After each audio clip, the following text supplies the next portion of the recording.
Okay, we got it. A restart of the computer did it. So, we're good to go.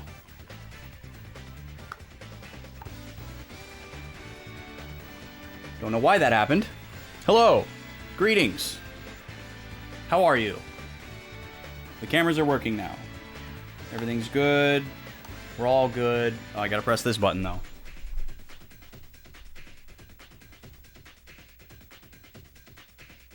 There we go.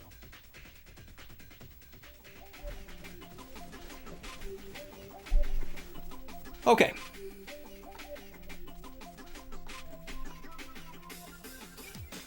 Welcome, welcome, welcome. Let's play some Skies of Arcadia. Shall we? I'm ready. Are you? The Frontier Lands.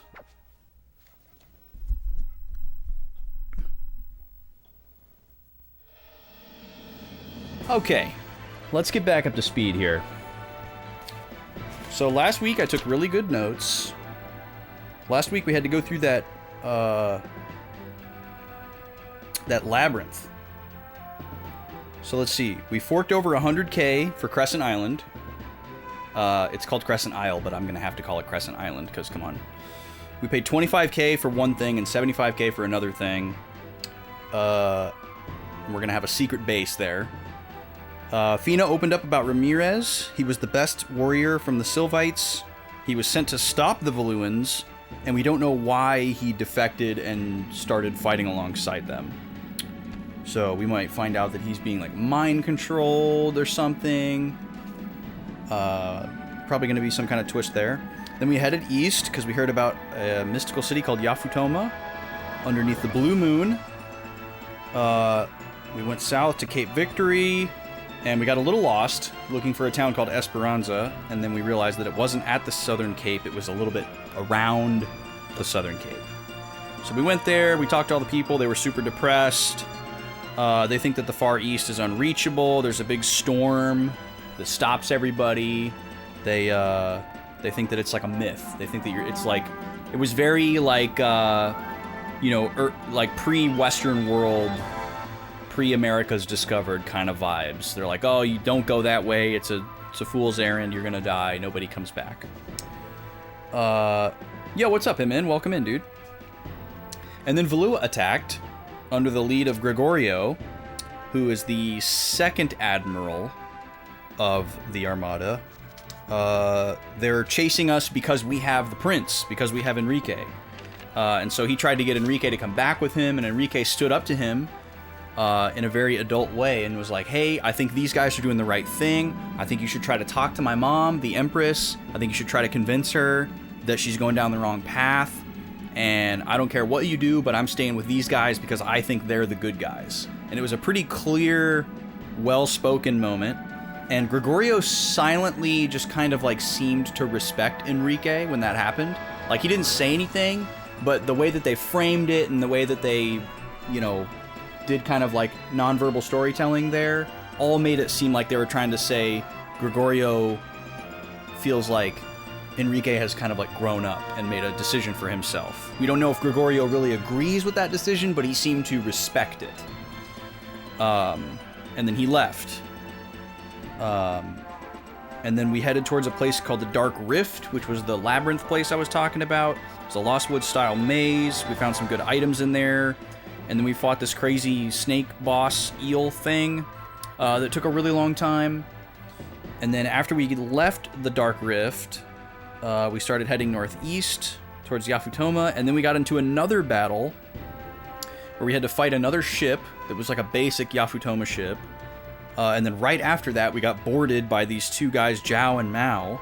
And then we had a third fight in a row without a town or a save or anything. And they were really scary at first, but we overcame them pretty quickly. And we had a bunch of disk errors last week, which is really unfortunate. We lost a bunch of progress and had to redo things several times because the disk drive on my GameCube kept failing.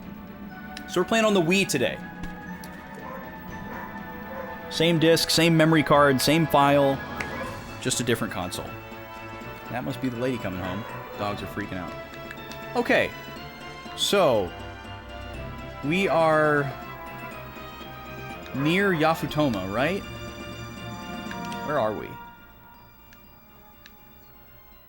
No. The cutscene made it look like we were near Yafutoma, but we weren't. Here we go. Here's something.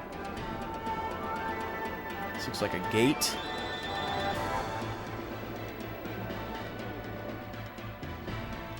We've entered Yafutoma area space. You have found the Yafutoma. Wow, that looks cool. This looks like Palace of Zeal from Chrono Trigger. Floating islands with waterfalls. Ancient legends speak of Yafutoma as a mythical land to the east, covered in gold and populated by a proud, polite people. Cut off from the world by dangerous currents, it has developed a distinctive culture, first discovered by Vice, the Blue Rogue. Wow, we're the first explorer to find this place. Let's go. So they're also giving a lot of like feudal China vibes, that this is like a very insulated city that's cut off from the rest of the world. It's even surrounded by a giant wall that's like foretold.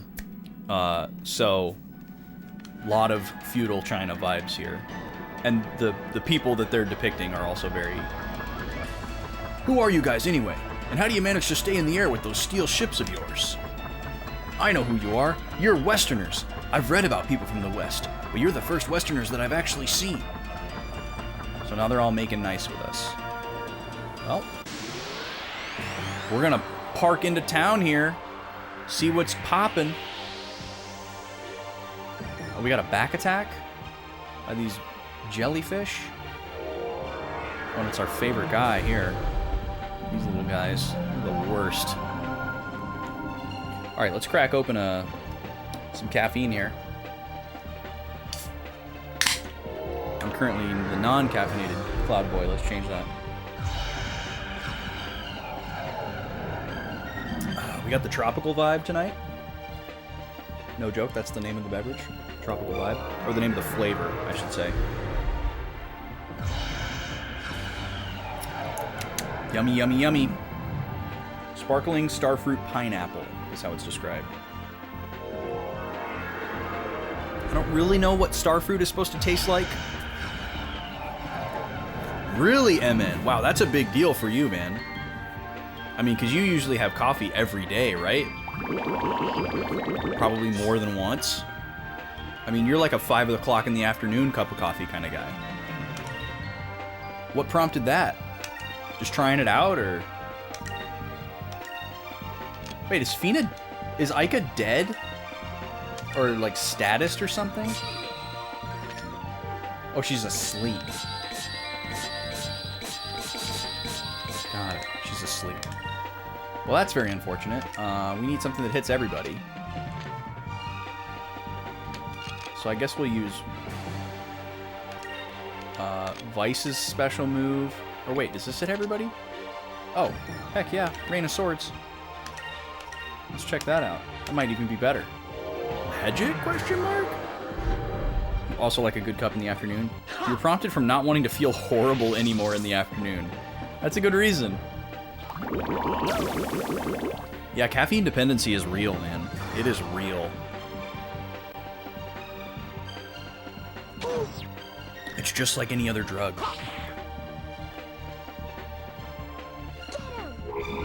I wish I would have known years ago that not all caffeine is the same. If I would have known that, I probably would have changed some habits and approaches a lot sooner. Or I would have at least started experimenting sooner. And I don't know why that was so revelatory to me. Maybe that's obvious to other people, but it was not obvious to me. I just thought caffeine was caffeine.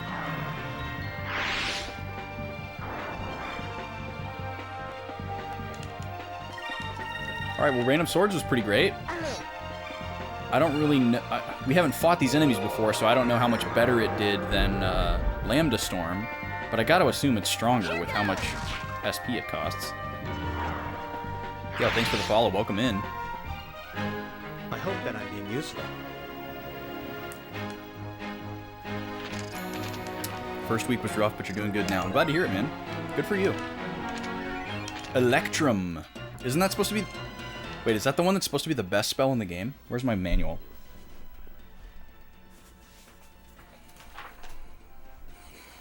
Oh, that's Dragon Quest III. Wait, is it this? Oh, no, here it is. I got too many things, y'all. Yo, welcome in, Blueheim. How's it going? Where was that page? That's the effectiveness. Here we go. Electrulen. There we go. There it is. There it is. That's the faded one. Alright, can I land, please? There we go. Yafutoma.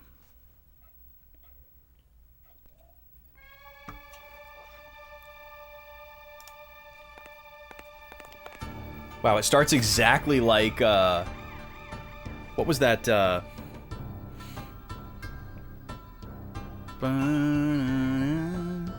what Final Fantasy is that from? Yo, Toab, thank you so much for 27 months of Prime, dude. What the heck? Thank you so much, man. Nice to see you. Hope you're doing well. Hope everybody's doing well. Hope the family's great. Let's get this man a wheel spin. Without further ado.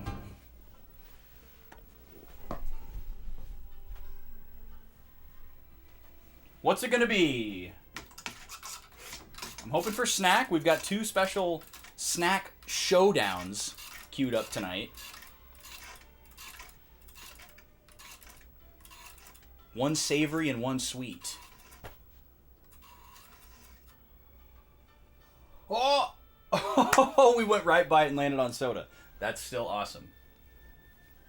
Always love to taste a soda. Toab delivers us to soda. Doing well there? Good to hear. Yeah, I'm doing great. Doing great. All right, so we're going to taste a craft soda in a little bit here. Thank you so much, Toab.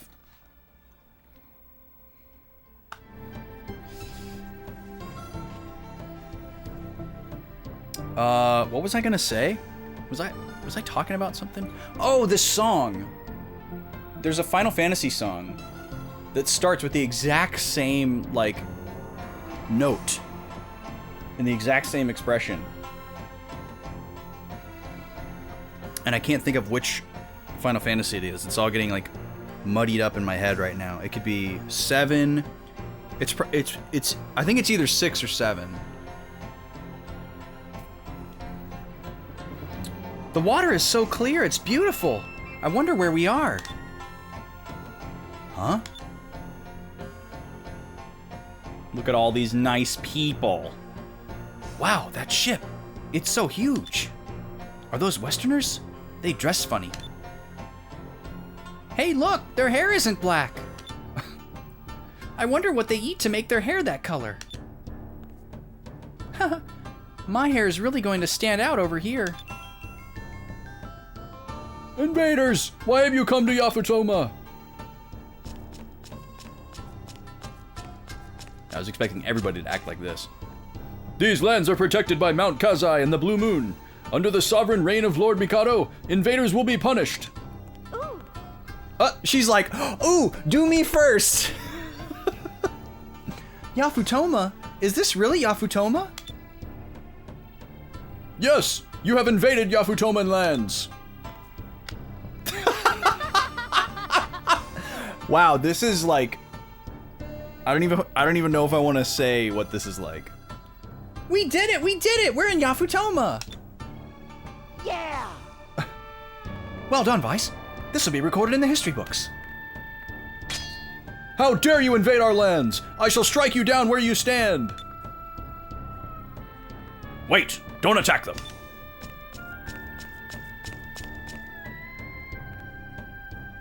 Visitors, our primary responsibility is to defend Yafutoma. Please forgive our rush to arms. Oh, these guys are actually different models. Wow, one of them has a little facial hair and the other one doesn't. Very unexpected variation. Lord Mikado has said that he would like to speak with you. Please, if you would come with me. What is that one guy back there who's doing this?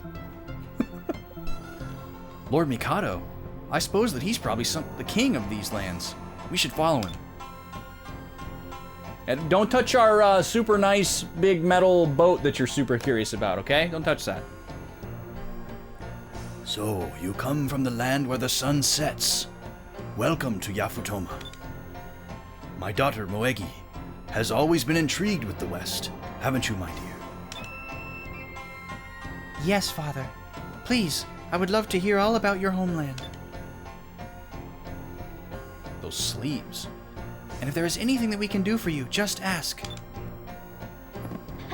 Sure, but I don't want to be too much of a burden. Kangan. Who is Kangan? King Mikado, as an advisor of the royal court, I must say that I am opposed to the idea of foreigners entering our lands. Oh, this guy needs a nasally voice.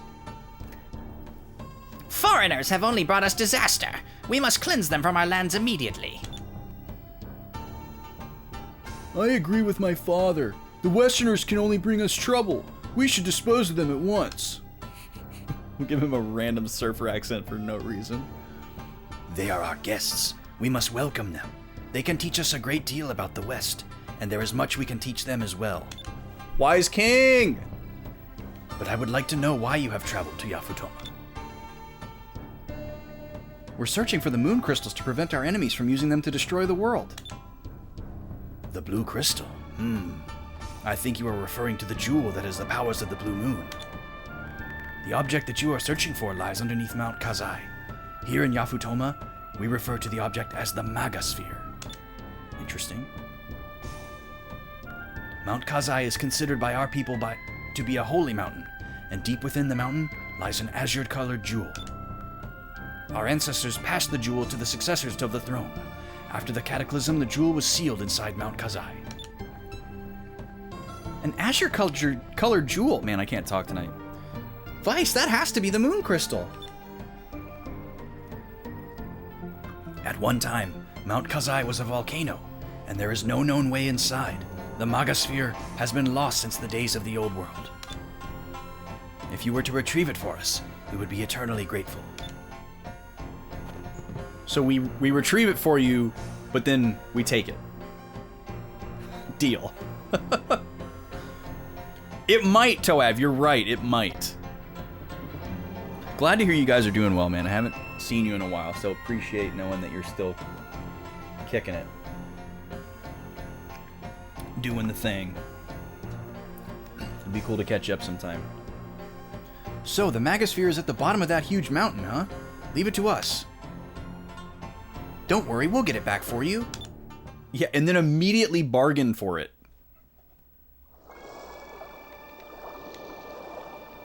I mean, if it's sealed inside a mountain and all we're trying to do is prevent somebody else from using it, wouldn't we just be like, well, we're good.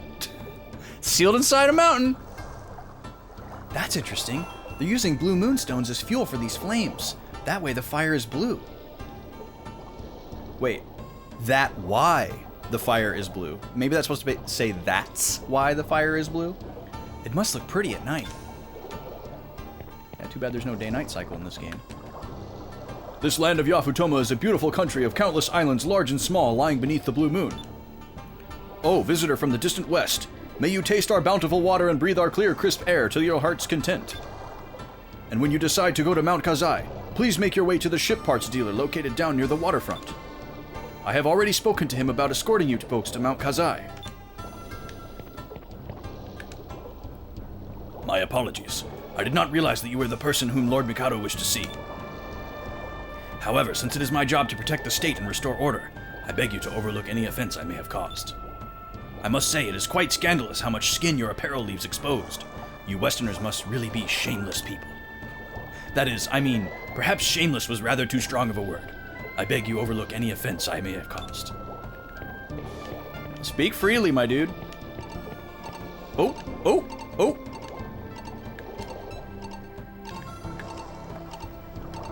Wait, what's the button? Oh, I'm not close enough. There we go. Boom. All right, there's a moonfish. Necrochino. Look at you. How you doing? What's up? How's tricks? Today is June 9th. Alright. So here we are, catching a moonfish.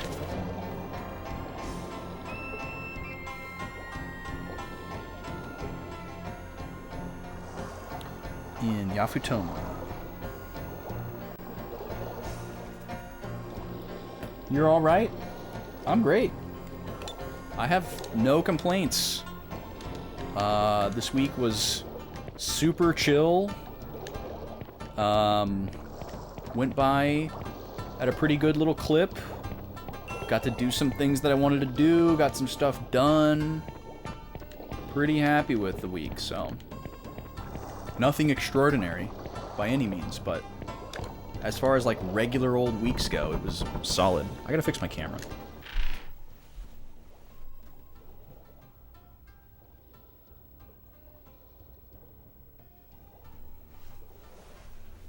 Just a little bit, got bumped a little off center. Oh, am I going the wrong direction? Maybe I'm going the wrong direction.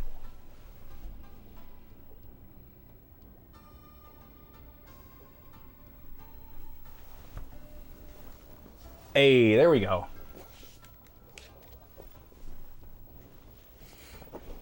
Oh, I didn't know they were all puns. What is the new ink? Feel free to share a picture in the Discord if you want to. Oh, I just walked out of the house that I just walked into. I like how this door opens like a bad closet. Oh, is this the inn? Fixed camera inside. I guess that's normal. I've been playing too much Tears of the Kingdom. I'm used to having a free camera all the time. Oh wow, it's free to rest. That's awesome. I'm always hesitant to sleep in a new town because I think it's gonna like trigger a story event, so I want to look around the entire town before I sleep. But I will sleep, or I will save. You're so excited for next month. You're going to see the Foo Fighters in Milwaukee? Dude, that is killer. I'm stoked for you, Toev. That is awesome, man. Have you been a fan of them for like a long time, or were you just kind of like a little bit into them and then it kind of like picked up for you, or is like a friend or family member a big fan and you're going with them? Tell me about your Foo Fighters journey. I was a big fan of Foo when they first came out, and then I just kind of like forgot about them. They just got kind of like lost in a musical sea. Is this the whole town? Wait, the whole town? No way. He said there was a ship parts dealer. So this must be like the high part of the town. You were a little into them until about a year ago, just after the drummer died. Now they're your favorite band. Cool. That's awesome, man. Yeah, that's such a sad story. I remember hearing about that, and I know a couple of people who were really heavily affected by that. One in particular, who's a very good friend of mine. But yeah, I was a big fan of them when they first came out. I was like, yo, this music is awesome. And then that was like right around the time that I was first like really getting into music, and I started playing guitar probably like a year or two after that. I'm trying to remember what year that was. When like All My Life was the hit single. I don't know what year that was. It was probably 2001 or 2. I started playing guitar in 2004. Maybe it was later than that. I remember what house I lived at, but I lived at that house for many years, so it's harder for me to track time based on that. But yeah, I remember air guitaring. I remember air guitaring to All My Life on like a broomstick or something in my room. And that was before I ever had a guitar, and it was before I ever wanted a guitar. Which is really interesting. And it's one of like 2 or 3 times in my whole life I can remember like air guitaring or like guitar miming on something that loosely resembled a guitar, and doing so left-handed.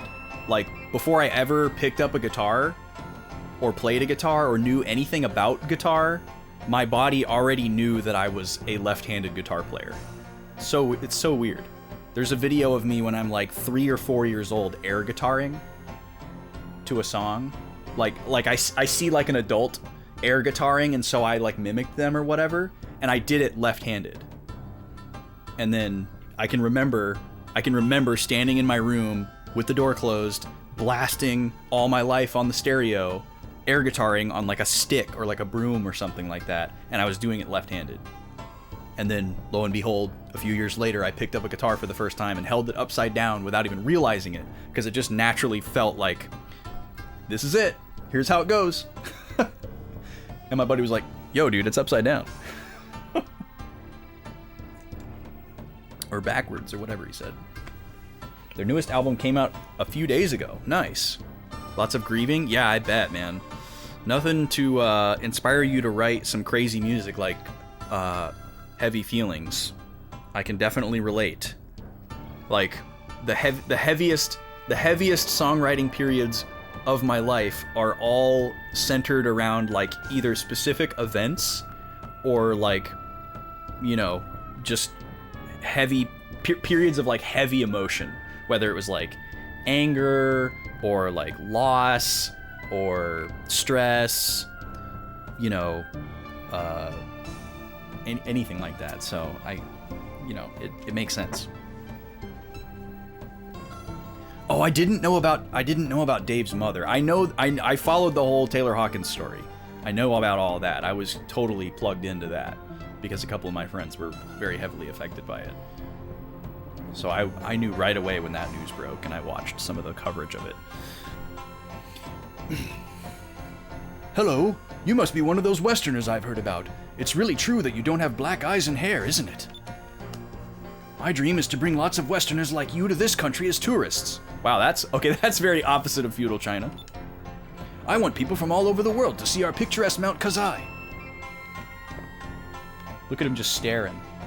What's on his arm? Does he have like a tonfa or something? Or is that just like a weird sleeve? Also surprised that I remembered the word for tonfa. How do I get to this building? Is there like a little ferry system? This is the coolest town ever. A floating island in the sky that's also on this like Venetian water boardwalk. This looks a little like a game we have back at home, but the pieces look different. I wonder how you played this game.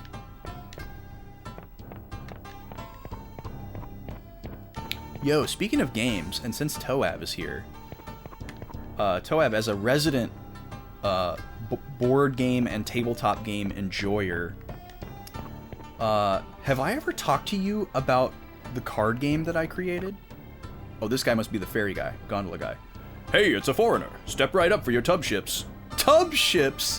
Why does that sound so funny? You can get on and off at a dock. Tub ships? Why is that so funny? Something about that sounds so funny. Is it because it sounds like something else? Is this a door? It is a door. Interesting. Hey, this door isn't meant for customers. It doesn't even look like a real door. You don't remember me making one? If you want to buy something, come around to the other side. Yeah, I made up a card game a long time ago. It's a famous memory in my mind because it was my last couple of weeks of college, and I was like cramming for finals and getting ready for like my senior recital and graduation and all this stuff at once, and I was like at a total mental overload, and I had all this stuff that I needed to like practice and study and stuff, and I was getting super overwhelmed, and so I was like, I think now's the perfect time for me to design that card game I've always wanted to design. So like that's like my classic way that I procrastinate, is I'll like have all this stuff that I need to do, but instead of procrastinating by doing nothing or like vegetating or playing a video game or like completely disassociating, I'll procrastinate by going into something like really productive, but that's unrelated to what I should be doing. And so I like got out a 52 card deck and like laid it out on the floor and started scheming up and thinking of things and writing things down. But anyways, it's been on like the back burner for years, and I've always wanted to like do something with it. So I'm working on a prototype deck with an artist, because that's kind of like the next step with where it's at. Like I'm pretty happy with where the rules are, and what it really needs now is to be like tested on strange people. People I don't know, strangers, not strange people. Maybe strange people specifically, but yeah, it needs to be tested on people so that it can be further refined. But I'm pretty excited about it. I'm working on it with Lazy Luca. I don't know if I've told people in the chat this, but yeah, friend of the channel and friend IRL and amazing artist of the channel, Lazy Luca, is working with me on a prototype deck, and I'm super stoked about it. I got one! Don't talk to me now, I've got to land him this time. For fish that taste as good as sashimi, you have to go into water. I'm gonna catch a few and have them for dinner tonight. Wait, does he mean sashimi as in like raw fish, or is that like something different here? That was kind of confusing. Oh, he's got water flowing through the shop? God, that's so cool. I've always loved the idea of an indoor river. I understand that you wish to go to Mount Kazai. Lord Mikado has commanded me to escort you. Before departing, would you like to buy some ship parts? Let me know when you are ready. We can start anytime you wish. Look at that crazy diving suit he's got.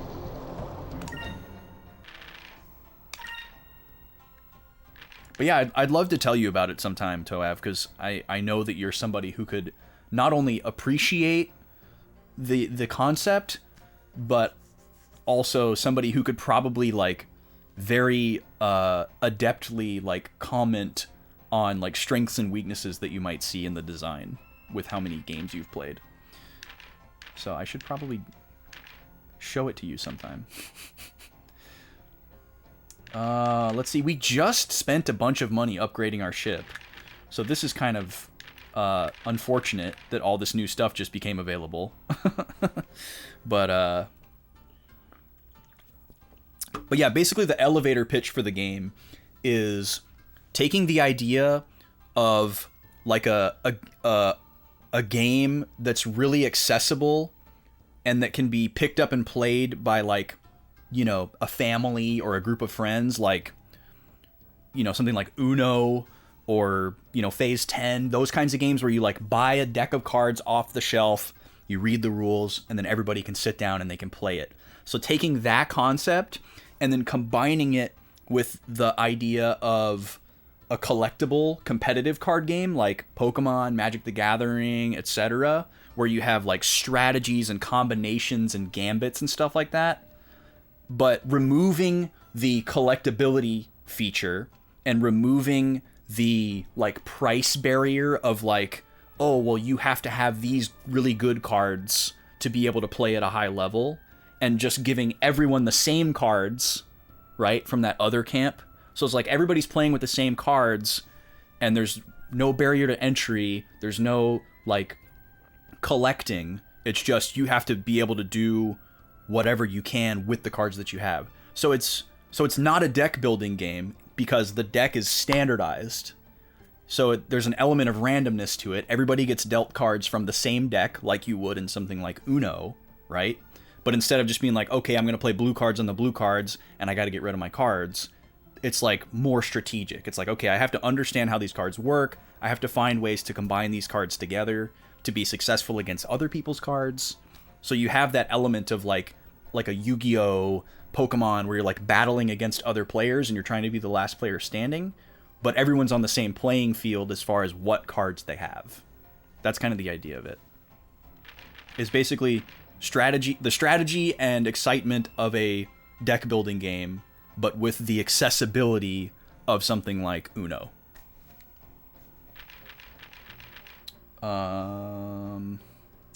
Okay, let's see here. We've got some pretty big bonuses here to attack. Our current attack is 300, and we have the ability to increase it by 150. That's pretty nuts. But we should probably only swap like with like. So, let's see. This cannon increases us by 100 points, which is great. But we lose 1 SP. Yeah, sounds good, man. Great to see you. Glad to hear y'all are doing well. Say hi to everybody for me. And thank you so much for the resub. Really appreciate the support. I'll send you a Discord message, or if I forget and you don't hear from me, send me a Discord message. It'd be super cool to catch up with you. It's been a while. Okay, so if we try to buy all this stuff, 6,700. So let's see what's going on here. This gives us a better hit chance. They both lower our SP by 2, so same there. And then this limit on the far right, I believe that means how many extra turns you can shoot for. So like our current one allows us to shoot for 3 turns, which we don't even really know what that means. So I don't mind decreasing that. And then the torpedo, we get 5 extra hit and 1 less SP. So wait, is losing SP a good thing? Is that how much it costs me? Because if they cost less SP, isn't that, like, great? Isn't that what we want? That's kind of misleading. Is that like a programming error? Let me see if I can find a note about that in here. I don't remember there being anything in here about ships.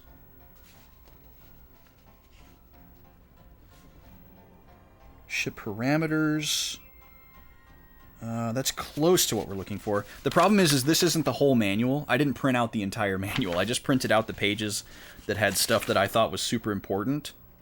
So I probably would need to look at the page after this one. Let me do that really quick. Let me put some tunage on here, since you guys can't hear the background music. Just vibe out to some drum and bass real quick.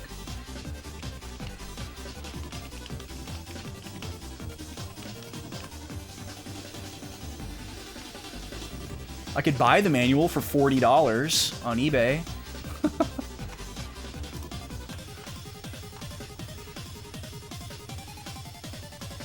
I don't think I want to do that.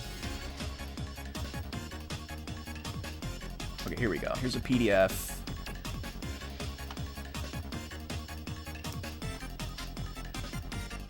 Okay, yep, sure. How do I zoom in?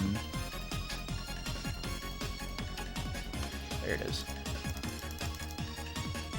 Okay, let's go down to page 31. This is not the same scan. Alright, here we go.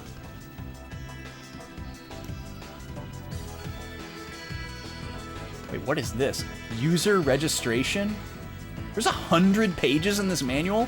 Holy crap! Wait.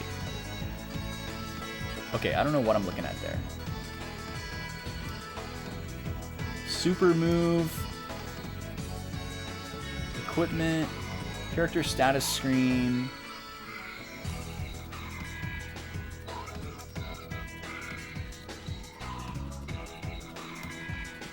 I really should read this whole thing top to bottom. I just kind of like skimmed it. I should read this whole section on ship battles because I still don't fully understand a lot of the stuff with the ship battles.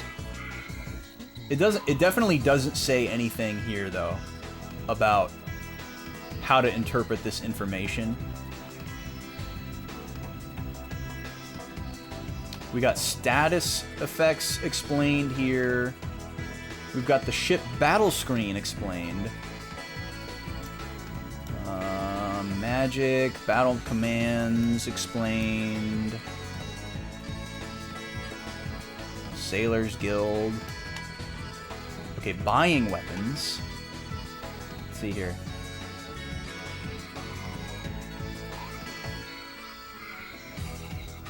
No, that doesn't explain anything.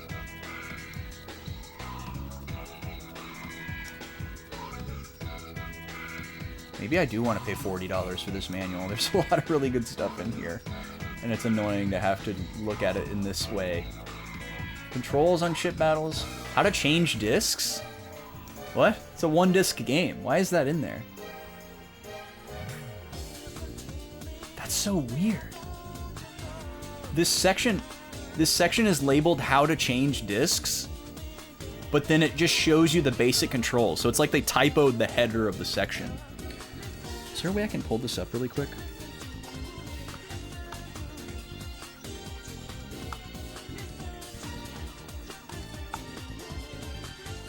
No.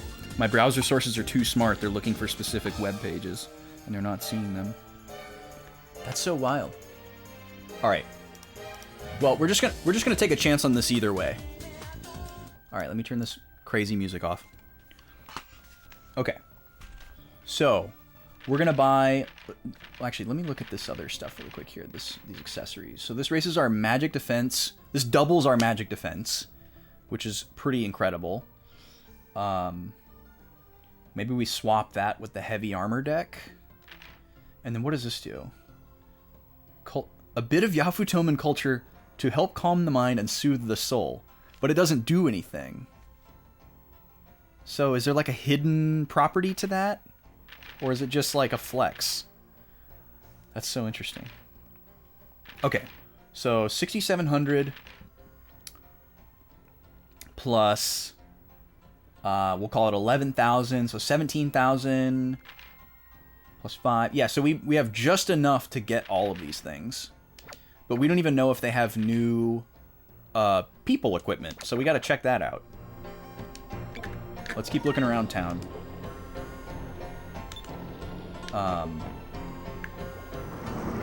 Because if they have new people equipment, we might want that instead. We don't really know what kind of battles we're going to run into. Wow, look at this view! That's so cool.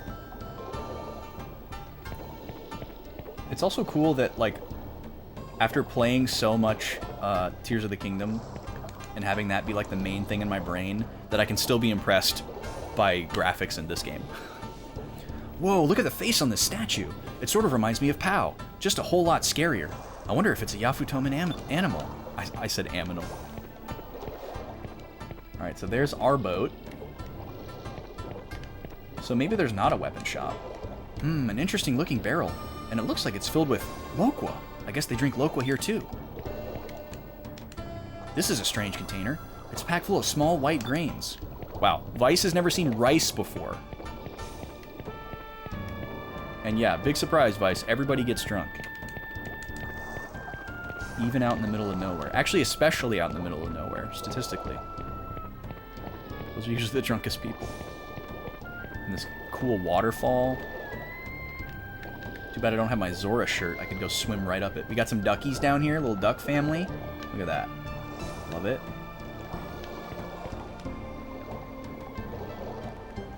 No mallard, though. Is that right? No mallard? Yeah, we got 2 mama ducks here. Happy Pride. Hell yeah.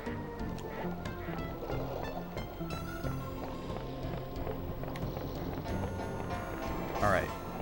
So it doesn't look like there's a regular weapon shop here, but there's more to... Well, there's more to this town upstairs, so jury's still out, I guess. Let's keep looking around. Oh, no, wait, this was a weapon shop. That's right, we tried to come in the back door, and he wouldn't let us. So we're gonna get in our tub ship. Oh, this is fun. Wow, this thing controls like a dream. Okay. It just go. It just go.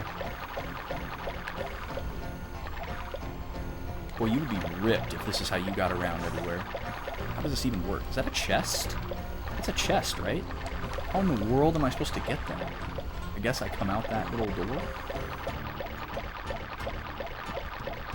This kind of reminds me of, there's this one particular town in Okami. So I'm assuming I have to get off at a dock, right? Okay, here we go.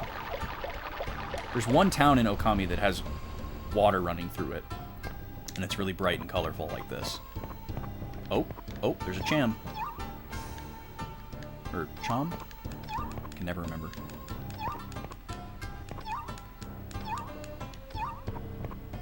Where you at, buddy? Right here. Yeah, alright.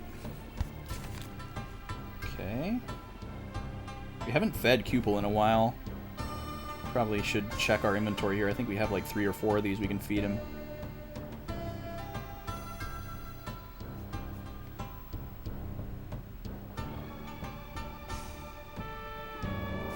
God, what is that? Da, da, da, da. What Final Fantasy song is that? It's not Wu Tai. That's too easy.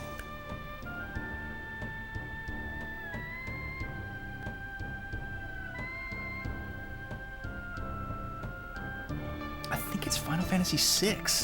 I wish Brack was here. He would know if it was FF6.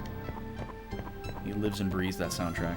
Regarding your sleeve, in your forearm, you already have Harry Otter, Ron Weasel, and now above your elbow you have Hair... Oh, Hermione. So it's a rabbit. Nice. So are they all, like, critters? Is that, like, kind of a theme to it? Or is it just, as long as it's a pun, it's good to go? I love that idea, though. It makes me think of Redwall. I love that you're lampooning it. No, I don't want to practice sailing. I don't care if I can't sail a tub ship. I was reading her name. Prince Diago will come back home by himself just fine, even if I don't go searching for him. Prince Diago? We didn't hear about a prince. Was there some drama? Here's the weapon shop.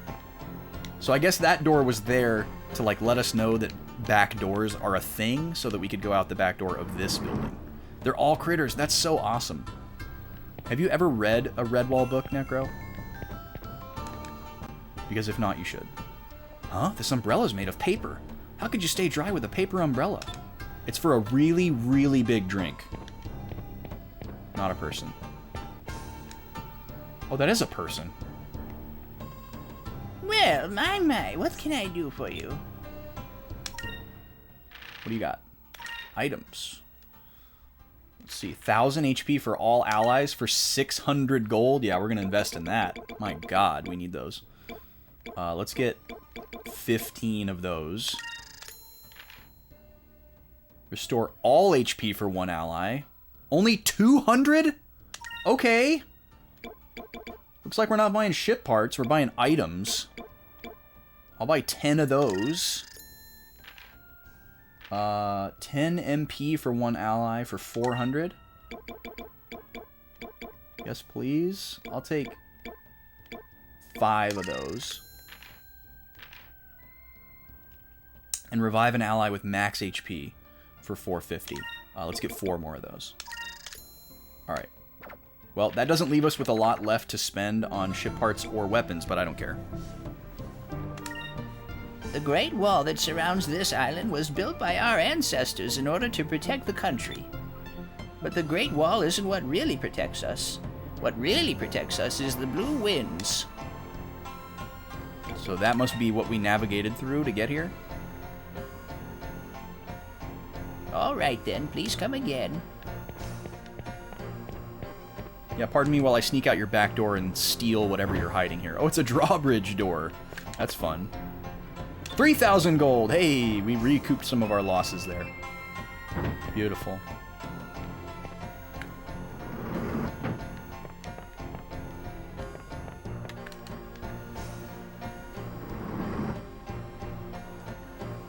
Yeah, if you're comfortable sharing a picture of that Necro, either privately or publicly, or if one exists somewhere, I would love to see it.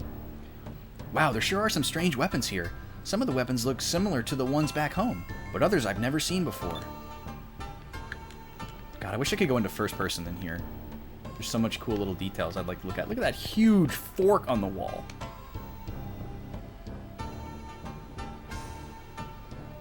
Come right on in.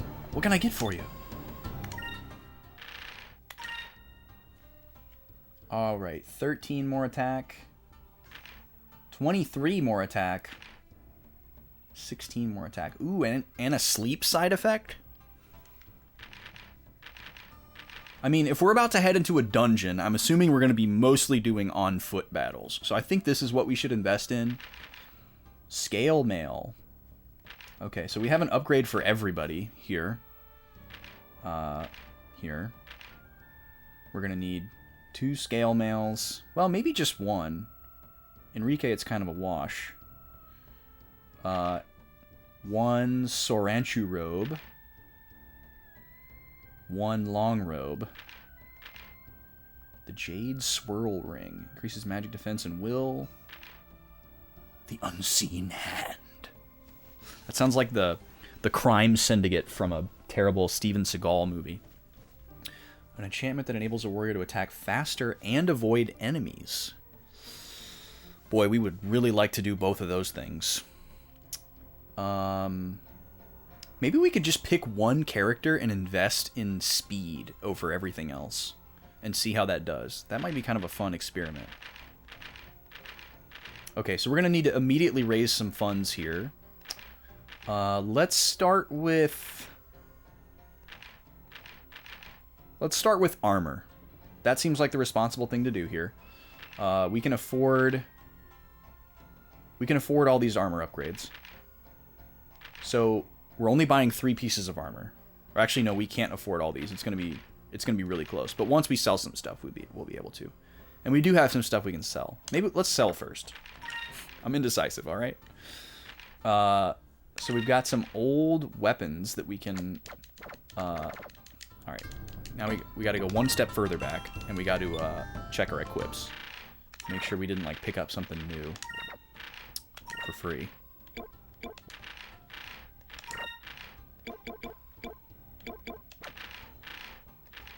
Alright, so we're going to sell every piece of armor except for these 2, because they're special. I'm not even going to bother with accessories. I'm not going to sell any accessories. This one is... Well, you know what? Now that we're going even one further, I'm not even going to bother with this Grendel Wing, because it's going to be so outclassed. The increase to accuracy is tempting, but we're not going to invest in it. Okay, good on armor there. Fina doesn't do weapon equipment, which is great. Saves us money. Yeah, we can sell all that armor. Enrique desperately needs a new sword. Oh yeah, we just got this. We just got this moss armor, and we're about to replace it. Or wait. No, we're not. We're buying 3 pieces of armor. That's right. 3 pieces of armor. Alright, let's sell. Let's sell. Because we fought one of those annoying dudes. It's got a Z in his name. So the Stonecutter can go. Grendel Wing can go. And then all the non-special armor can go. Goodbye Miner's Armor. Goodbye Fiber Robe. Okay, we're going to keep those 2. Goodbye Light Coat. Goodbye Maiden's Armor.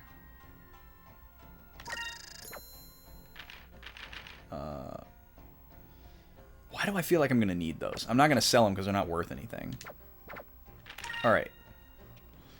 Now, Scale Mail for Vice, not to be confused with Snail Mail.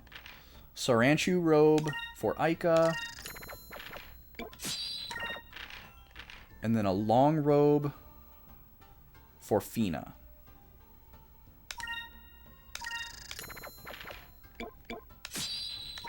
Okay, now where does that put us? We've got just enough for 1 weapon. We're going to start with Aika here first, because that's the biggest upgrade, and she also has the lowest attack out of everybody. And she's the one that attacks everybody the most often. Of course, I don't know. I need to find out if her...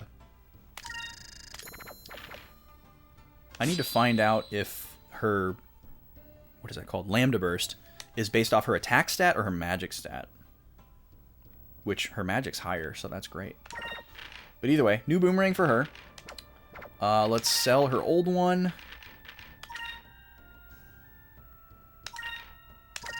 Goodbye Skywing. And we still don't have enough for either of these. But we definitely want this Blade of Slumber. And then maybe we'll skip the sword for Vice, since it's so expensive and it's only 13 points. But we definitely want to get this Blade of Slumber for Enrique. More attack on him would be great. Would actually make him stronger than Vice. And then the chance to put enemies to sleep is just... Love those secondary effects. Alright, what's he got to say? Tenko is the name of a gang of outlaws. They go around seizing weapons, spouting something about how bare hands are more powerful. You say you ran into a Tenko? You're lucky you got away without losing your weapons or your life. So that was the Mao and... What was it? Zhao and Mao? Yeah, Zhao and Mao. They were pretty ruthless. They were scary. They were very strong. We barely beat them. Well, actually, separated, they were not that tough. But when they were together, they were stupidly powerful. But once we got one of them taken care of, it was easy. But that's just basic RPG logic. Look at this little guy. Look at him go. He is just doing his thing. It's like a eagle head, like a giant eagle head on a chicken body, and he's got the goiter. Hey, Luca, what's up? Stream is good. We were talking about you just a little bit ago. Coquetta. And he clucks. This bird, it's kind of cute, don't you think? Kind of cute, kind of cute. My goodness, it's mimicking you. Don't you go teaching it any naughty words now, Vice. Kind of cute, kind of cute. It's funny. Oh, and this is how we get up to the palace. Okay. So we can take the tub ships around, but we didn't have to. It's all linked together. Oh, but we need it to get over there. Okay. Let's go check that out. But yeah, we're just settling in for the night, Luca. We got to this new town. We're taking a look around. We're shopping right now. Getting ready to head out to the next, more than likely, dungeon. So, getting geared up. Alright, so we found an inn. We found both of the shops already. So what is this going to be? Oh, it's the restaurant. Oh, please come in. What can I get you? Looks like they have a waitresses in Yafutoma too. Waitress? I'm sorry, we don't have anything like that on hand. You misunderstood. We were talking about you. Huh? Oh, I'm sorry. I thought it was what you wanted to order. Don't mention it. We're the ones who should apologize. We're in a bit of a rush right now, but we'll come back some other time, okay? All right. Thank you for coming in. Look at this little water wheel back here. Next time you come, be sure to try our scrumptious dumplings as well as our piping hot sweet bean soup. We get it. We get it. You're based on China. That girl Urala who works here is an excellent cook and seems very domestic, but she's rather reserved and bashful. By contrast, our older sister is the assertive type, and a very skilled builder as well. They're polar opposites, really. If you were to ask which I'd prefer for a wife, well, it's really a tough choice. Nobody was asking, bud. But okay. Yeah, this whole area right here, I'm all about that. Put that in my house, please. We serve the best tea and dumplings here, and thanks to Orala, we've also got the most popular tea house in town. It's the only one. I don't suppose you Westerners can taste the difference, though. You like the boat? Oh, you mean the tub ship? This thing out here that I was in? Yeah, they call it a tub ship, and I don't know why, but saying tub ship is so funny. Or actually, tub ships is what made me crack up when the guy said, "Oh, you've heard about our tub ships?" Oh, yes, the tub ships.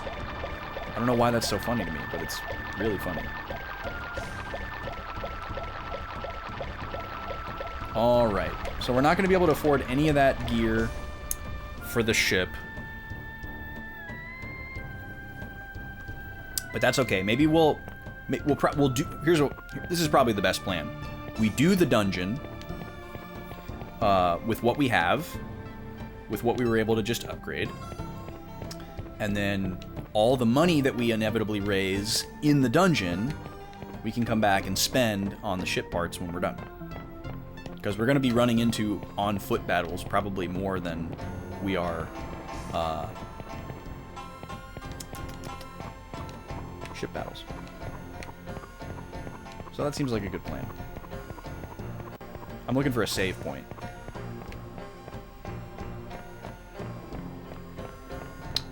there's not one over here, though.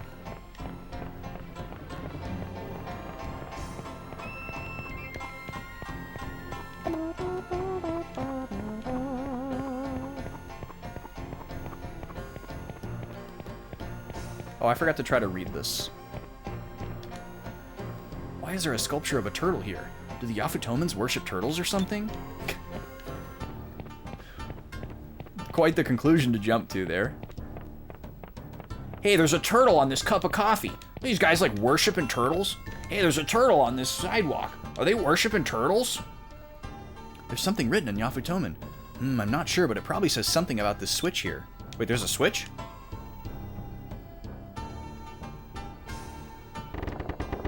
Oh.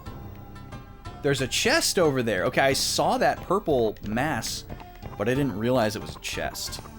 I thought it was just, like a decoration, like a pot or something.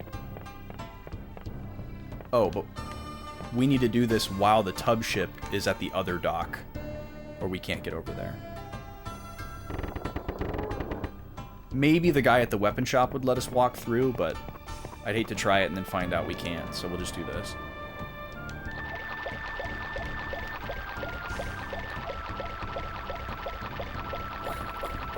This would not work, by the way. This boat. And it would not be that much of a dream to control, even if it did. Okay, now we come back over here. Raise the drawbridge. Boy, I'm glad I looked at that sign. I never would have thought that this was anything.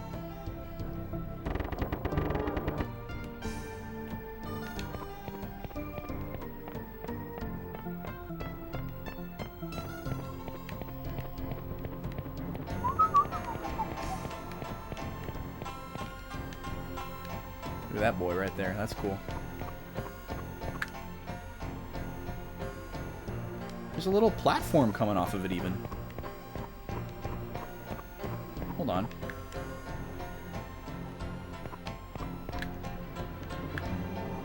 It looks like you'd be able to get up there. Why would they add that extra little detail like that? To tease me. Huh.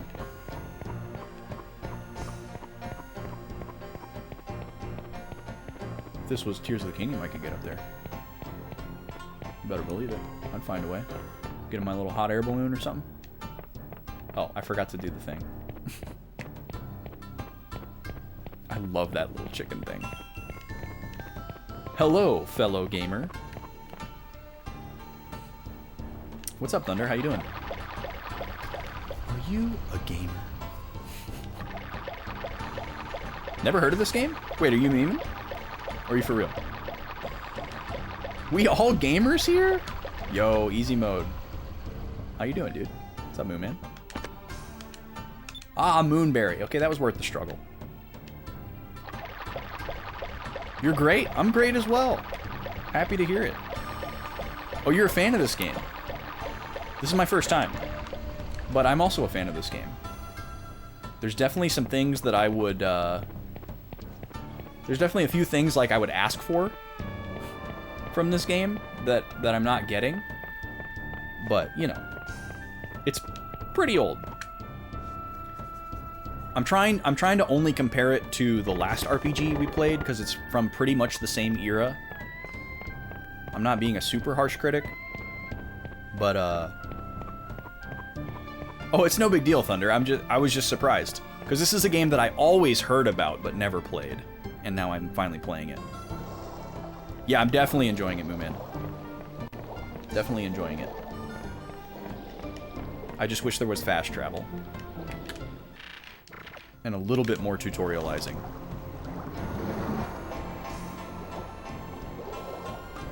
But the manual did help a lot. Alright, so we're gonna head to Mount Kazai. Then let's go to Mount Kazai. I'll get the ship underway so you guys can just sit back and take it easy. Oops, I almost forgot. If we're going to go inside Mount Kazai, I'd better take this along. The underwater suit. Deep inside Mount Kazai is a cavern, and in some places there will be water. This underwater suit should come in handy. What? We have to go underwater? But I can't swim. Do not worry. As long as you are using the underwater suit, you should be fine. Just be sure to breathe normally. He hit us with the, you are now breathing manually. Well then, shall we be going? Make way for Mount Kazai. That doesn't make sense. Hope you like water levels. You PB'd DKC 2 last week. Yo, let's go. GG, dude. Nicely done.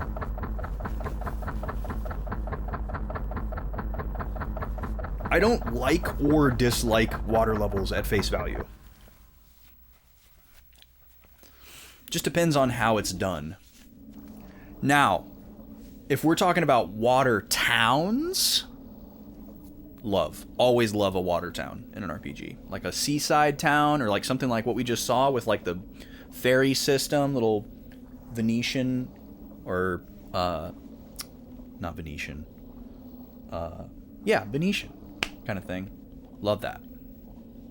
Heck them all. Wow, the water here is so calm. It looks like glass. It's hard to imagine that it was a volcanic area covered in lava at one time. What is that thing? What? It looks like a huge bird. That must be Blueheim. Oh, is that the Blue Gigas? Blueheim. Yes, Blueheim was the Blue Gigas. Called it. All right, we're going to add that to our Gigas page here. It's a pretty good ways back.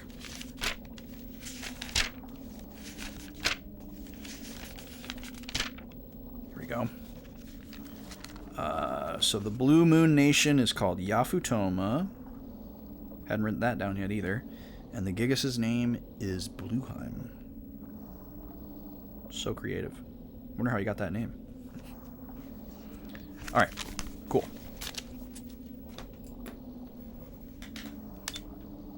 It looks like Blueheim was trapped in the lava and encased in stone. If that thing ever got free, we'd be in trouble. The Gigas that you faced so far couldn't fly. I can't imagine how tough this one will be. We should secure the blue crystal as soon as we can. Let's go. So that's just the thing. Just sitting there? That's not just like a statue in commemoration of it? We're really going to jump to that conclusion? Okay. Oh, you know what? We didn't even sleep at the inn. I might not even have full health right now.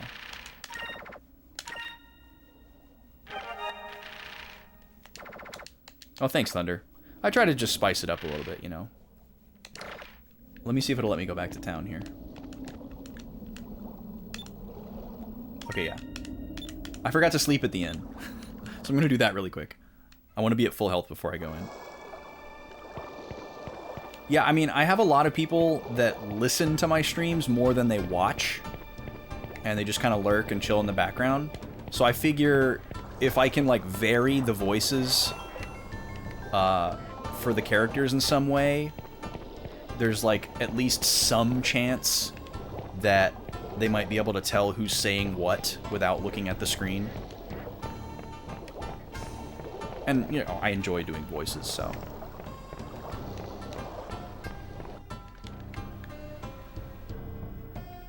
This is the GameCube version, Mooman. Legends. I do not own any Sega consoles, and never did as a kid. Not out of, like, spite or protest anything. I just didn't have them.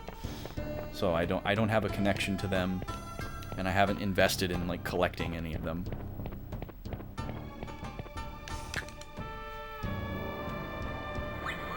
Yep, I was 100% a Nintendo kid until the PS2. And that's it. Never owned a Microsoft system either. You know, other than a computer. So, pretty straightforward. I don't have, like, animosity or, like, rivalry towards Sega or anything. It's just I don't have any connection to any of, like, their IP or anything like that. I don't have any nostalgia for it. You were a PS2 kid? Right on, dude. Yeah, PS2 is what gatewayed me into RPGs. The only RPGs that I played before I started playing Final Fantasy were like Pokemon, Super Mario RPG, and Paper Mario, and that's probably it. And I did not play them at a high level, let me tell you. Obviously, we all are familiar with the difficulty level of Pokemon games. And I don't think I beat Paper Mario as a kid. And I definitely didn't beat Super Mario RPG because I didn't even own it. It was a friend that owned it. And he'd have to, like, sneak it out of his brother's room and, like, bring it over to our house and we'd play it. We had to make sure we didn't save over his file so that he wouldn't know that we were playing it. And we only did that a couple times. This was right when the Dreamcast failed. Oh, I see. That's an interesting reasoning for porting this over. So it's like a Wii U type of situation. Well, this thing's gone belly up. Let's move all the good games over to the next thing. Other people got more Sega IPs on their consoles. Yeah, that's cool. Are there other... So what would be some other noteworthy games from that era on the Dreamcast that got ported? I guess, didn't a couple of the Sonic games get ported to GameCube? Did, like, Sonic Adventure get ported? I don't even know. I know there's a lot of Sega-published stuff on the GameCube and the PS2, but I don't know what of them are ported Dreamcast games. I'm trying to leave on my own ship, but I have to go talk to the special guy. In here. Yeah, that's interesting. I thought it was just ported because they, like, by the time they remastered it, or by the time it was ready for the West, like, the Dreamcast was already done or something. I guess maybe that's kind of the same thing. But yeah, I hadn't really thought about it that way. Obviously, I know that the Dreamcast didn't make it, but I didn't consider that that's why this game got ported. Slash slightly upgraded. Okay. We're back at the dungeon entrance with full health this time. Full health this time. Bam!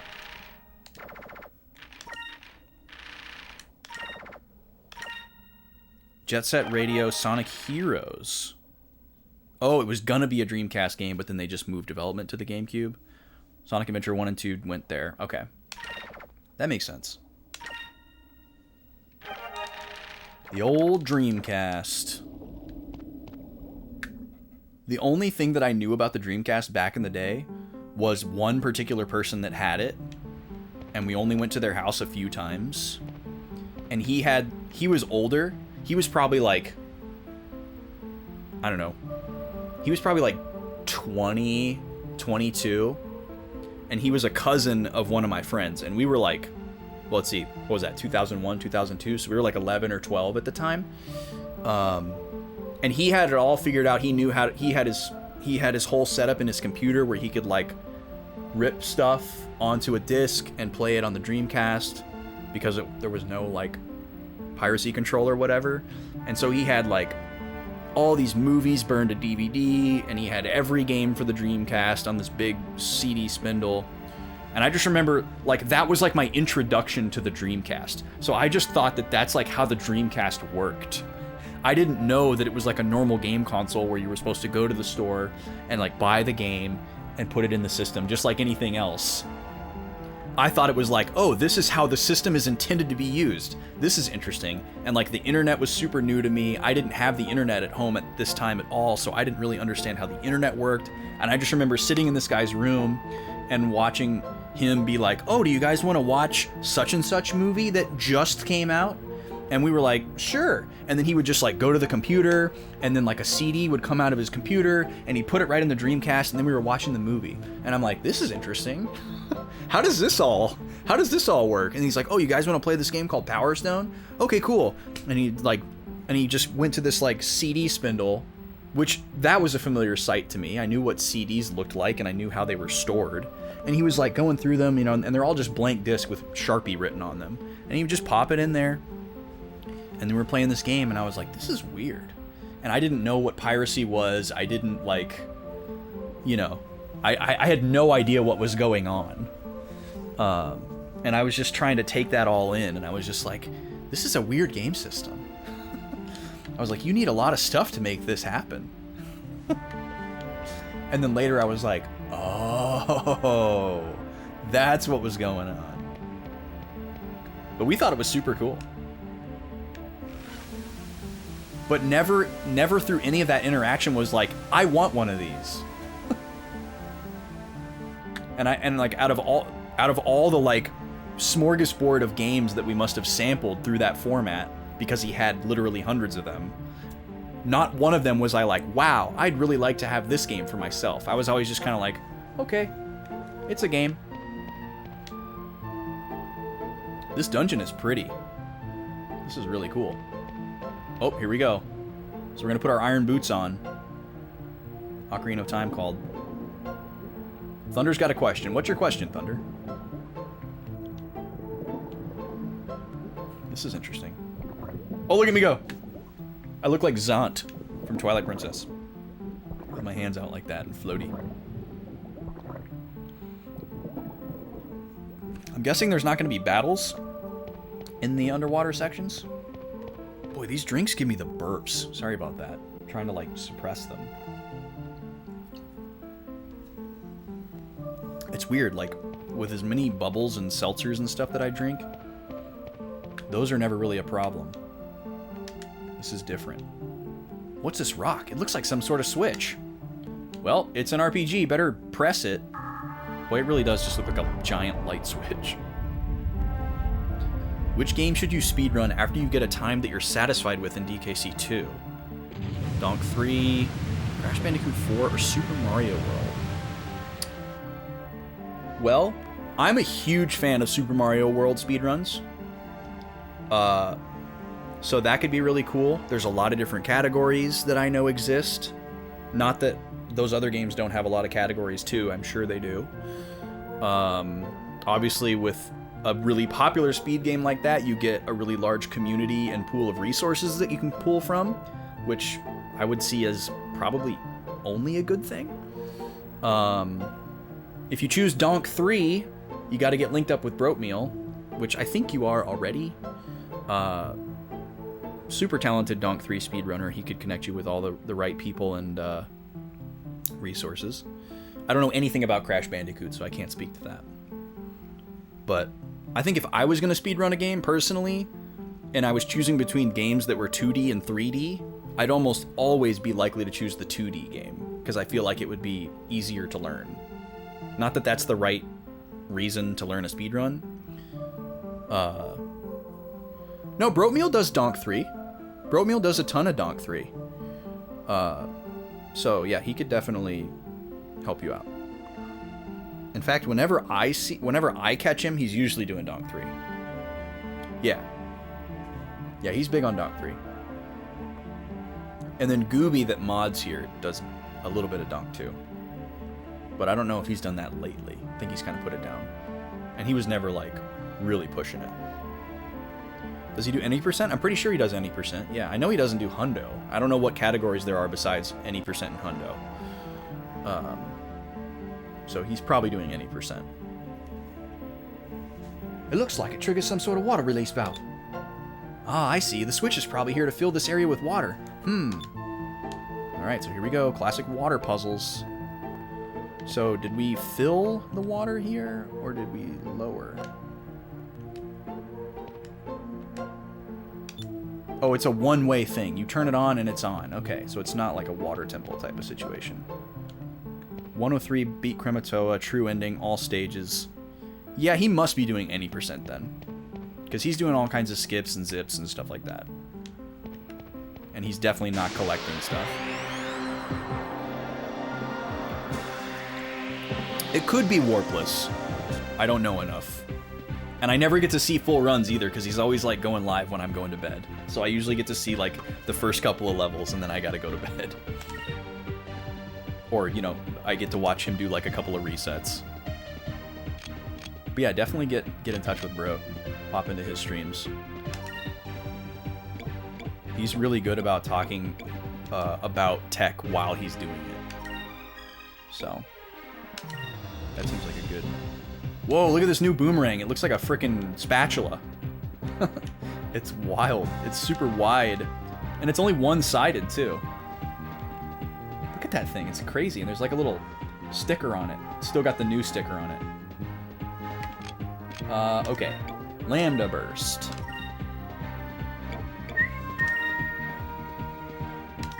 We're sticking with the same colors here. Galooper. I love Broat too. Broat is good people. Yes, all of you just leave. We don't like you. Wait, where did you come from? Holy crap, I didn't even see that guy. Just throwing out the Quicka. What is blue weak against? Are all these enemies blue? I didn't even look. Just assuming that they are. Blue is weak against red. Okay, perfect. This is red, most likely. Red and yellow. Kill a fella. No damage to the looper, of course. We hate loopers. Do not. Do not. Really gonna try to put my entire party to sleep right now? That is garbage. Got Enrique. Goodbye. Yo! The raid. I don't know why my alert didn't pop off. Thank you so much. Jernanigans. Welcome in. How's it going? Thank you so much for popping in. We'll get you a shout out here. How was stream? Oh my god, what's happening? Oh, Pyram. Okay, we're alright. Welcome in, everybody. My name's Austin. I'm one of 2 Backlog boys that streams on the channel here. We were playing Skies of Arcadia Legends tonight for the GameCube. Playing it on original hardware on the Wii. Because my GameCube laser keeps failing. I don't believe it. You better believe it. How was Street Fighter 6? How are you liking it? I got a lot of friends playing that right now. It's rad, very good. Nice. Nice, glad to hear that. It looks really cool, like, visually. I like watching people play it because there's so much eye candy. Most accessible Street Fighter in decades. That's pretty cool. That's a cool way to hear it described. I'm really bad at fighting games. I just don't have the read capability. Like I'm a planner, not a reactor. So I do much better with like strategy games, tactical games, stuff like this, where I can like plan stuff out like a couple moves ahead.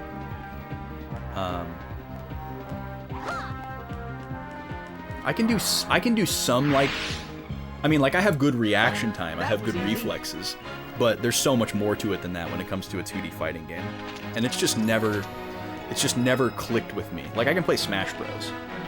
And like beat my friends, but I could never play it at a high level, and I could certainly never play something like Street Fighter at a high level, because that's just like a whole different ball game. But it's fun to watch other people play it at a high level. I really enjoy that. But yes, for everyone else that's coming in, welcome. Nice to see you on this channel. We're all about clearing the backlog. I've got this huge wall of games behind me that I'm trying to work my way through. Let me get you a view here. I'm losing my buttons. Here we go. But yes, we got the big backlog back here. Lots of games. Trying to work my way through them all. And, you know, slowly but surely. If you're curious what I've got in the collection, you can type !backlog in the chat. That'll link you to a beautiful little spreadsheet that I made depicting my level of completion with all the games in my collection and everything like that. But I'm a big fan of RPGs, I'm a big fan of Pokemon, Zelda. Thank you, Jernanigans. Yes, I am enjoying it so far. We're a really good ways in. I don't know how close to the end we are because I don't look anything up. I just play blind without looking anything up. I don't use guides or anything like that. I just try to figure everything out on the fly, and I find that fun. But on Tuesdays right now, we're doing a Pokemon challenge run of Pokemon Platinum. It's a special rule set that I made up with my co-host called Boys Lock. and it's really, really hard. We're getting our butt kicked. We actually had to restart twice during the last stream because we died, lost the whole run twice, and had to restart. But I'm feeling good about this new attempt. I think we're set up for success. We learned a few things, so that's exciting. And we are also musicians on the channel, so music streams will be returning to the channel in the near future. I got an awesome music room set up behind me. I'm currently working on like a crazy 4-camera setup and all this other kind of cool stuff. And it's gonna be sweet. I'm a multi-instrumentalist. I do music for video games and video game trailers, and I'm in, you know, bands and things like that too. Oh, we almost got him there. So a lot of variety on the channel. If you decide to stick around, we'd love to have you. We're going to be tasting a craft soda in a little bit, too, if you'd like to stick around for that. I am super into craft soda. I don't drink alcohol or anything, so my vice is sugar. Also super into snacks. I got a bunch of snacks saddled here next to me. I got a spin wheel behind me. Every time we get a resub or a new sub or bits or whatever, we spin the wheel. Whatever it lands on, we do. And we had a wheel spin earlier and it landed on soda, so we're going to be reviewing a craft soda in a little bit here. Haven't picked out what it's going to be yet. I gotta go downstairs and pick one out. Alex P. Dot, how are you, dude? What's going on tonight? You off work yet? Yes, tonight is Wendy's. Tuesday will be Galatea. I hope that I'm being useful. I like Enrique, man. Enrique's a cool character.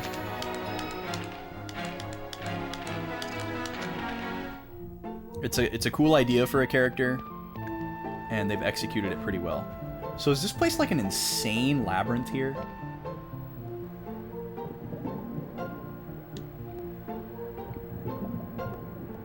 It is. So now we're gonna be trapped down here. Holy crap. Wow, this place is gonna be nuts. I can already tell. So we can only go down? Can we only go down? Or is there a way to go back up? Yeah, we can only go down. Oh boy. Alright, let's find out if there's underwater battles. I bet there's not. So maybe we can just clear out this map. Stressful week. Relaxing by going through Rock Tunnel and Leaf Green. Oh man, I am praying for Mankey. Enrique grew on you? He gets a really useful ability later. Okay, cool. Good to know.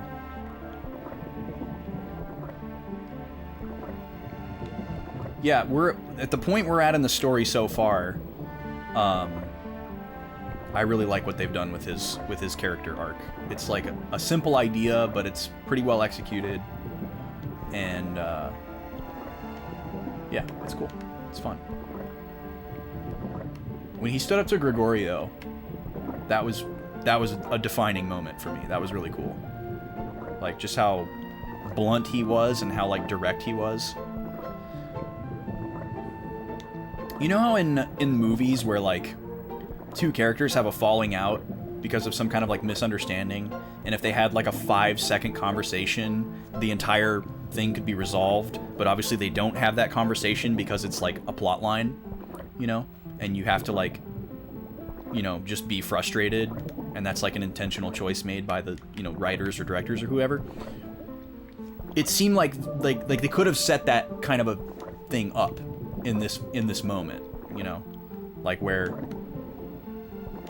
like, they could have had Enrique not be so direct with Gregorio, where he's like, I'm not going back with you, this is my decision, this is why, you know, and then Gregorio leaves. Like, you know, they could have, like, frustratingly made it ambiguous, where, like, he didn't get a chance to say anything to Gregorio, or he, like, asks him a question and then, like, the conversation gets cut short because of some, like, unexpected thing that happens or enters the scene. You know, there are all kinds of different things like that that could have gone differently. And something about how, like, direct he was just really did it for me. Okay, so this is a different room that looks the same. So I gotta... Or no, this is the same room. Okay, we're just completing a different part of the map. So I got to assume that all of these lead to the same place. But there's probably a specific one that we're supposed to land on. Yeah. Because this is the only way we can go, is down. But if we go back in this previous room, there was another way we could go as well. So let's go look at that.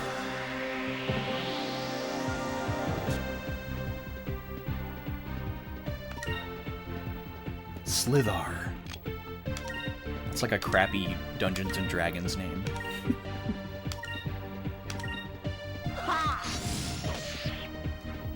Yo, welcome in. I'm liking the game a lot so far. We're about 40-ish hours into the game, so we've had a lot of time to spend with it, chew on it.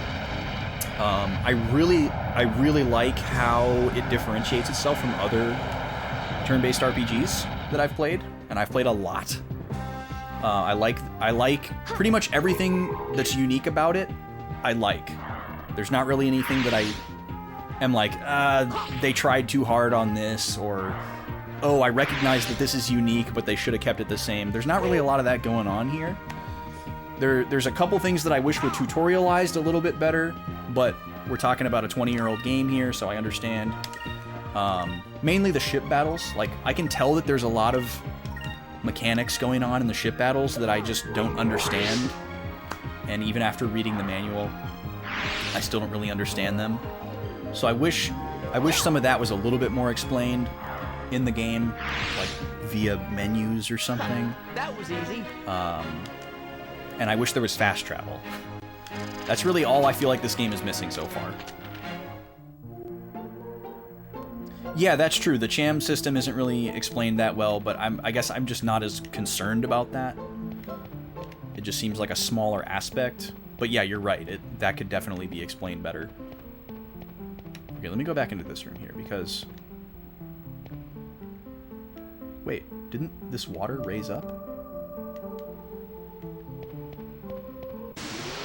Or did it go down when we pressed the button? I thought it came up. Still holding out hope for a remake? Yeah, it's possible. It's possible. Hey, if the Legend of Dragoon remake happens, this one could happen. This one's actually probably more likely than the Legend of Dragoon remake, in my opinion. Are you the one that knows the group heal? You are, but we can't do Lambda Burst and the group heal. How's everybody's health looking? Everybody needs a little top off. Let's just do regular attacks. And we'll do a group heal.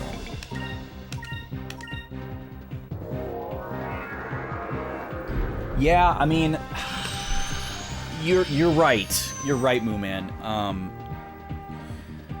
It makes sense.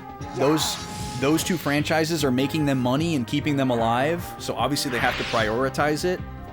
I feel like Sega is kind of like in the situation that Square Enix was in like 2013, 2014, where they were just like kind of floundering and trying to figure out how to stay alive. Or maybe it's more like a few years after that. Maybe they're kind of past that stage, but they're still hesitant to like step outside the box.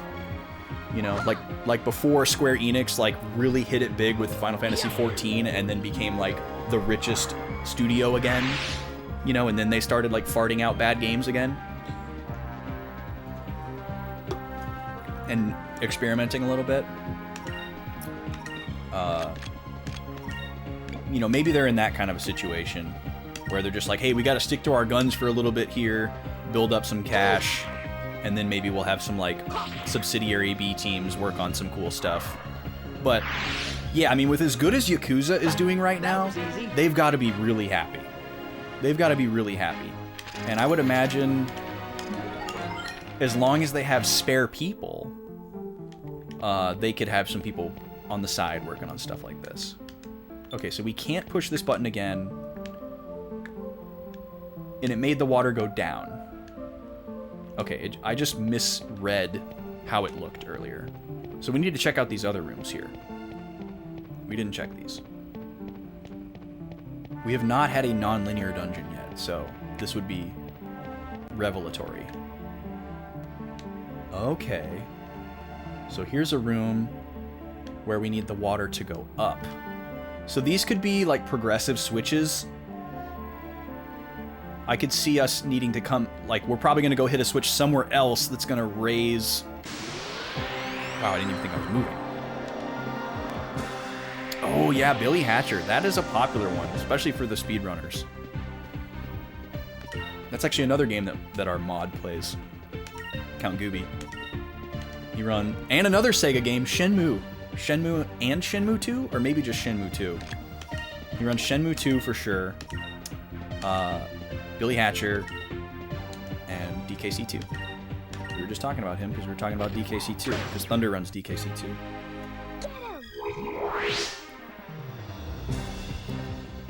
I like watching those Billy Hatcher runs. I've never played the game, but the game has really cool movement. I like watching Billy Hatcher runs for the same reason I like watching Monkey Ball runs. Because the movement is just so insane. Another game that was supposed to be on the Dreamcast. That makes sense. It has that look.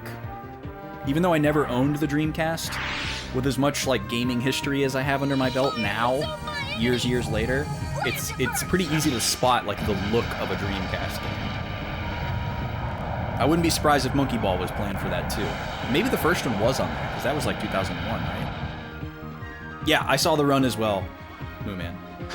Yeah, I'm working my way through those GDQ VODs. The last couple years, I haven't been able to watch very much of it live. I'm able to watch it at work, which is great, but like, I work really early in the morning, so a lot of times the stuff that I get to see early in the morning just doesn't tickle my fancy as much as the stuff that runs at prime time, or like when I have to go to bed for my early job, so I have to watch those VODs later most of the time. Okay, what I was going to say is, one switch is probably going to raise this thing, so that we can hit that switch, and then we'll probably have to go do something else, and then raise the water in this room so we can hit that switch. That's my prediction. Oh my god, the Mario Maker 2 race, that's definitely the best thing that I saw in the whole marathon so far. Closely followed by the blindfolded Breath of the Wild, which was just ridiculous.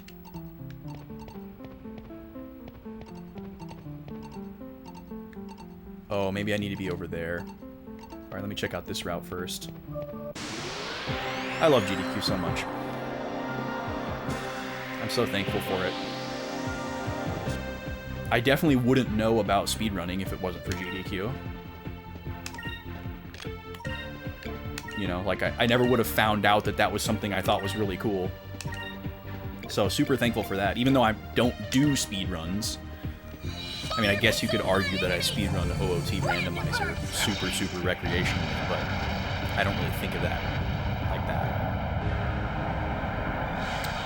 Yes, I did kill her. I actually have it right here. I don't have the actual manual, but I printed out some key pages from a PDF. I'm probably going to go back and print the whole thing, because I do need to give it like a full top to bottom read. I've only really like skimmed it for like stuff that I was kind of immediately looking for. Yeah, the damage chart is super helpful because it is not obvious what the elemental relationships are. Oh, it's wrong in the manual. Okay, that's good information. I have definitely been operating under the assumption that it was true. I'll have to look into that. Classic. Maybe the corrected chart will make more sense than this one. It just seems a bit arbitrary and a little bit imbalanced, so I was kind of surprised by that.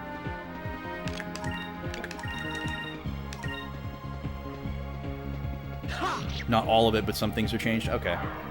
Gotcha. I wonder how that happened. Because it wouldn't be something that happened in translation. Are the elemental affinities different from the Dreamcast version to the GameCube version, and they copied over the Dreamcast one? Or just like, trying to figure out how they could screw that up? I guess if they're like reversed, you know, like maybe they reversed a couple of them, I could see that happening in the translation process or programming process. Yeah, it's just weird to imagine how something like that could happen. Colorblind copyist. Work. Wow, this is cool looking. Okay, so we got a room with a chest here. So there's a ramp there, so we have to find some way to get into this room from somewhere else. But I don't see any other openings. What a cool room, though.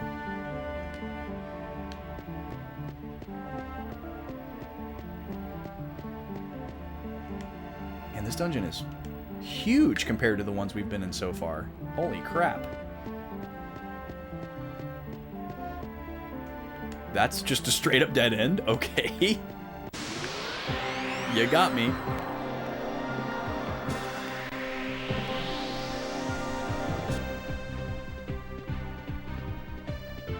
Oh, new enemy. Spirus. Hi, puppies. What you barking at, huh? What's going on out there?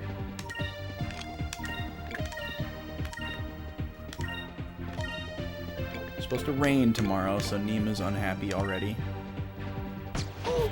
She's actually been acting rainy all week long, even though it hasn't been raining. She can just sense it or something. Her anxiety's been flaring up like crazy, especially at night. I don't know what's going on with that. Probably just like barometric pressure changes that we can't sense, but she can. Because that's usually what causes her to act that way. It's not the actual rain itself. It's like the barometric pressure change. Because she'll act that way even if it's not raining or thundering. She definitely doesn't like thunder, though. Because when thunder happens, she's like, But even if there's no thunder, she'll still, like, have an anxiety flare-up. Even if there's no rain or anything. She's, like, way before it starts. She just, like, knows it's coming. Really interesting and unfortunate. Okay, we need to do a sacrum here. We have enough to do Lambda Burst and the group heal. God, our life is so much easier now that we have this spell. It's insane. Why doesn't she like you? Yeah, I'm sorry, Thunder. Try not to take it personally. She's not a fan. We don't know. I don't know what that is about dogs. It's interesting that nobody's ever really figured it out, you know? Like, it's a known thing. It affects some dogs and not others. It's not breed specific. It's not gender specific. It's just some dogs have it and some dogs don't.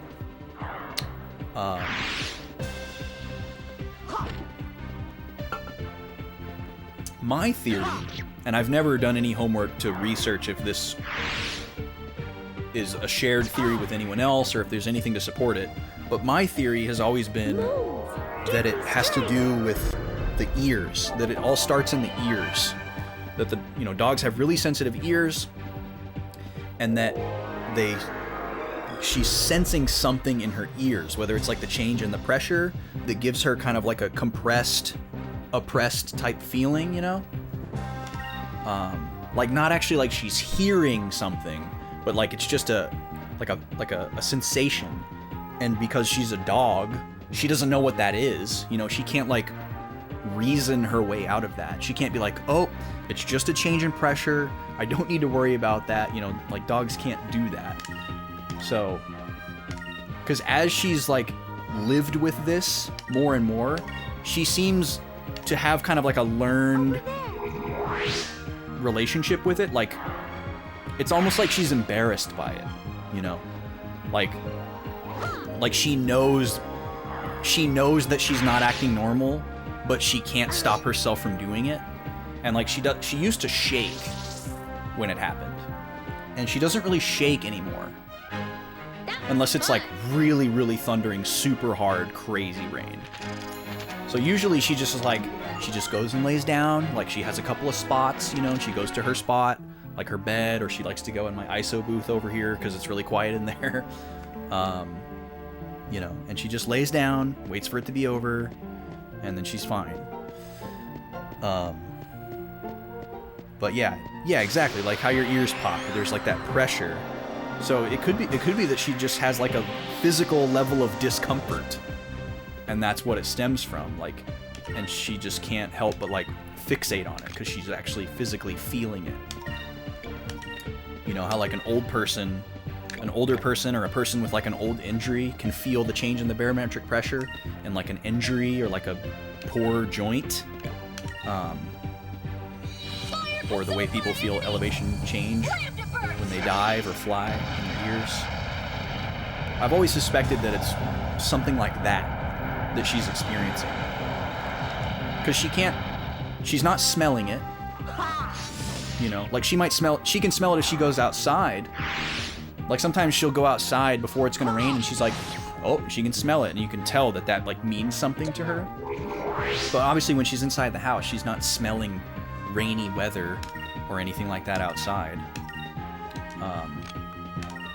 And she's not hearing it, because you don't hear the barometric pressure changing, you know? She starts reacting to it before there's any rain or thunder that can be heard. So she's not hearing anything. So she must be like feeling something, right? And I just guessed, well, her ears are the most sensitive thing that she's got, maybe next to her nose. So she's probably feeling something in her ears. I don't think she's feeling anything in her joints, because she's had it her entire life, even though she is like middle-aged. I don't think it's her joints that she's feeling it in. That was fun. Because she's in very good health. She's got good joint health. So I figure it's her ears. But since she can't tell me, you can't tell me, you just look at me. Oh, you're a little wet. You must have been outside in it. I need to take a look at my magic. I haven't changed any of my assignments in a while. Hi, Gobi. Meanwhile, the other dog, carefree, happy-go-lucky, doesn't care at all. Although she does now recognize that something happens to Nima when the storms come. And so she gets kind of worried about Nima, or tries to check on her, or tries to cheer her up. But she herself does not really react to it at all. She doesn't care. She'll go outside and play in it. Won't you, Gobi? Yeah. What a sweetie.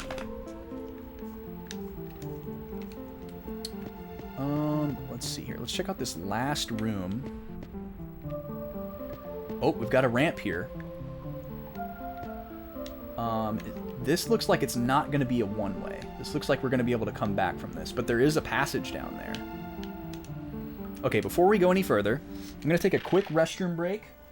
I'm going to run a pack of ads to kill those mid-rolls for a little while, and then I'm also going to go downstairs and pick out that soda that we're going to review. So when we come back, we'll do a craft soda review, and then we'll get back into the game. I'll see you all in about 3 minutes. Thank you for being here. Enjoy some drum and bass.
All right, we're back.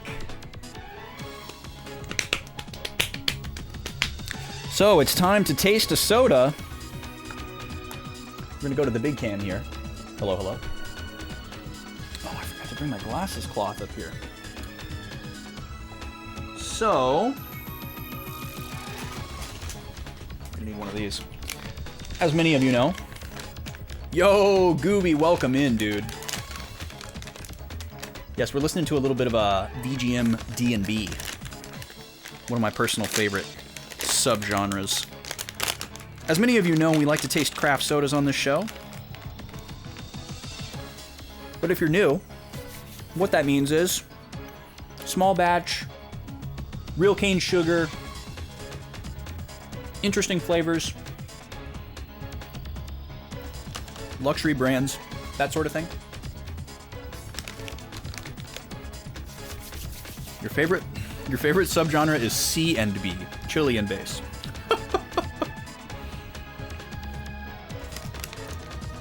Yeah, Gooby, we were talking about DKC speedruns a little bit earlier, so that must have latently summoned you. There we go, Thunder's asking for some advice. So today we're going to taste a French soda. Limonade à la François. I'm not even going to pretend like I know how to do anything French. But I know a lot of other cultures and countries call what we know as a soda, they call it a lemonade, which is very interesting. You'll see that in like a lot of European countries. Germany, Scotland, I think, and France. And this brand is, I'm not even going to try to pronounce this correctly. I have no idea how you would pronounce this. It's R-I-E-M-E, and the first E has a little accent over it. So I don't know if that's Reem or Riem, or, I mean, I feel like anything goes with French vowels. It could be rum or room. It could be anything.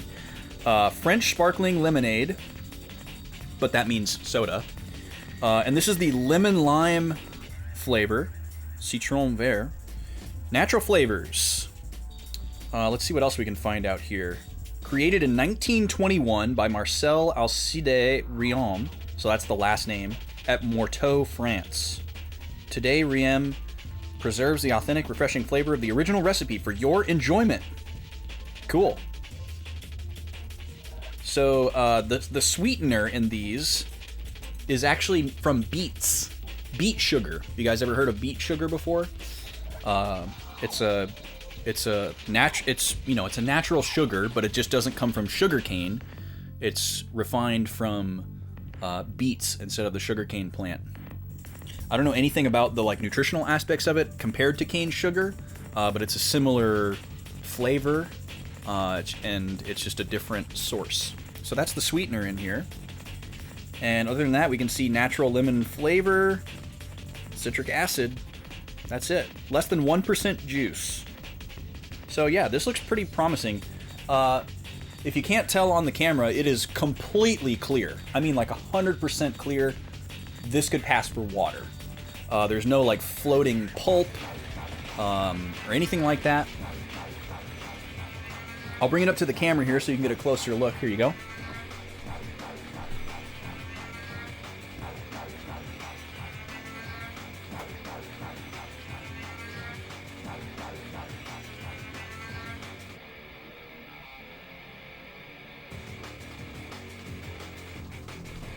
All right, and I have like 4 or 5 different ones from this brand because I'd never seen the brand before, so I bought a whole bunch of them. I don't know if it was every flavor that they had at Blue Sun, but I got quite a few of them. So let's crack this thing open. That came right off. Smells good. It smells a lot like the Bundaberg, actually, even though there's probably not aromatic bitters in here. I think it might be flat, unfortunately, based on the lack of sound and how easily that cap came off. Which is interesting since it was a screw top, but could be a bad seal. And I don't see any bubbles. Or maybe, well, it says sparkling. Yeah, it should be sparkling. Okay, it's not completely flat. I feel like it's probably supposed to be a little bit more sparkling than this, though. This is really good, though. It's definitely a more muted sweetness than a traditional soda. And that could just be a percentage. I don't necessarily think that's the source, because this is basically a 12-ounce bottle, 11.1. And normally a 12-ounce soda has like high 30s to anywhere from like low to mid 30s to like high 40s grams of sugar, which is absolutely insane. Like standard corn syrup sodas on the shelf, like Pepsi, Mountain Dew, etc., it's like 46 grams of sugar. This one only has 26, which is still a buttload of sugar in a 12-ounce drink, but it's also half of what's in a standard soda, and it's noticeable. It doesn't hit you as hard. It's not like super sickly sweet and punchy. You're basically halfway between standard soda and seltzer territory, which is really great for me because typically things are oversweet for me pretty easily. This is really nice though. The lemon lime flavor is really good. You can taste both of them, so they're, balanced between each other. It's not more of one than the other. It tastes natural. There's not a bitter note of the peel or zest flavor. It's just like the standard sour fruit kind of flavor that you'd expect from like a squeezed lime or a squeezed lemon. You don't really bite into it unless you're crazy. Oh, I don't mind, Gooby. You guys can go off if you want. Activity in the chat is good for me, so by all means. I mean, you're welcome to talk in Discord if you prefer, but I don't care if it's in the chat. This is a really good lemon lime soda, actually. I would reach for this before a lot of other lemon lime sodas, because I like things that are a little less sweet, but this has a nice punch to it. And considering the fact that it's probably supposed to be a little bit more carbonated than this, it's still really, really carrying. With just the small amount of sparkle that is there, it's enough. But if there was a little bit more, I wouldn't complain. But yeah, I would say that this is almost the same flavor as the Bundaberg Lemon Lime and Bitters, just without the bitters. There might be a little bit more depth of flavor to that one, and obviously it's a lot sweeter and sugarier, because that one's more in the 40 grams of sugar range. But if you can even just bat in the same league as Bundaberg, you're doing something right. So, yeah, I'm excited to taste the rest of these, considering we have 4 or 5 from the same brand. This bodes well for those. This is obviously good quality. It's well balanced. It's not too sweet. I'm really enjoying it. I will absolutely finish this.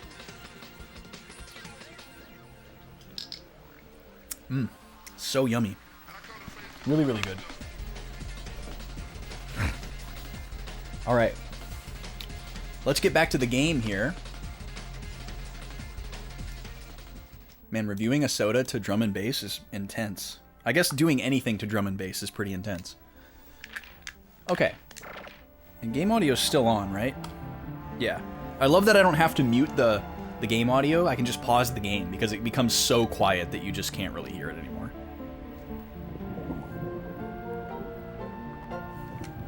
And I'm just letting you guys go off and chat, but if I miss something that you want me to respond to, just say it again. Because I'm just assuming that most of these chats are not for me. Oh, there's 2 passages down here. Man, this dungeon is huge! I'm scaled. I keep expecting that one of these is just going to lead to a treasure chest, and we're going to have to backtrack to that other room, and that's the main room. But that hasn't happened yet. So. This song sounds exactly like something that would be in Dark Cloud. There's been a lot of music like that in this game, actually. Oh, this is that other room. Okay. That crosses one thing off the list.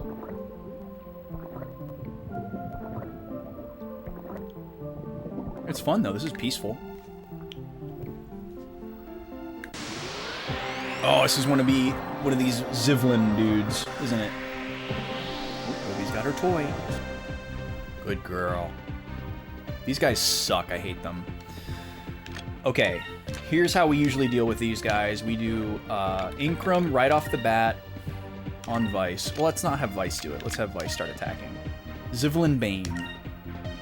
Whatever we got from the last one we forgot to sell, we should have done that. I remembered that, and then I forgot it.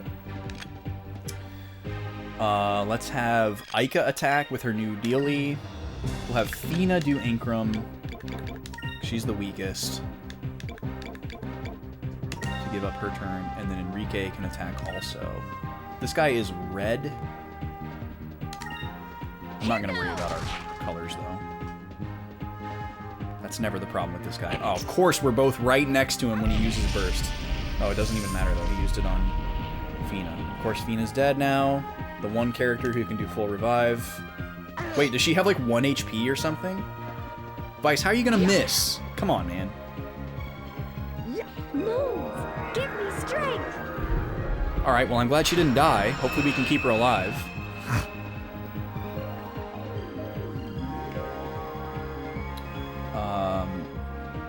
Okay, how much do we have here? Do we have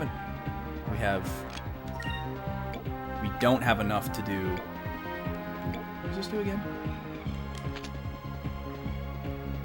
Defend and counterattack for his crew. Okay, I want to try this, actually. We're going to do Skull Shield. We've never tried that before. We need to do a group heal. 16. She hung on with 16 HP. Let's go, Fina. Okay, let's do a group heal here. Because... Oh, wait, no, we don't need to do a group heal. Let's just have her use one of those full heals on herself that we just bought. Which is the...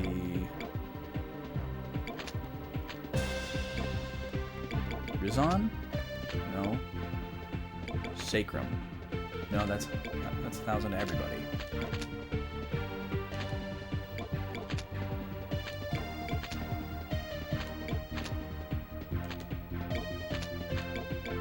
I know we got it.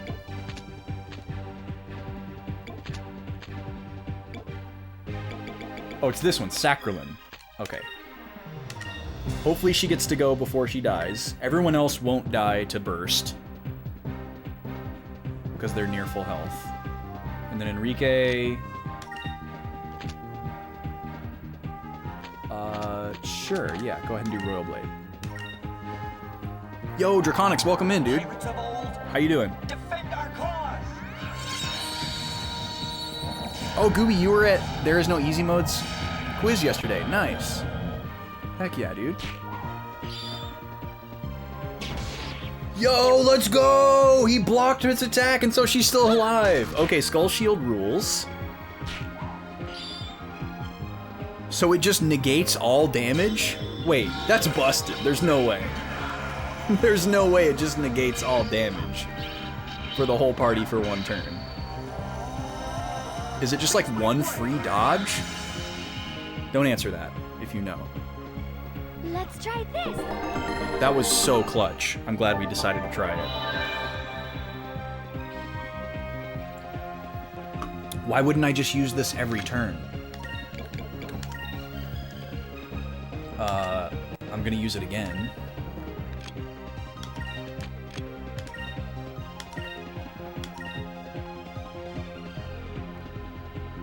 Actually, let's have Fina use Incrum on Enrique. Because if Vice is going to be using Skull Shield instead of attacking, we'll put the boost on him. Pirates of old, defend our cause! Oh, no worries, Thunder. No worries. Try to keep it mostly PG, erring on the side of PG-13 in here, so you're good. Move! Give me strength! I don't personally shy away from it in my waking life. I just don't really swear on stream, but it's not because it like bothers me or anything. I just have a lot of friends that watch me that have young kids, and you know they might be in the background, so try to keep it PG as far as what's coming out of my mouth.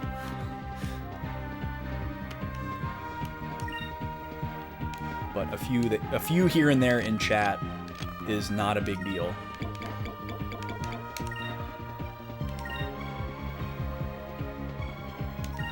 I wasn't paying as much attention that time to see how our Skull Shield did.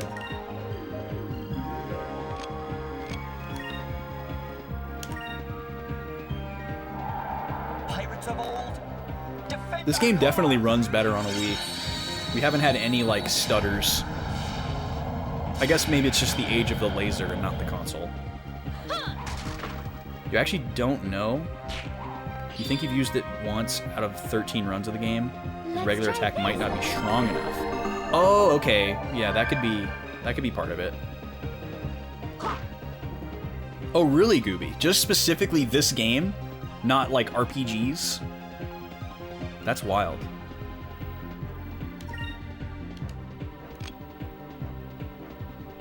Yo, Rem, how's it going, dude?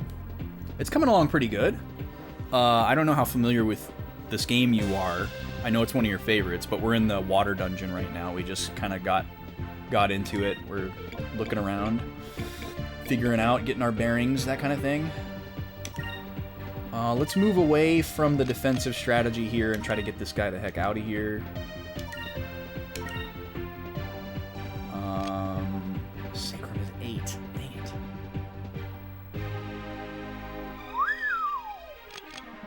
Let's do one more item heal, I guess, then. Yeah, she's the only one that's in kill range. Everyone else is fine. Man, he's just been ganging up on her. It's like he knows. Give Bane the business. Yeah, these guys suck. These guys really suck. But yeah, it's going good, Rem. I'm really liking it. I was kind of getting asked for my opinion earlier, so I'll be repeating myself a little bit to some of you, but everything that this game has attempted to do differently than most of its contemporaries, I like rather than dislike. I think really the only thing that this game is missing is fast travel, which I guess could still be a thing at some point, and a little bit more tutorializing of some of the mechanics. That's really all it's missing. Anything else I can let go because it's, you know, so old. But I'm trying to compare it to other contemporary games from this era. And the easiest one for me to compare it to is the last RPG I played on stream, which was Wild Arms 3, which is like a year after this or 2 years after this.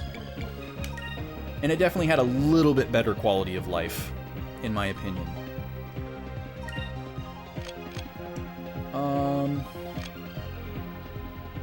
But marginal. Definitely marginal. Okay, how's health looking? Everybody's looking good. Everybody's looking good. Yep. He might as well do a group heal, though, because he's going to attack somebody. And that, if he doesn't for some reason, we can just be topped off at the end of the battle.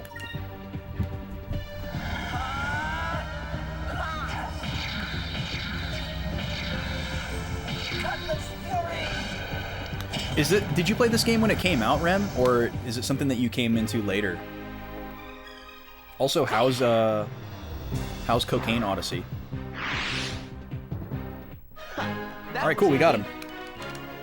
We didn't get that group heal off, but that's fine. Save the MP. Still have your Dreamcast copy, hell yeah. So you were really in at the ground floor.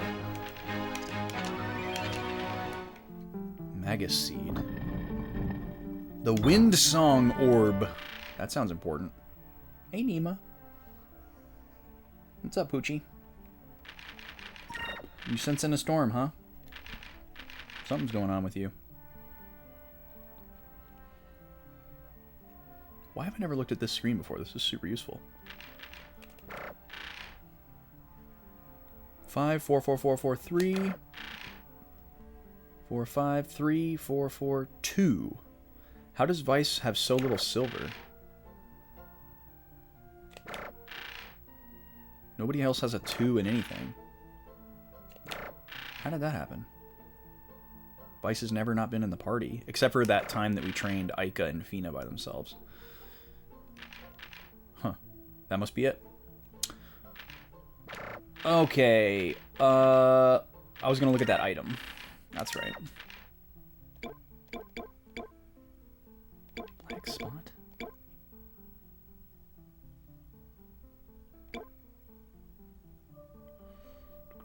Oh yeah, we need to go see the moonfish guy. We haven't seen him in a while. Okay, it's not in there.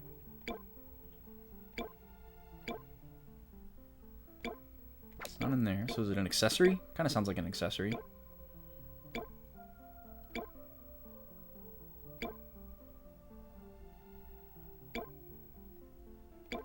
Nope. Okay, is it a consumable?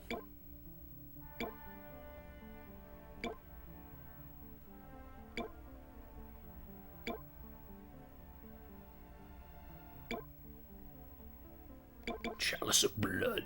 So that's the thing we got from the last one that we need to sell. There it is.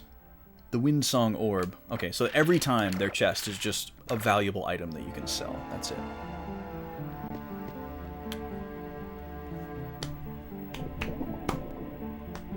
Gotta put the addiction down for work this weekend? Well, it's good that you're in control, Rem. Really cool that you're playing that, though. I think Etrian Odyssey is so dope. Such a cool series. I wish more people knew about it. And it's great that they made it more accessible. I hope they will follow suit and release them all.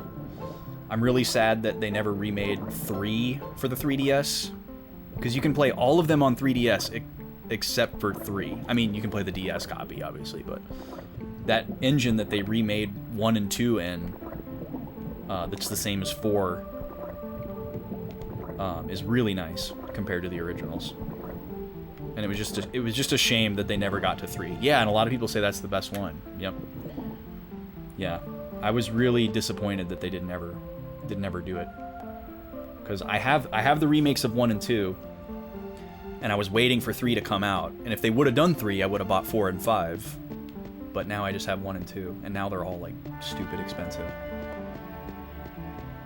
But definitely putting the cart before the horse. I haven't even played 1. I played the demo of the remake of 1 on 3DS and got super addicted to it, and then bought the game, but just never made time to play it. Okay, here we go. We're filling up the main room.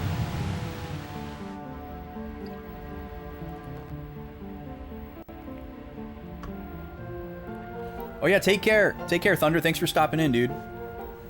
Yeah, hit up Gooby, hit up Broat. DKC runners are so nice. Okay, so that's a dead end. We're starting to slowly cross off paths off our list. That's good. Oh, you use other people's shield abilities. Interesting. Yeah, we haven't messed around with that.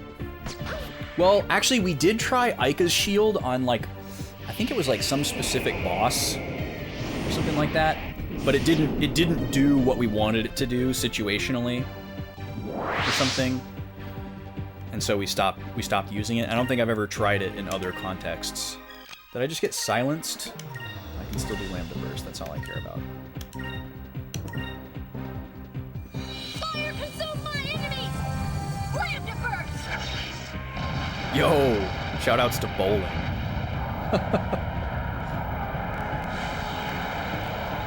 The hydrate when the room filled with water? Yeah. This isn't water, though. Despite its appearance, this is not water. This is a lemon lime soda. It's great. But don't worry, we are plenty hydrated.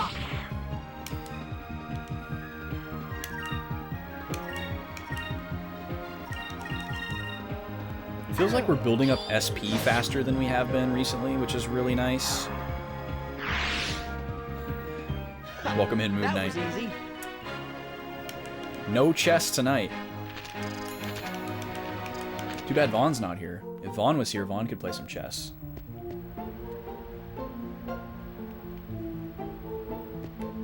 But I am not a chess man. I think the last time I played chess, I was probably like 16 years old.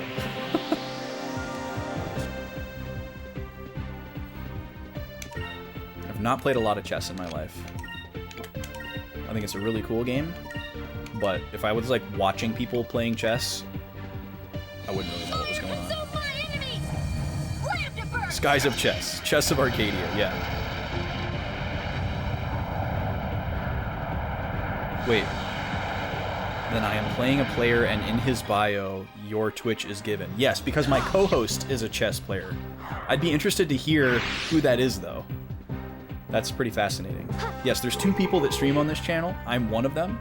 And my co-host is a big fan of chess, as well as a lot of other strategy and grand strategy games. Wait, you're playing against Vaughn right now? No way. That's wild. That is awesome. Can we watch that game? For real, though. I am losing. Oh no, Moon Knight. Yeah, I don't know if Vaughn played a lot while he was abroad. That was easy. But I wouldn't be surprised if he did. And even if he wasn't playing a lot when he was in Bulgaria, he was probably watching and studying. If I know Vaughn. If I know my boy. Yep, that's our boy. That is our boy. Another dead end. Okay. We like dead ends, actually.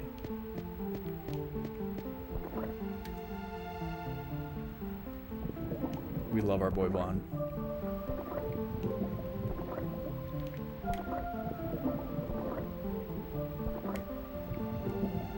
Yeah, Vaughn has not streamed on the channel for a while. It's just been me for a while. He's got some crazy life changes that have been going on. He was abroad for a year. He was in another country. He was in Bulgaria for a year. So obviously he didn't stream during that time. And then he got back from Bulgaria in October.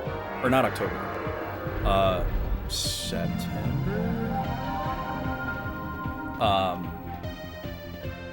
Something like that.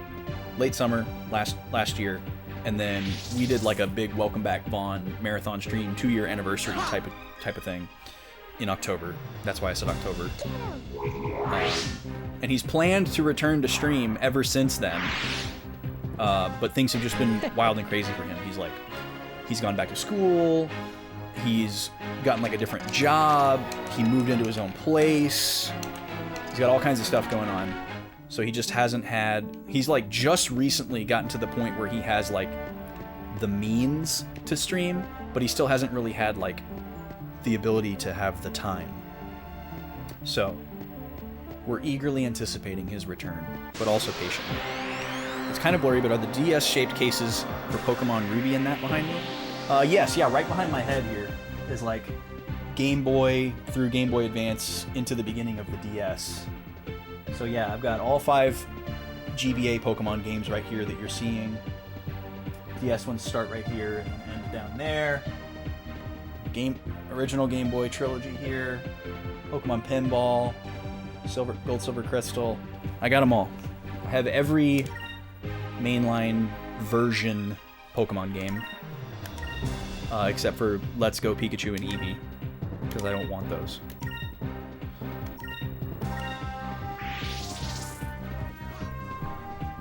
Where did I get the cases from? The cases are from customgamecases.com. Really nice guy out in Vegas. Does good work. He even makes like custom cases for like oddly sized carts, like Pokemon Pinball. He made this special big boy case for Pokemon Pinball so that you could fit that special sized cartridge in it. And I got the manual for that one too. He does good work. He does volume discounts if you buy a whole bunch for like your whole collection at once.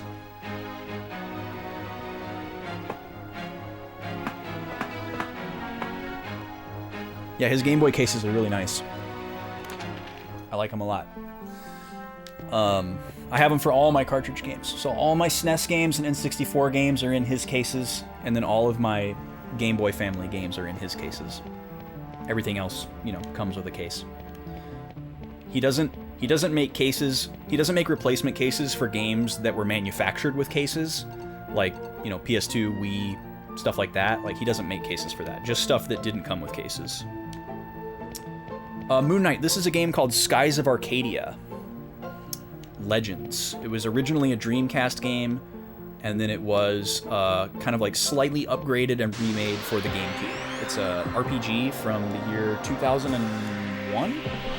2002? Something like that. Published by Sega. Developed by Sega, actually, as well. The rare internal Sega game. You saw a Reddit post with those before, but the person didn't say where it came from. Oh, nice. Gotcha. Yes, I'm a huge fan of custom game cases. I like took a chance on them. Back in the day, I wasn't like personally recommended them or anything like that. I didn't have anything to go on other than just like their website, but they were like super reasonably priced, and I didn't have very many cartridges at the time.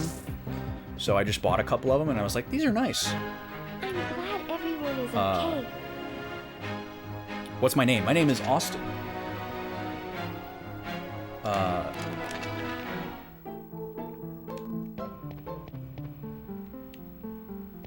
But yeah, he used to use the original UGCs, Universal Game Cases, that you could buy back in the day. Oh, it's not here either. Interesting. So it must be like in the lower part of this room once the water gets up to the top. Yo, Three Bears, welcome in. I love fans of this game coming out of the woodwork. I am now a fan of this game, but this is my first time playing it, so I went many, many years not knowing what all the buzz was about. But I totally get it. It's super unique, it's fun, it's cool. Oh, Vaughn asked who's streaming. Who could it be if it's not him? It's me. Maybe he's just testing you to make sure that you're not making it up. He's probably asking you to confirm that you're really watching the channel. Maybe he doesn't believe you. Oh, you had it on Dreamcast, but you've been meaning to play this one. Nice. Very cool. Yeah, I never had a Dreamcast. Never had any Sega systems.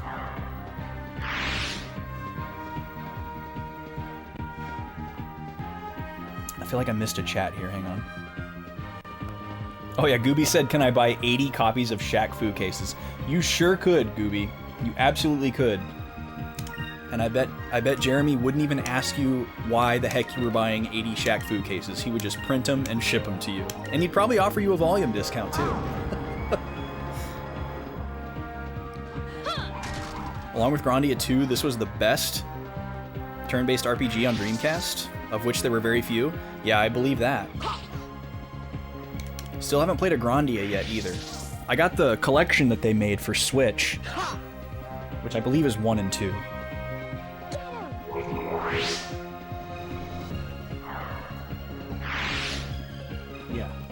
Yeah, Limited Run did a Grandia HD collection of Grandia 1 and 2. I'll get to it someday, but who knows when. Still in the plastic.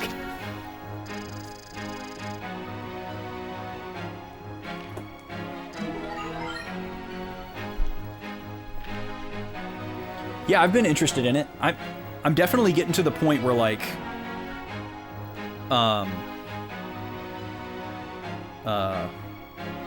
more unique, interesting RPGs like this are tickling my fancy versus traditional ones. Because I've played so many traditional ones. Especially if they're shorter, bite-sized RPGs. That's good. That's really good for me. Okay, so now we're back at this labyrinth here. We just need to figure out which one of these we need to drop into. I need to take a better look around. Thank you, Moon Knight. Okay, so one of these must have some kind of, like, passageway. That one leads to a wall, but not a door. Let's see. Oh, yeah, that's right. Bot and Kaidos is getting remade as well. I was always, like, mildly interested in those. Okay, so it is this one. So it's the one behind the one that we went in? It looks like. Well, actually, that one doesn't have a ramp attached to it. So it's that one. Okay. Got it. Yeah, I was always like kind of mildly interested in Baten Kaitos because of the artwork. That's kind of my favorite thing about those. It looks a lot like Chrono Cross to me. Just the style of it and the color palettes. It's got like the hand-painted backgrounds, which I'm a huge fan of. You know, in like the PS1, that very PS1 style. And then, yeah, just the whole look of it looked really cool. I'm not super into like the card-based battle system. I don't think I would really jive with that. And I've also heard that they're like extremely long, which is not good for me. Used to be what I was all about. Used to be that's all I wanted. I wanted to spend 200 million hours on every RPG when I was like a teenager getting into them. But obviously now I can't do that. It takes me like a year to play a 30 or 40 hour RPG, so bite-sized stuff is better for me. I don't do a whole lot of gaming outside of stream, unfortunately. I mean, there are like periods of highs and lows. Like right now I'm playing a crap ton of Tears of the Kingdom off stream because I'm super Zelda brained. But under normal circumstances, Chrono Trigger is one you'd like a remake for. Yeah, the DS version has really skyrocketed, and they really dropped the ball on the PC version, which is unfortunate. I do have the DS version that I'd like to play through and get all the endings someday. And Three Bears, I have Vagrant Story. I will play it someday. I'm definitely a little intimidated by it. I've seen a couple of my favorite streamers play through it. One of them had to take a break because it was too hard. Another is an extremely dogged, determined gamer, and they got through it. And the third one that I watched also got through it with some really, really cool methodology and approaches that I really appreciated. But I've tried to avoid watching too many streams of it because I don't want to get spoiled on like story stuff. But it is good to have like a kind of a basic understanding of the gameplay mechanics because it's super confusing. Yeah, janky, great story, but full of jank. Yeah, that seems like it tracks based on what I've seen. It's like PS1 Dark Souls, almost. Oh, you managed to draw him, Moon Knight. Well done. Well done. GT to both of you, indeed. You're normally against card combat, but those games clicked for you. Okay. It's a good enough endorsement to be curious. To maintain curiosity. You used to stream every game, but now you chill more. Yeah, that makes sense. I was talking to a friend today, actually, about how, like, sometimes I wish I could just play the game and, like, not talk or anything. Okay, I think this is the one we want. But I think I would feel silly after having done it this way for so long. I don't know. Nope, I picked the wrong one. Okay, so let's look at the map this time.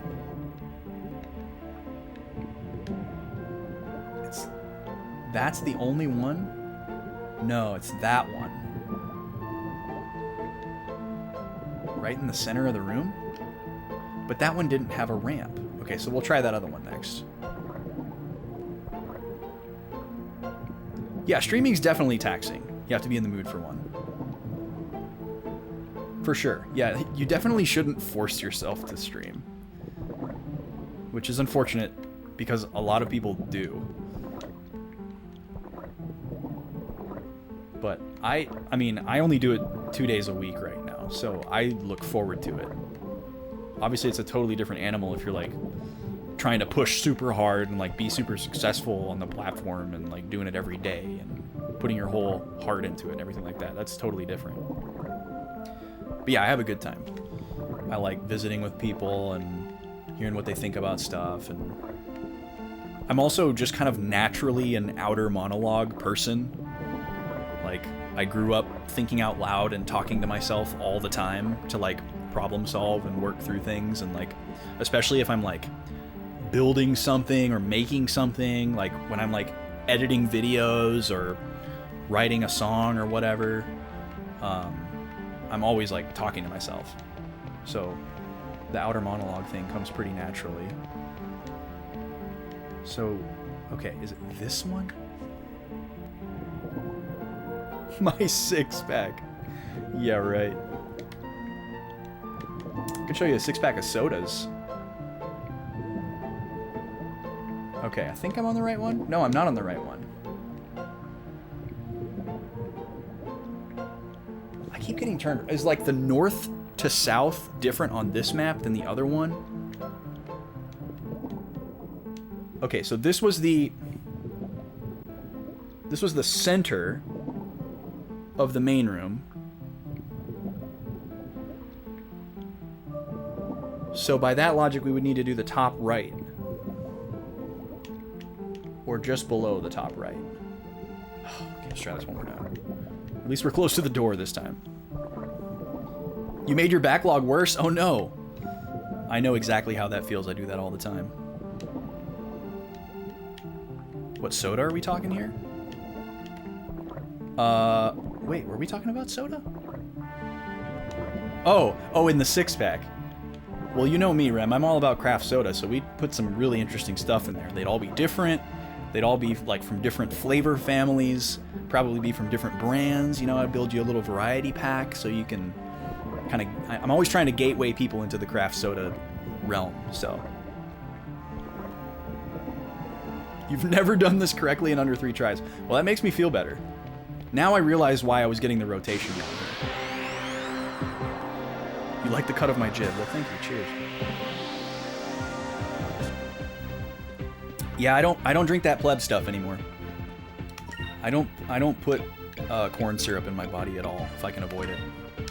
It's very rare that I put anything with corn syrup into my body, and it's usually by accident, if at all. At this point, your backlog is any game on anything you haven't played. Well, I guess... Yeah, I guess that's true. PS5 or Xbox? Well, I don't have either. But if I'm choosing between Sony and Microsoft as far as a console family, I'm definitely a Sony person. But that being said, I've barely played my PS4. I've only played 2 games on my PS4 since I got it in 2018. So I'm definitely more of a retro guy. I'm still waiting for like that killer app PS5 game that makes me think, okay, I have to get a PS5. But that game has not come along yet. So what am I playing on? I'm playing this on a Wii. This is a GameCube game. I've been playing it on a GameCube, the original platform. But the laser in my GameCube is starting to go out, and we had a couple of issues last week where the disc would not read, and I'd have to reload the game, and I'd lose some progress. That happened to us 2 or 3 times last week, which was kind of unfortunate. So I'm gonna play it on the Wii from now on, just because it has a newer laser in it. It's actually been replaced once, just for more stability and reliability. But yeah, I mostly play retro consoles. They're all hooked up to an upscaler called a RetroTink 5X, which upscales them from their native resolution to 1080p, and then that goes into an HDMI cable for my capture card. Wait, Lambda Burst. We haven't really had to think about a single battle today, which has been really nice. Just kind of been pressing A and winning.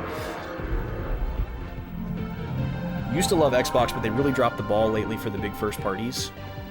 Yeah, see, that's the thing for me is like console exclusives. Like, I don't play a lot of like AAA developed multi-platform games. You know, I don't play like Call of Duty, Battlefield, Sports, Assassin's Creed, anything Ubisoft. I don't play any of those games. They don't appeal to me. They're not my thing. So I don't need a modern cutting edge console for one. I can't circle. I don't have my telestrator today. But here comes a pizza. See it? Oh! Highly unnecessary. Cheese. So yeah, I don't need a like brand new cutting edge console for any reason, really. So it all comes down to exclusives for me. And Sony has always had more exclusives that I was interested in. However, that has changed drastically in the last 10, 12 years or so.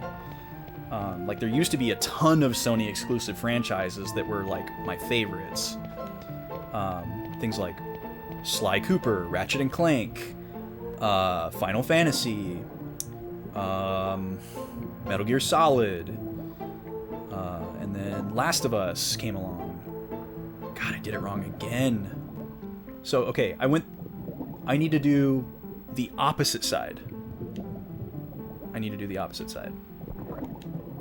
But a lot of those franchises are either gone or made me not like them. So, I have been less hungry for like a cutting-edge Sony console over the last decade or so.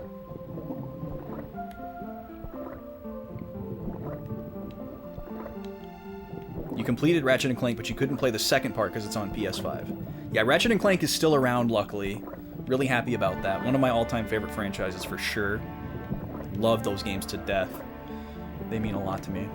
The two on PS3 are still my favorite, Crack in Time and Tools to Destruction. I think Crack in Time is my all-time favorite one. It's just so much fun. I need to go back and revisit those someday. I was always trying to get Vaughn to play those. I really want Vaughn to play Ratchet and Clank, because he's never played a single one of them. We're just process of elimination at this point on these. Okay, that one led nowhere. I don't get how I'm supposed to suss this out. I don't feel like cranking my brain up to that level, and we've gone through so many of these holes at this point, it's going to be faster for me to just do process of elimination. But yeah, I'd love to... Yeah, luckily this song is super chill, Rem, you're right. Chili Bowl Simulator. Can always count on Gooby. Yeah, obviously, someday I will get a PS5, but I am in no hurry. You know, by the time I do get a PS5, I'm sure the next console will be out.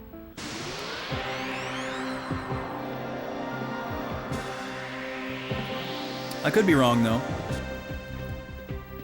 Like, if some amazing Metal Gear Solid 6-esque game comes along, or some crazy new IP.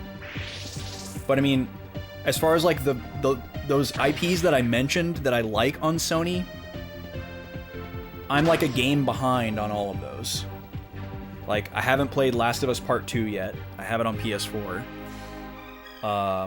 There's a couple of other Ratchet & Clank games that I need to play before I can play the PS5 one. Actually, that might not be true. I think I've played them all. And then what was the other one? Oh, Metal Gear Solid. I haven't even played Metal Gear Solid 5 yet, so no rush for a Metal Gear Solid 6, if that even happens. So, I got plenty of stuff to keep me busy until I'm in PS5 land. Never played Sly Cooper, but without the backwards compatibility of PS3, you won't be able to until they remake it. Yeah, that's like a really interesting, like, I don't know what to call it, niche corner of gaming right now, is all these games that are specifically locked to the PS3. Because there was a bunch of like PS1 and PS2 stuff and random other stuff that got remade or like remastered or like collectionized on the PS3, which was great. Like, they did the Ratchet & Clank trilogy that were PS2 games remastered, so you could play all the Ratchet & Clanks on PS3. They did Ico Shadow of the Colossus remaster, which Shadow of the Colossus got done again. And a bunch of stuff like that on PS3, which was really cool. But now it's all just locked. It's all just still on the PS3, and they didn't remake it again. There's that God of War collection of the old God of War games. Yeah, there's all kinds of cool stuff like that. And a lot of it's just trapped, landlocked on the PS3. So, kind of wild.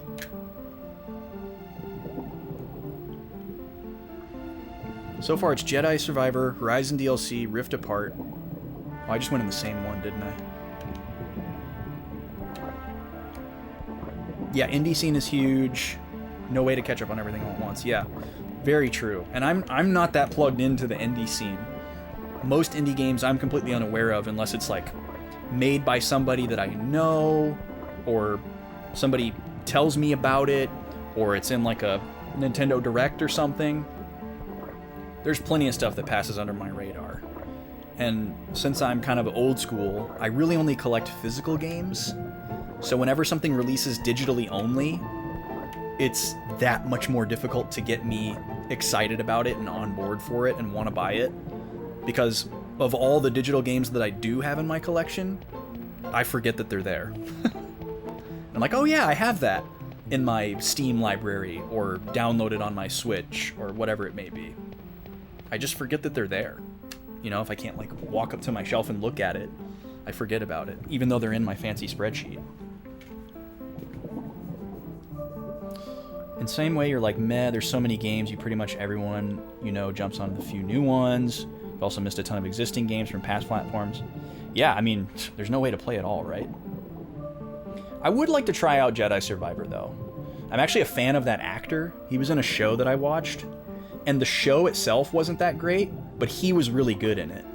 And then when I saw the commercial, I remember when I first saw the ads for Jedi Survivor, I was like, wow, the main character looks and sounds like that actor.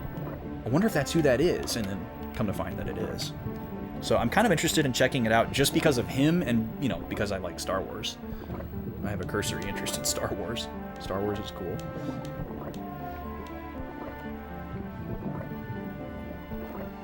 But yeah, I have to be, I'm with you, Three Bears. I have to be super choosy with what I pick to play. I have a pretty coarse, or no, not coarse. I have a pretty fine filter at this point of like what's able to pass through. It's got to be something that I'm like really, really stoked about, or like gatekeeping another game that I want to play, you know, something like that. Okay, there's only about 1 or 2 of these that we haven't been in yet. We've been in both of these front ones, we've been in all the corners, we've been in the dead center. Maybe there's no logic to this whatsoever, and it's just like a Lost Woods type of situation, and I'm just so tuned out that I'm not noticing. You know what, I'd rather have the group heal here. Let's do a Sacrum. We have every green spell now on at least one character. That's awesome. It's a milestone. Yeah, I'm curious to see what people say about FF16. Here goes. I'm a big Legacy Final Fantasy fan, but I haven't liked a Final Fantasy game in a long time. Final Fantasy 13 was the last one that I played and enjoyed. Final Fantasy 13-1, to be very specific. I'm happy for other people. I wish I shared their excitement for Final Fantasy 16, but I don't think it's a game that I would enjoy. But I'm definitely going to be putting my eyes on it. Oh, Killer. Oh, I just realized it's ZB Halo Killer. I was like, is that Zabalo? Tell me if you want to go by something different. I was just calling you Killer because that was the word that I could pick out of your username. Tell me about this Etrian Odyssey Origins collection. What is that? Because I like Etrian Odyssey, and Rem is playing Etrian Odyssey right now. It's best to be picky now, especially with new games. Most aren't even done when they release. Yeah, amen to that. That's another reason why I don't play a lot of newer consoles, is because they're plagued with that. Yeah, just wait a year, there's an extended edition. That's the other thing, too, is like, I was joking with somebody at a game store about this a while back. I went in to buy the PS4 version of LA Noire. And he was like, looking at me like, you haven't played LA Noire yet? What's up with this purchase, you know? He was giving me that look like, LA Noire, really? Especially like based on the other things I was playing, and I was like, man, this is like the 3rd time I bought this game and I still haven't played it yet, and they keep remaking and remastering it. Because I had the PS3 version, never played it, and then I got the Switch version, which was dumb, I shouldn't have bought that. I returned that. And then I got the PS4 version. I'm not buying another one. I don't care if they remake it again. Oh my god, did we actually make it? No, we didn't. God. I don't understand. Okay, it's literally catty corner from that one. And that one was... Okay. I still don't know if there's any logic to this or not. It's the first 3 Etrian Odyssey games remade for Switch. So wait, you're telling me they remade the first Etrian Odyssey for Switch for the US, but they also remade the other 2 for a collection, and they didn't give us those? That sucks, man. Well, I guess that makes it a lot more likely that we'll get them at least. At least we know they're done and they just need to be localized. That would be awesome. Or wait, did they release them all here digitally only? And you're just saying the physical is Japan locked? Because that would really suck too. I would love to get that physically. Okay, so we just went in that one. So, is it this one? I feel like we already went in this one. They're just only digital. Okay, gotcha. Yeah, that sucks. Man. Okay, so that's that one we've been in before. It's not that one. So we just came out of that one. And that was the one that we just went through. So we need the one that is caddy corner the other way. So would that be the back right corner? Oh yeah, you can just import it from Play Asia and then there's an English language option. That's a nice backup actually. Because the Switch is region free. I almost bought the physical from Play Asia of the Chrono Cross remaster. Just to have it. But between the shipping cost and the fact that that remaster apparently is kind of buggy and not the greatest, I opted out. And I'll just play it on PS1. Plus, you know, I still have like my save file and stuff, so I would love to go back and 100% that one day. Because I've only played through it one time. That one's on my replay list.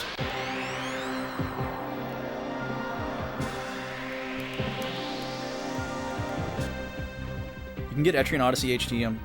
Oh, you already said that. You got yours there. Okay, Ram. Yeah, I wouldn't mind the Japanese cover art. You had to make a Hong Kong Switch account and redeem the DLC skins. Nice. And then you can play it on your NA account. Heck yeah. That's what you did for the Pixel remasters? Nice.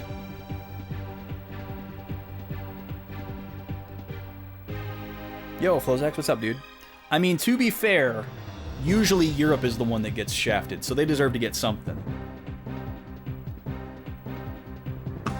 Only thing they really have over us over the years is like Terranigma and God, what was that other?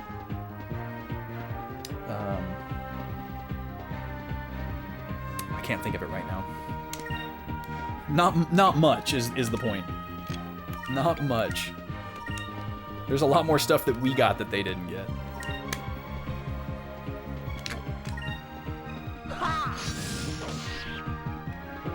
The inside has cover art, and the one from Square doesn't. Oh, interesting. Yeah, they do seem to get some really cool stuff.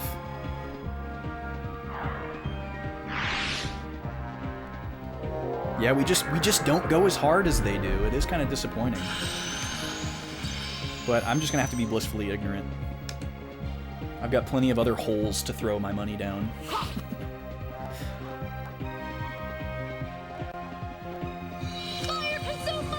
Yeah, Japanese cover art is really fun. Really cool. It's usually a lot more busy, it seems like. Oh, Oris had the red and blue cases. Yeah, that's always cool when they do that. I used to go nuts for colorful cases. I've always had a thing for it. I think I just really like colorful stuff. Like, I was always attracted to the colorful Game Boy cartridges and N64 cartridges back in the day. Like, I was immediately interested in any game that had a different color cartridge. I didn't care what it was. I wanted to know about it. And then a few times throughout, like, some of the newer console libraries, they would occasionally change the case color. Like for Wii or Wii U, they did that. They started doing the red cases. 3DS did it as like a... Of course, it was like a player's choice thing, but it's still neat. I like the way it looked. Okay, it's not this one either. So it's diagonally the opposite corner from this one? No, not quite. This is wild, man. I don't know how we haven't been in every single one of these yet. Yeah, it is a long animation. I'm so tuned out, though, that I'm not even really noticing.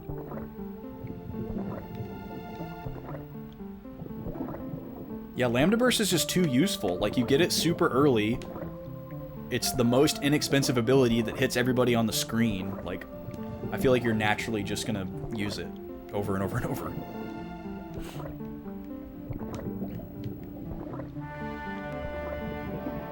We have one with Vice that hits everybody, but we can't use it on turn 1. Like, the fact that you can just throw it out turn 1 just gives it incredible utility. Oh, really? You didn't catch on until your replay? I bet you felt silly. Okay, which one have we not gone in? Maybe this one?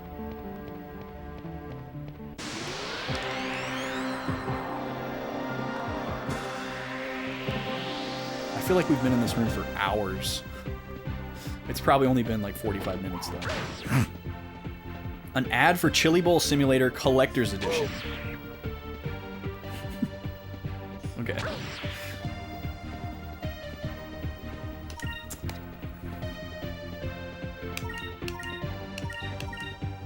Oh, hold on, we need a group heal.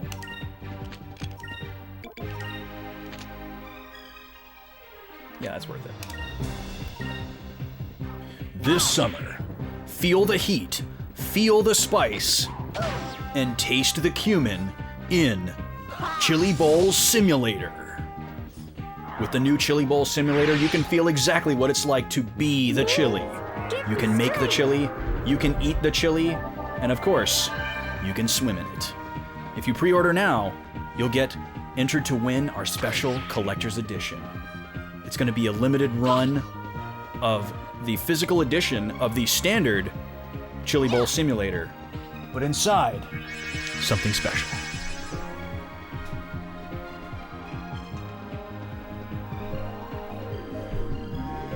Only 1,500 lucky gamers will be presented with the artifact of their dreams, an actual bowl of chili. Cast in real terracotta and glazed in acrylic, topped with sharp cheddar cheese, yellow onion, and red beans. It's the ultimate collectible for your chili enthusiasts. Chili Bowl Simulator. Only participating select stores. Launches June 29th.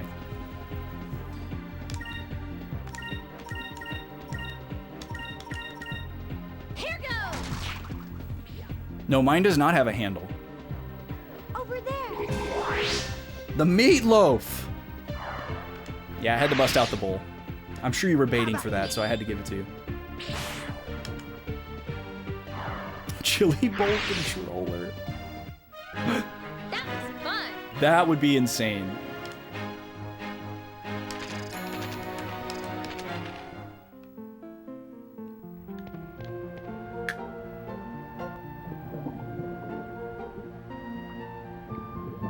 Nope, this ain't it. Okay, I'm starting to think that the hole that we're looking for has to be in a different room. Because we have literally been down every single one of these pits at least once, probably twice. So I'm gonna go do some poking around. Because we got a whole region here that's not mapped.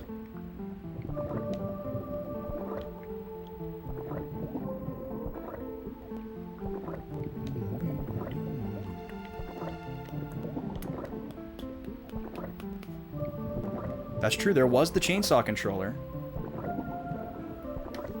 Wouldn't be that much weirder than that.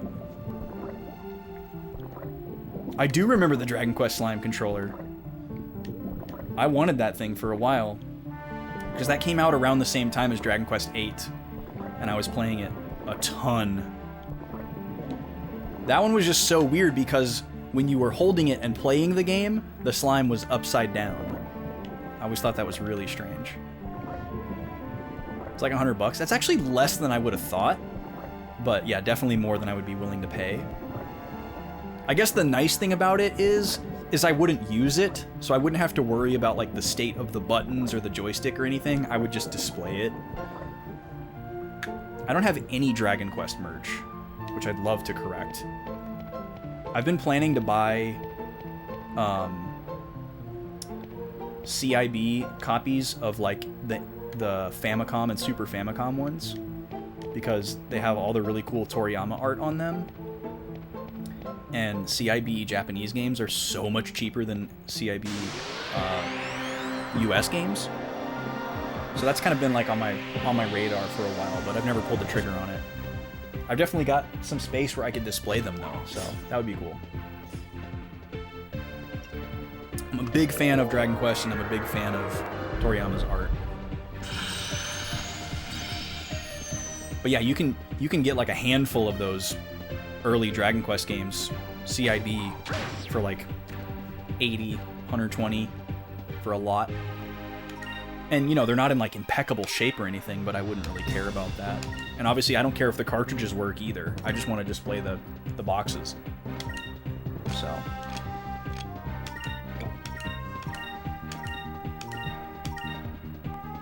but I wouldn't get like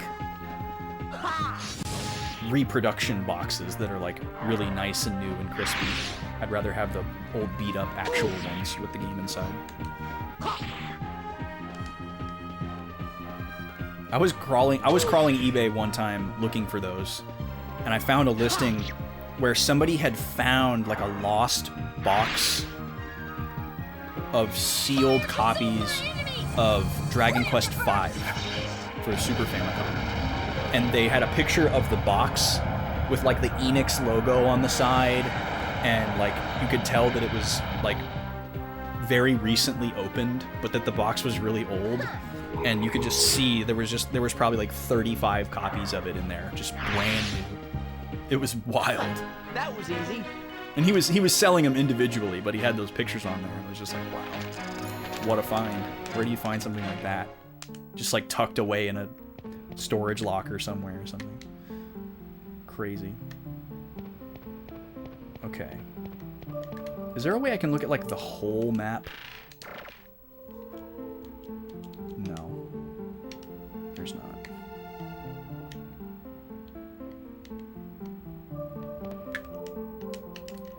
Wait.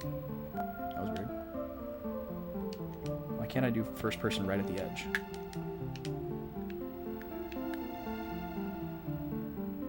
That's not the same room, right? No, it's not. Okay. And this just takes me to the entrance, right? What's the significance of this little... Is there like a hidden wall here?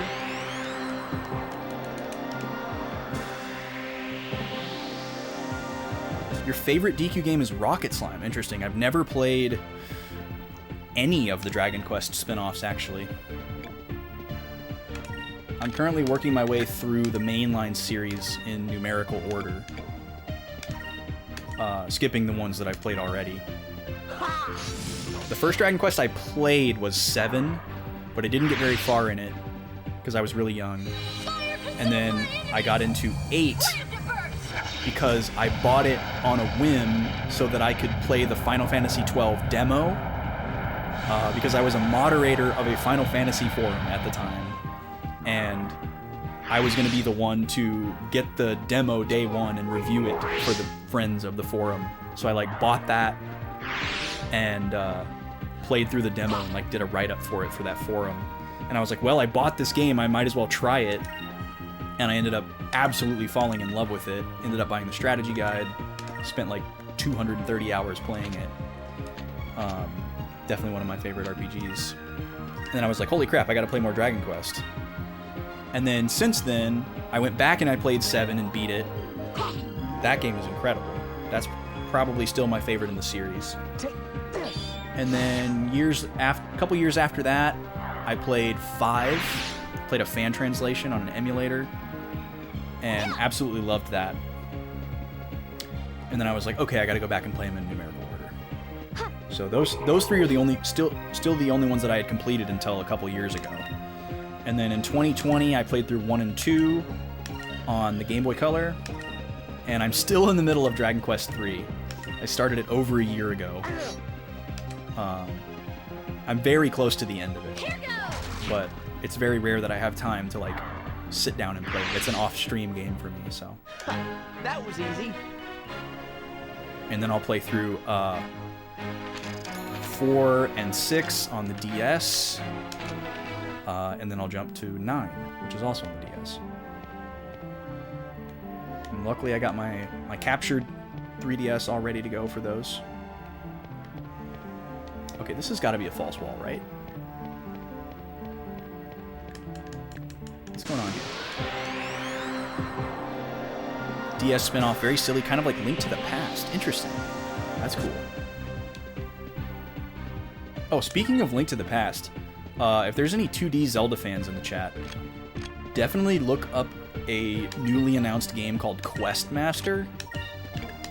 I work with Apogee doing music for some of their stuff, and they just announced a new game that they're working on called Quest Master, and it's literally a 2D Zelda maker. The graphical engine looks exactly like Minish Cap. There's a lot of like really skirting the line visual and sound design, and it is essentially 2D Zelda maker. It looks incredible. It looks really, really good and really polished. Definitely check it out.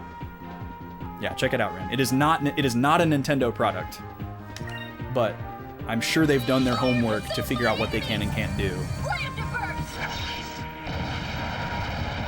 Yes, I am, Moo Man. Yes, I am. It's called Quest Master, which is a very generic name, but it's also a clever swap of Master Quest, which I appreciate, and I'm sure is intentional. Over there. No, it's not a DS game. This is a new game that's in development. I'm guessing it's going to be PC. I don't know if it'll come to any other platforms. Because Apogee, I don't think Apogee is developing it. I think they're just publishing it. They're mostly a publisher right now, but they are internally developing some stuff as well. But they're mostly publishing indie stuff right now to try to kind of rebuild their brand.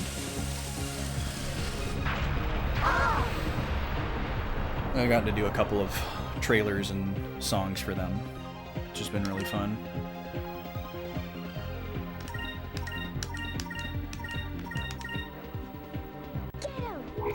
Speaking of retro, did I see System Shock Remastered? I know the name of the game, I recognize it, I know it's like a classic, kind of like pedestal game, but I don't know anything about it. Actually, is that an Apogee game? Is that why you're bringing it up? Eternity. What is that? Did I go the wrong way? No. Where's my magic page?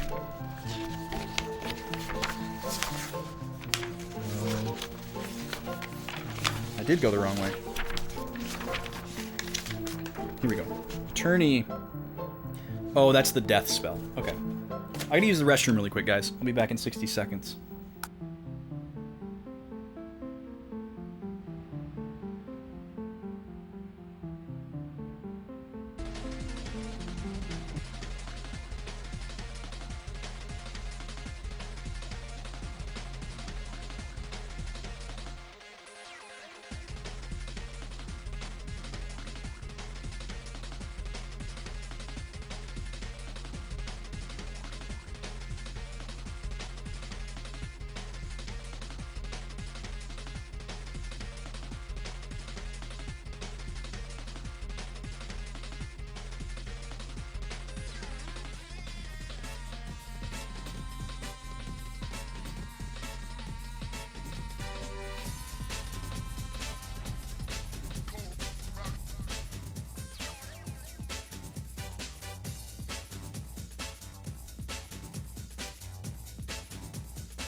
Okay, thank you for waiting for that. That song is from a pool game. That's awesome. Okay, we're back. Looking Glass software, okay. Within Months of Doom, okay. So it's like from that era. That's like a little bit before my time. I mean, I was alive, but... Oh, maybe that means it's the floor below. Maybe that's what that means. I wasn't playing games like that at that time. I was playing like Freddy Fish when Doom came out. Putt. Maybe Mario.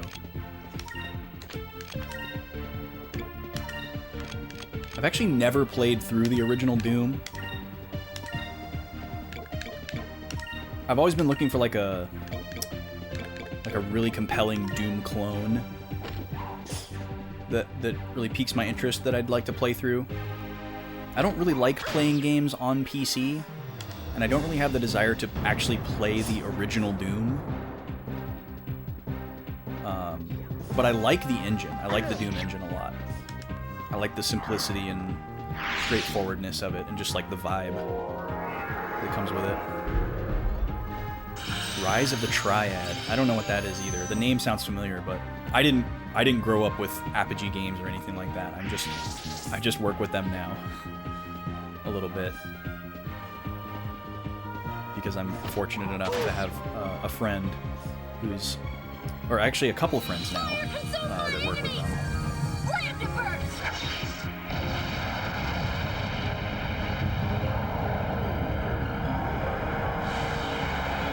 Get out here, kitties. Say meow to the devil for me. They both hung on with like no HP. Come on.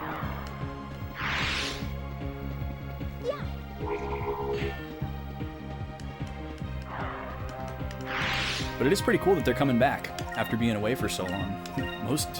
Most old development studios don't do that.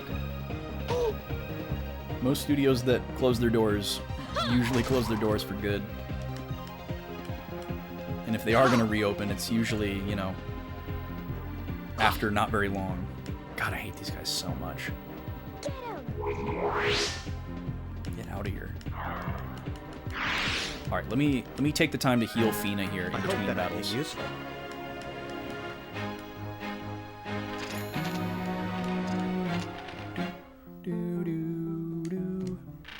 Might be about time to switch up colors, too. We've been using the same colors for quite a while. I feel like pretty soon here we're just gonna know all the magic. But I'm probably overestimating that. Let's take a look, actually. Because is 6 the highest level for every spell?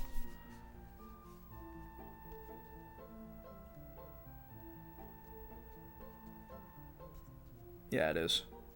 Everything is 6. So, green 6. Green 5.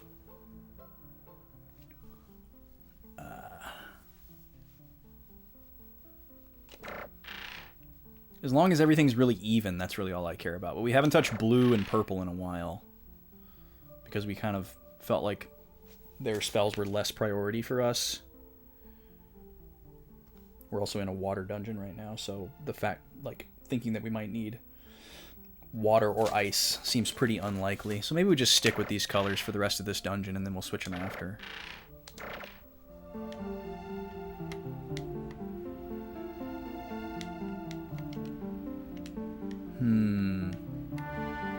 I'm pretty confident that every other way that we've gone is a dead end. Let me check this this back hallway here one more time. Wish there was like a equivalent of a rappel or something that I could use while I backtrack, but that wouldn't really make sense. I just have to remember that, yeah, see, we came through here. We figured out how to get that chest. But didn't this just lead towards a dead end? Rise of the Triad was like Duke Nukem, lots of platforming and shooting. They remade it in 2013. Interesting. Yeah, I've never been huge on shooters. The number of like shooter games that I've like really gotten invested in and super enjoyed is a very low number.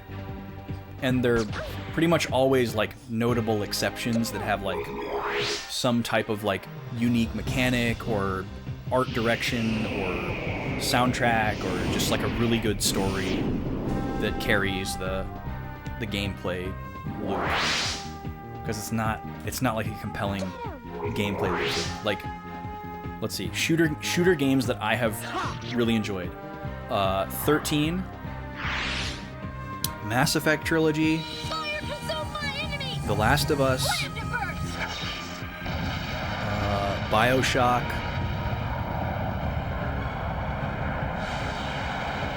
That's pretty much it. I don't really do well with first-person games at all. And Mass Effect's not first-person. Neither is Last of Us, which is why they're better for me. I just have a hard time with first-person. Like, I don't like not having peripheral vision. I don't like not being able to see my character.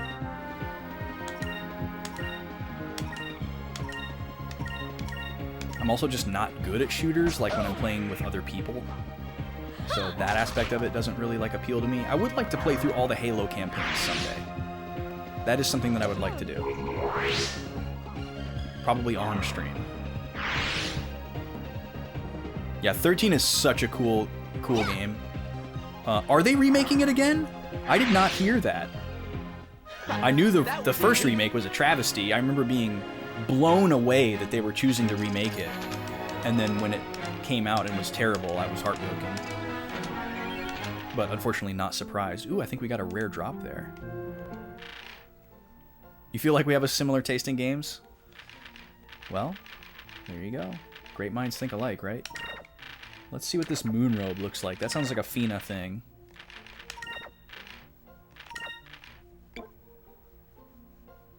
Glows blue in the night.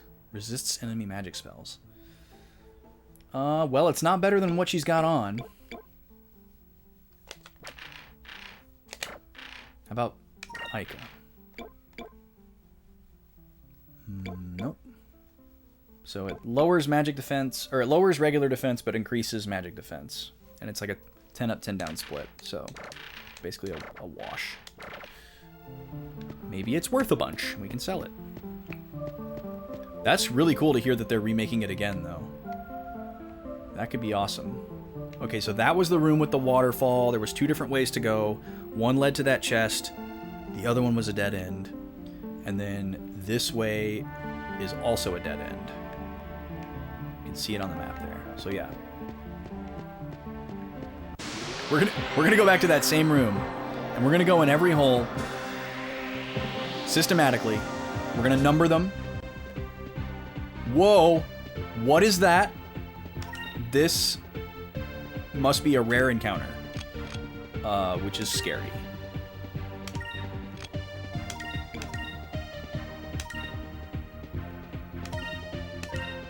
Mantoid. Fire consume my enemies! Yeah, what is this thing? Please don't be invincible. We've gained a lot of experience. It has a lot of HP. Over there!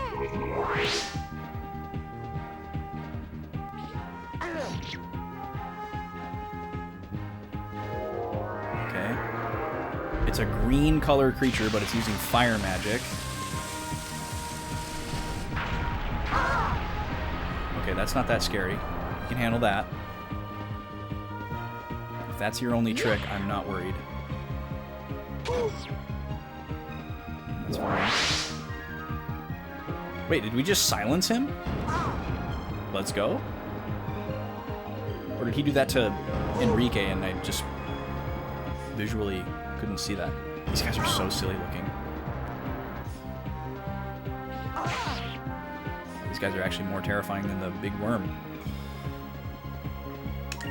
Okay. Yeah, we silenced him. Let's go. That's awesome. Okay, Lambda Burst. Who needs a heal? We need a group heal, actually. We're gonna have to prioritize getting rid of these little guys, though. So I'm not gonna choose a group heal over Lambda Burst. We're gonna do Lambda Burst for sure. We actually might be able to end the encounter this turn. We'll see.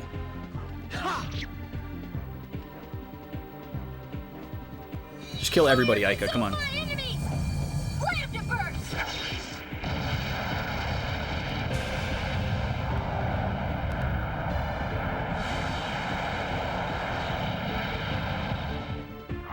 Yeah. Excellent.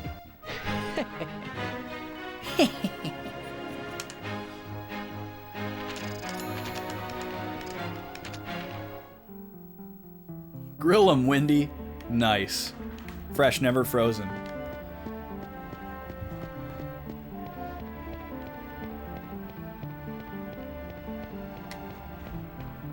It's been quite a while since I've had Wendy's.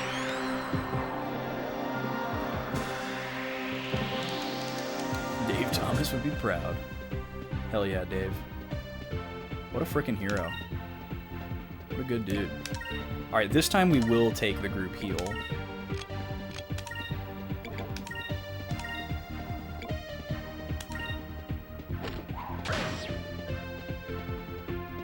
Here goes!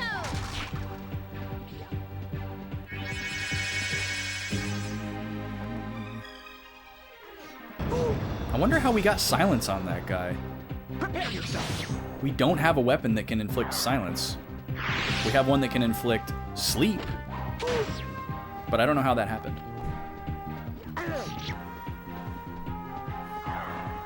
Sound like somebody just ran into a door. Move! Give me strength! Guessing it was Gobi. Is it an accessory effect? I don't think so. There it is again. So we bought him a sword that's said in its description that it has the ability to inflict silence or sleep, which it did last turn. But apparently it can also do silence, and that's just not written in the description. Because it's happening when we do regular attacks, and it has never happened before we got this weapon. So I got to imagine it's the weapon and not an accessory.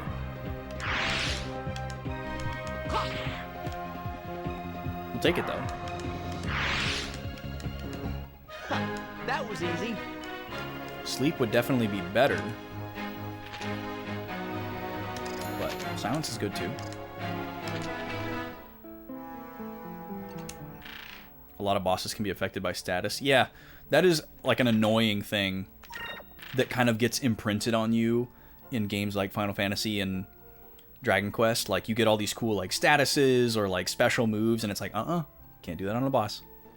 And it's like, well, who else am I going to want to use it for? Like, you're not going to let me use my cheesiest, best moves on the hardest enemies? Come on, man. You know, and so then you just kind of, like, never, you just, or at least for me, like, it makes me just start developing a playstyle where I just don't use those. Like, I never use poison, I never use sleep, because it's like, I'm just assuming it's not going to work, you know?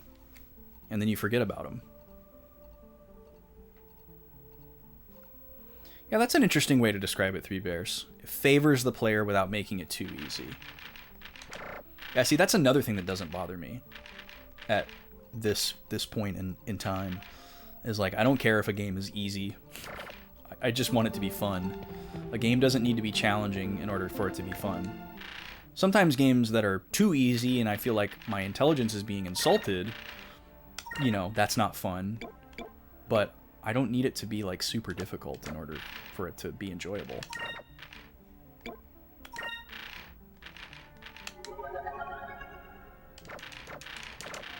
Sometimes I prefer an easy game. Just kick back. But when I do want a hard game, I can play something like Octopath Traveler, Final Fantasy Tactics.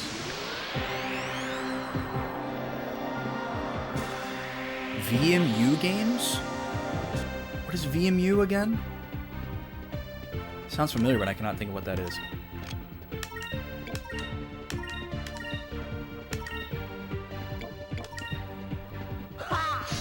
that lava snake thing back in the pyramid. Pretty sure you can petrify him. Huh. Interesting. Fire consume my enemies! Slam to burst! Yeah, petrifying a boss would be pretty interesting. Oh, the Dreamcast thing that went in the controller. Yes, yes, yes. Visual memory unit. Probably could have pulled that out of my brain eventually.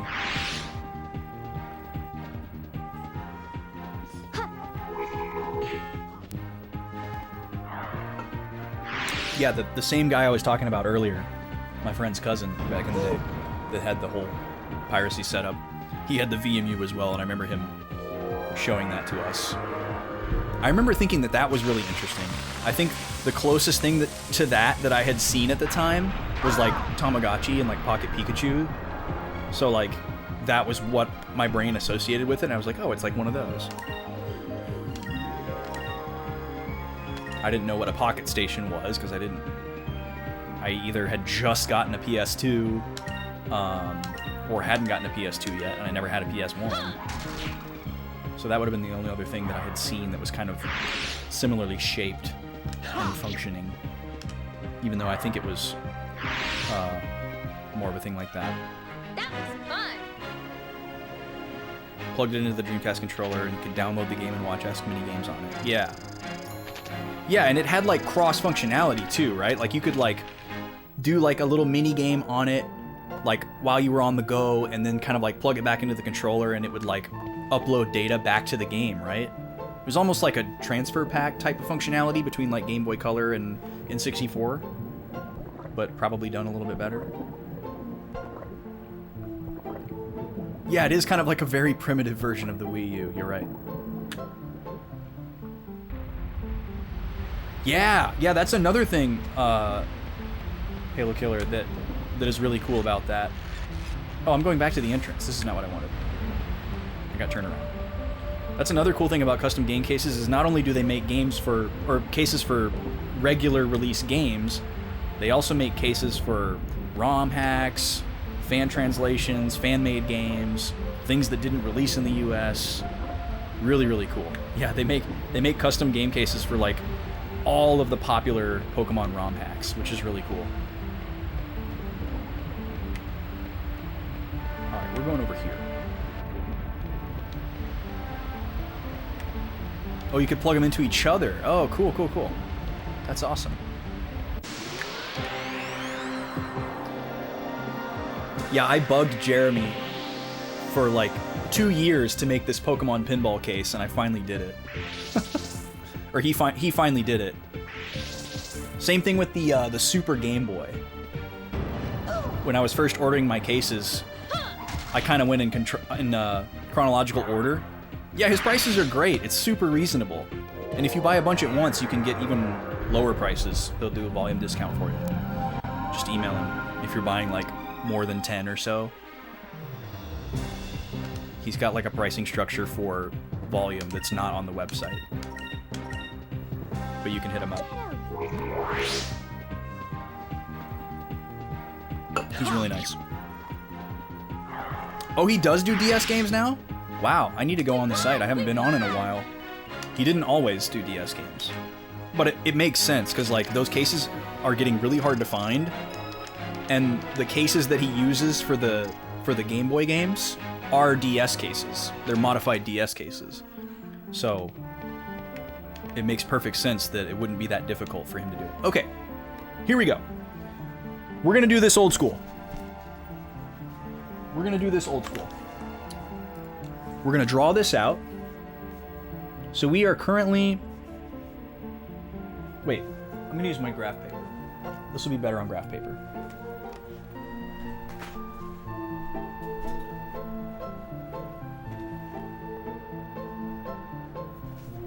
I need to get a pencil too, hang on.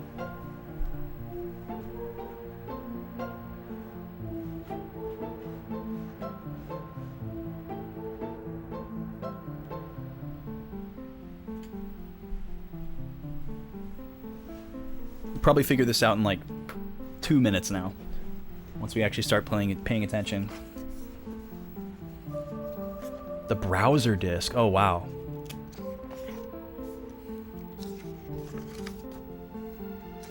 I have the opposite problem, Halo Killer. I have a bunch of DS cases and manuals that have no game in them that I like held on to in case I ever bought the game. I have a couple of those that I need to fill in. Ah, the memories! I got my old Zelda 1 maps in here. I mapped out the Zelda 1 dungeons on graph paper when we played through Zelda 1. Zelda 2 as well, actually, when we played through those. Was that last year? Actually, this is Zelda 2. This is Zelda 2 Overworld, I think. Yeah, the dungeon ones I did a much simpler map. Because they were side-scroll instead of top-down. Here's the Great Palace. That was the last one. Final dungeon of Zelda 2. All mapped out. We still got lost in there. Yeah, that was good times. I map out some stuff for when I play Dragon Quest 3 on here too. There was this like Lost Woods-esque dungeon that I had to map out there. I don't map out most stuff. But when we did Zelda 1 and 2, I mapped everything. I'm glad I did too. Okay.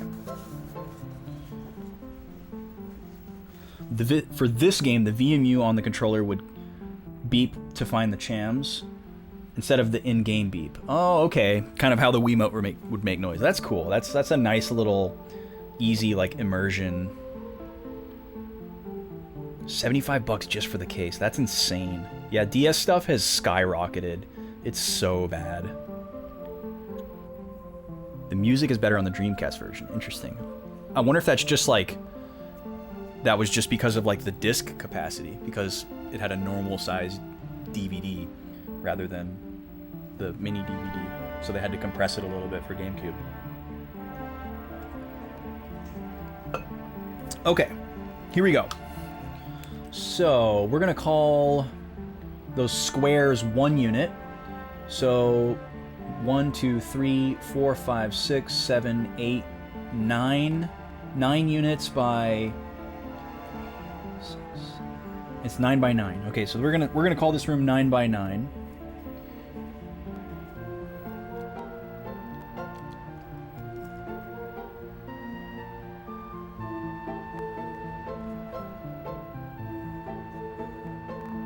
Now it's like I'm playing Etrian Odyssey. Alright, so we got a 9 by 9 square here. And then we start on technically the east side. 1, 2, 3, 4, and on square 5. 1, 2, 3, 4, 5. We'll call that right here. So this is where we come in. Okay. And then we have this ramp right here. And then we have another one right here. Going the same direction. Do those darkened. And then we've got one here. Oh, I should do them open on this side. I'm getting super unnecessarily aesthetic with this. But that's my nature. Alright, go like this. And then that one below goes the opposite direction.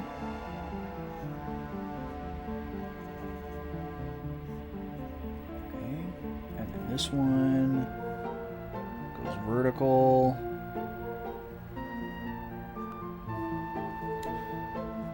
Screen goes dark. Nothing to worry about there. And then this one also goes up. And then what we'll do is we'll map out the room below as well and see how they correspond. Oh, I did that backwards.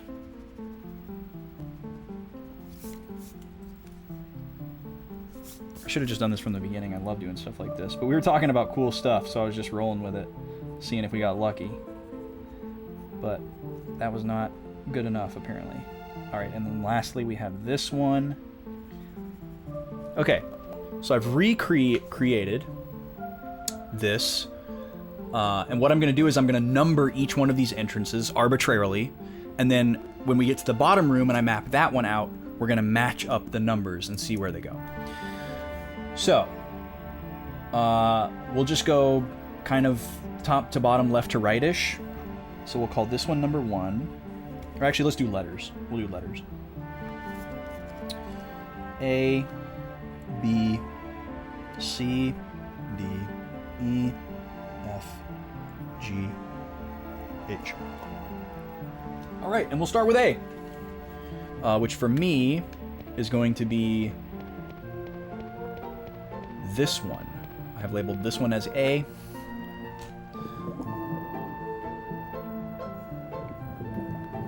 All right, and this room is the same size, right?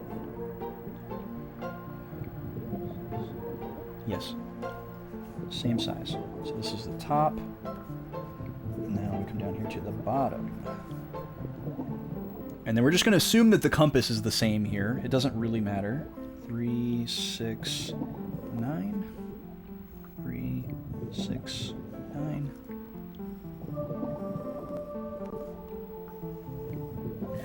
Okay. And then where we're trying to get to is that top right corner. Right? Yeah, we're trying to get to the top right corner. That's our destination. So, we are currently on top of this platform right here. So that's A. So that tracks. Oh wait, does it? Yeah, it does track. So this is the top left of that room versus the top left of the first room. But, we'll see what happens. And then we walk down.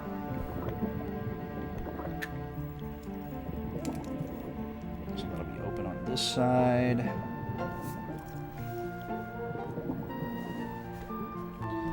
Okay.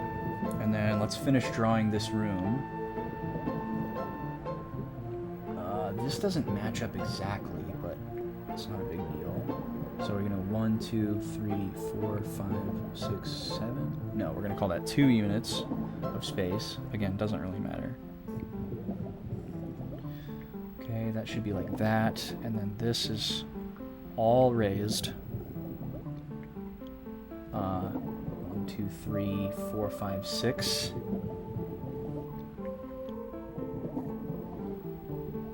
And then 1, 2, 3, 4 across. Down like that. Okay. And then this one we'll just put right here-ish. And then that's 5 units. 1, 2, 3, 5. Yeah, sure. 2, 3, 4, 5. This doesn't really need to be to scale in order for me to figure this out. All right, here we go. Alphabet time, yes. It's less confusing looking solely at the map rather than the actual room. Yeah, that is like immediately clear to me as I start to do this. Yeah, the camera, yeah, you think you're looking a certain way when you come back up to the top room, but you're not. It's like rotated 90 degrees.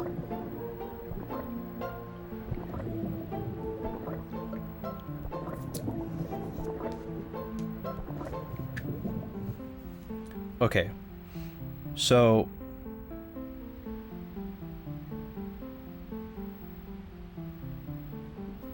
when we come back up to the top room, we're down here.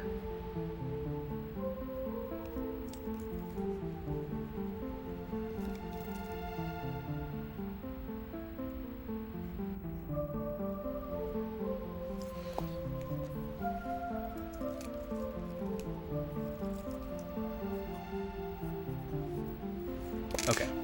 So, based on what we just barely learned, let's try letter G next.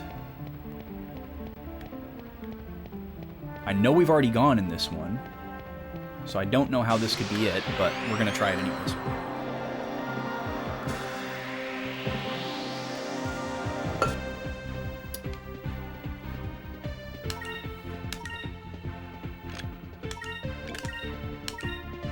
I'm so glad that I don't have to worry about the disk drive through all of this. I don't know why we didn't switch to the Wii sooner. I guess we didn't switch to the Wii sooner because the disk drive wasn't really causing problems up until last week. Like, there were a few times where it got stuck, but it usually got itself unstuck, and we never lost progress, except for maybe once. Usually with my GameCube laser, once I'm into the game, it's fine. It's just sometimes it can take a while to launch the game, but I guess with this game in particular, it's like searching for animations sometimes, or like to and from a battle, and it would just get stuck, which really sucks. Yeah, it's pretty hard to deal with completely random encounters in 2023, but I still have a soft spot for it. I can still tolerate it. I've played enough Final Fantasy and Pokemon to probably be somewhat desensitized for a lifetime, but every time I play a modern game or a modern RPG that doesn't have random encounters, it definitely wears away at that a little bit. But even some modern games still have it, like Octopath, which I really, really need to go finish. I started playing Octopath Traveler the day that it came out, and meticulously grinded my way through it. I'm doing an entire 100%, and I'm literally at the, like, very, very last thing. Like, the final, super ultimate super boss ending of the game, and I need to just do it. And I've just been sitting on that part of the game for, like, probably a year. Yeah, this is definitely toned down. I've heard that the Dreamcast had double the encounter rate, which is hell to imagine. What's up, Kyo? Yes, it is nice that they don't give us encounters in some of the rooms. That's been a very nice, like, pleasant surprise. Okay, so this drops us right kind of where we would have expected, but it's just not far enough to the right. So what do we do about that? That's the hole we came out of. That's the hole we need to drop down. Okay. So let's go. Let's do this. We're gonna write a G right here, and then if we go, there's no encounters in this room, like we were just saying. So if we go stand, what is it, right here? Right next to here? Yeah. So one square down from this, right here, correlates to this one, which would be E. So we're going to try going in E next. The one that I have labeled E. DC was out of control. Yeah, I can't imagine playing this with a super high encounter rate like that. Those are like all the RPGs that nobody goes back to. I mean, even the early Final Fantasies, like if you play the original version, it's pretty insane. A lot of those are even hard to revisit. But there's some like random no-name RPGs that people are like, oh yeah, I used to play whatever, such and such. And you go try to like emulate it or whatever, and the encounter rate is just insane. Like, oh, Breath of Fire is a perfect example. The original version of Breath of Fire is out of control. Nobody wants to play it. You gotta play the like GBA version or the Switch Online version or whatever. Okay, so we're gonna go in this one right here.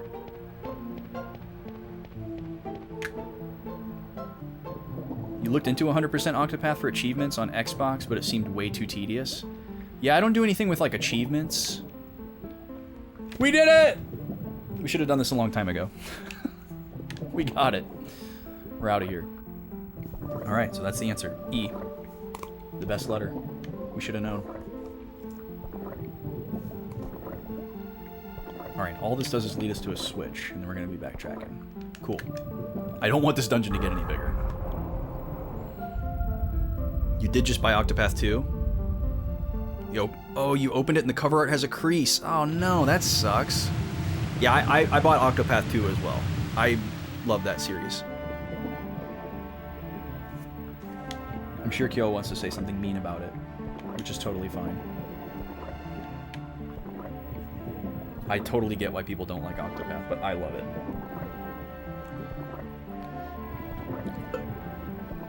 It makes me happy.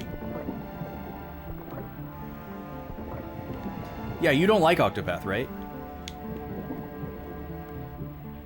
You like the idea of it, but it's a slog. Yeah, I think that's a totally fair criticism. I don't know, like, maybe back in the day I would have been this person, but there's no way now I could be the person who, like, insists that you play a certain game. Like, I just realize how unrealistic that is. Like, there's so many games that we'll never play. Like, why would you want to play something that you're, like, lukewarm on when there's probably, like, a dozen games that you're, like, super stoked to try? Just play those. If it had the QOL improvements that Bravely has, you'd love it. Yeah, see, that's another really valid criticism, too, because it's, like, the spiritual successor, or, like, sort of the continuation of the Bravely games. Like, we don't know if we're going to get more Bravely. I hope we do. But, it doesn't have everything that Bravely does, which is kind of weird. You know, and it's not the same franchise, but still, like, the expectation, I feel like, is definitely there for it to have speed up, turn encounters off, and there's not really, like, I don't want to say there's not a good reason, but, like, there's not really an explanation for why those features aren't given to you. Because there's, like, so many other things that you can customize about the game. And if the game predicates itself on being really challenging, like, turning off encounters doesn't take that away. It's just going to make the game more challenging, because you're going to have to get experience at some point. Like, why not just let us decide when we want to get, or when and where we want to get our experience. So, yeah, it didn't dawn on me right away. I will say that, like, I didn't realize that feature was missing right away, or those features were missing right away. But when I did realize it, I was like, oh, huh.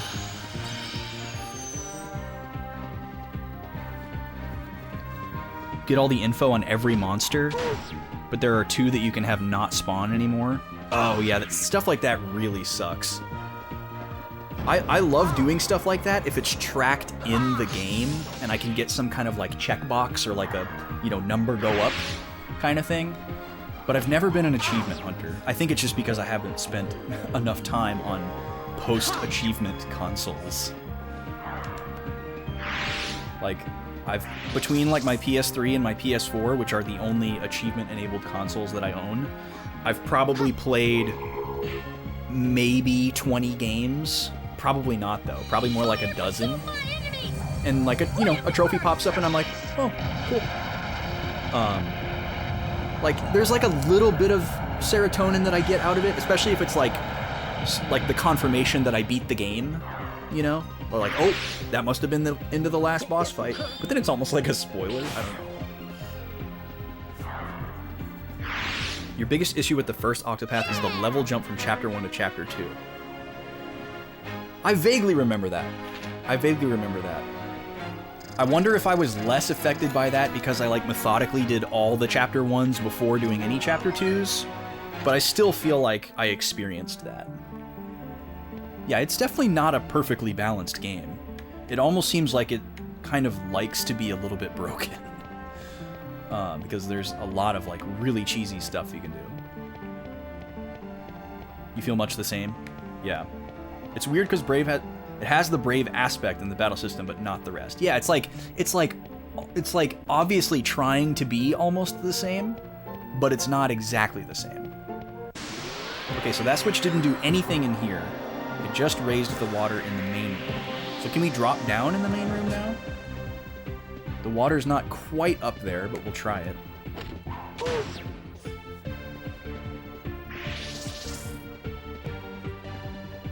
$250K gamer score. Wow. I bet my gamer score is a 4-digit number.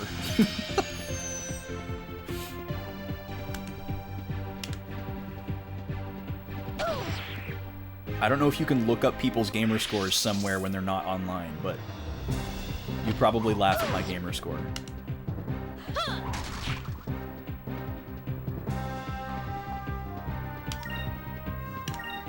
Honestly, I'm like glad that I have enough to do 2 things. Okay, cool. So we'll do this, we'll do Lambda, and we'll do a Sacrum. Because we need it. We hurting. Them kitties is slashing us. You can on true achievements, okay. Yeah, if you want to look me up for lulz, that is my PSN username in the chat there.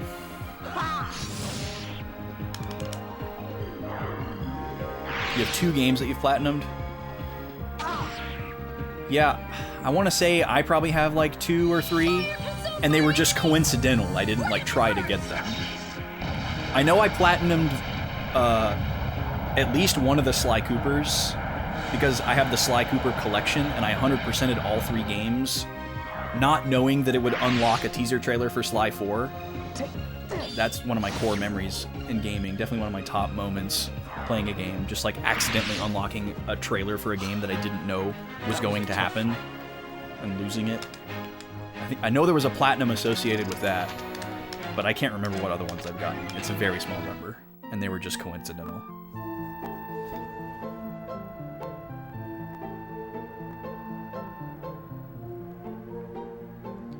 The guy who has to stay in the party is just about 20. Everyone else is still like 15, 16. Lowest chapter 2 is 21. Yeah, and levels in that game are kind of far apart, so I get what you're saying. And because battles take so long, like, it's a very difficult game to grind in. But it's also weird, like, once you get to, like, level, I would say, like, mid-30s, low 40s, once you kind of get to that range, yeah, the water's still not high enough. So what are we able to access now that we couldn't access before?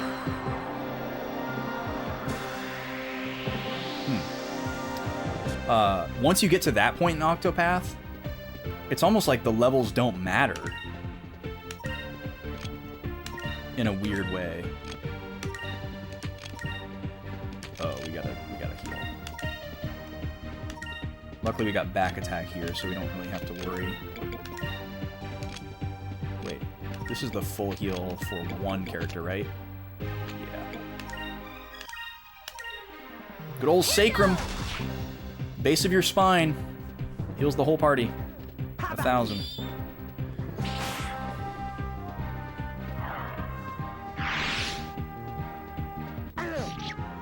Yeah, that would be such a crazy road to go down to try to, like, get the super high gamer score and, like, see yourself on a global leaderboard.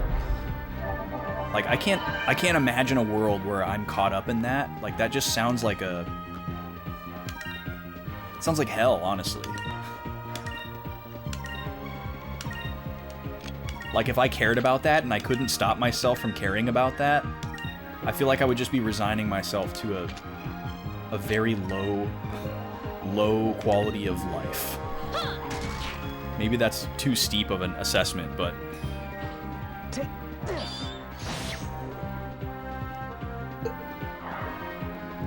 yeah, that's true, Three Bears. It is a cool way to kind of like give some artificial longevity to certain games that maybe you've played to death. It's like, well, I haven't done that yet.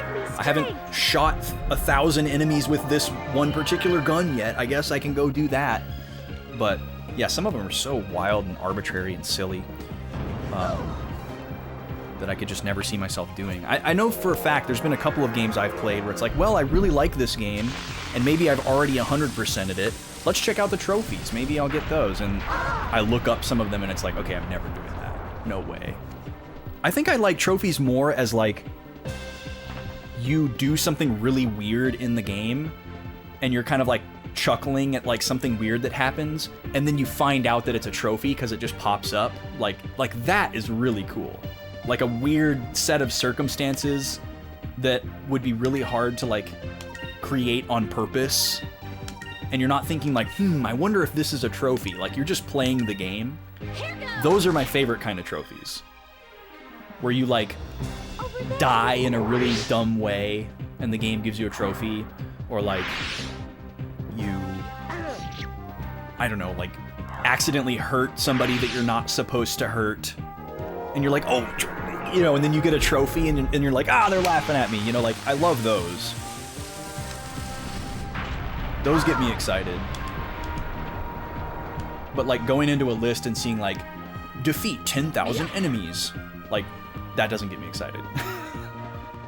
I don't want to go after that.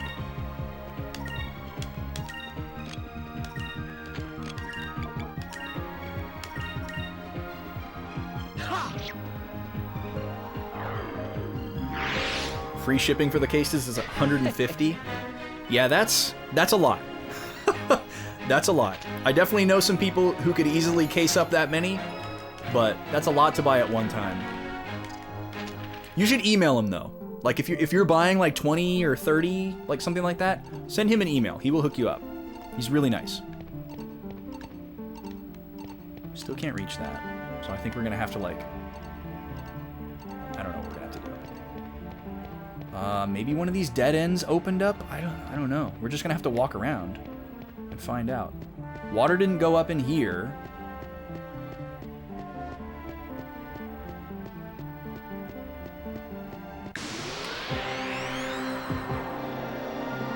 Achievements have gone down in quality. They aren't unique. A lot of the time they're just checklist stuff. Yeah, like, I feel like there's no, like, standard of quality there.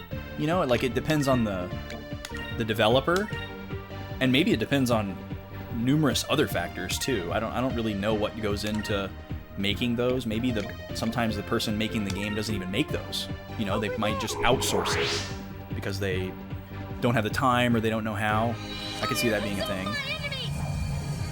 And I'm sure that has a huge effect on, you know, people's enjoyment of it, obviously. Because some of them seem really creative. You know, they have, like, special cutesy little names, where, you know, it's like, okay, this is clearly something that the developer had a hand in. And then other ones, like you're saying, where it's like a checklist. It's like, well, anybody could have come up with that. It's like, complete chapter 2. It's like, okay, like, you literally, like, the trophies where you literally couldn't collect them. Like, you're just playing the game normally, and it's just like, there's no way you could have not gotten that trophy, because it's just like marking your progress through the game in a really basic way. That definitely cheapens the experience, for sure. I feel that. A lot of the high score people are well-paid streamers. Yeah, some people, it's like literally their career to be an achievement hunter, which is wild. Yep, yeah. See, that is the craziest meta to me. Like, you don't care what the game is, you just care how many trophies you can get and how quickly and how fast. And they're just playing like random trash shovelware and stuff. Like, I could never jive with that. I could never understand that. I don't know why you'd want to do that. That's so weird. But hey, you know, I guess if it's like paying your bills and you're having a good time, go for it. But I don't get it.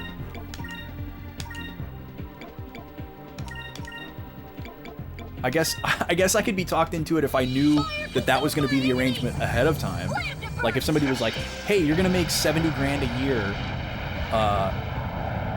if you can get your gamer score above this number." And then, you know, okay, yeah, I'd sign on the dotted line for that, but and then I'd play some trash games. But like, if I'm just going to be hanging out with some friends, I'd rather be cruising through my backlog playing stuff that's like at the top of my list.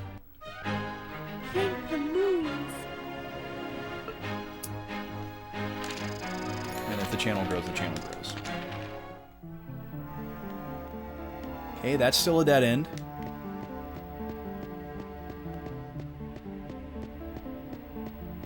I don't see how any of these other rooms could have expanded, but we're just gonna have to look around here. It didn't show me anything. You know, it didn't like pull a Zelda and like be like, "Hey, look over here." So we're just gonna have to look around, I guess.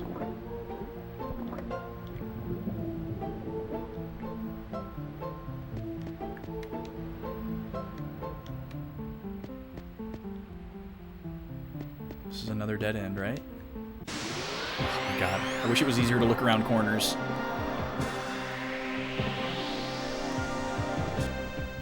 $30 to $40, maybe 50 total games. How many... Is that how many games you have that would need cases, or is that how many games that you have total? Yeah, the validity of the achievement, that's a good way to put it. That's definitely a big part of it. doesn't feel like part of the game. Yeah, it's just like tacked on. Yeah. I could definitely see it being much more impactful too if it was like something that I grew up with. Like if the PS3 or the 360 was like my first console, and I just like always knew of that as a part of gaming. Obviously that'd be more important to me. But being that it came so much later in my life after having played hundreds of games, you know, it's much more novel.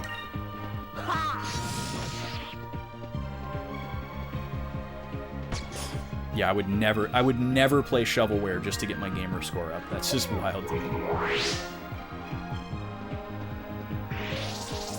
Yeah, that's how many games you have that would need cases. Gotcha. Yeah, how many cases do I have? I'm probably somewhere in the same range, actually. Because I have one row of SNES, exactly one row of SNES. Oh, one row and one. And then like a row and a half of N64, and a row of, well, like half a row actually of Game Boy Family. And that's it. It's probably more than I'm thinking. Maybe it's like 70 games. I don't know. And I actually have a couple of loose carts right now that I need to get cases for that I bought recently. Oh, there's only one enemy left. Don't do Lambda Burst.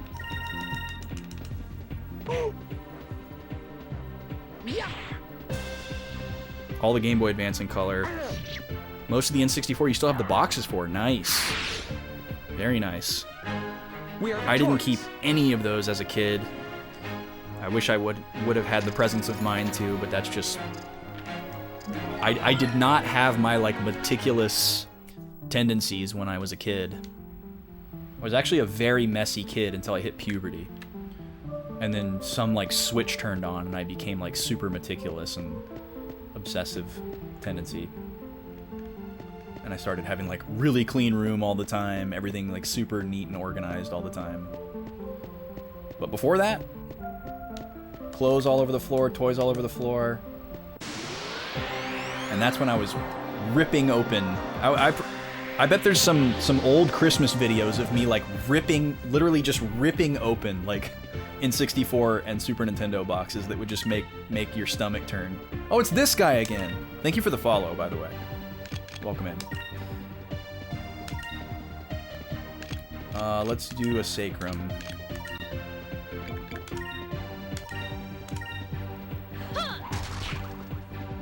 You ripped your Ruby box by accident right in half. Yeah, I didn't even think twice about it. Didn't even think twice about it. Give me strength. It is kind of surprising, though, because even though I was a messy kid, whenever I would open presents, like on birthdays and Christmas, well, sometimes I did, but I didn't always like emphatically ripping open the paper. I liked trying to, like, find the seam and, like, perfectly undo it. It gave me more satisfaction to do that than to rip it open. It was really weird. I guess that was like the early beginnings of my, like, obsessive tendencies that came later in a more full manifestation.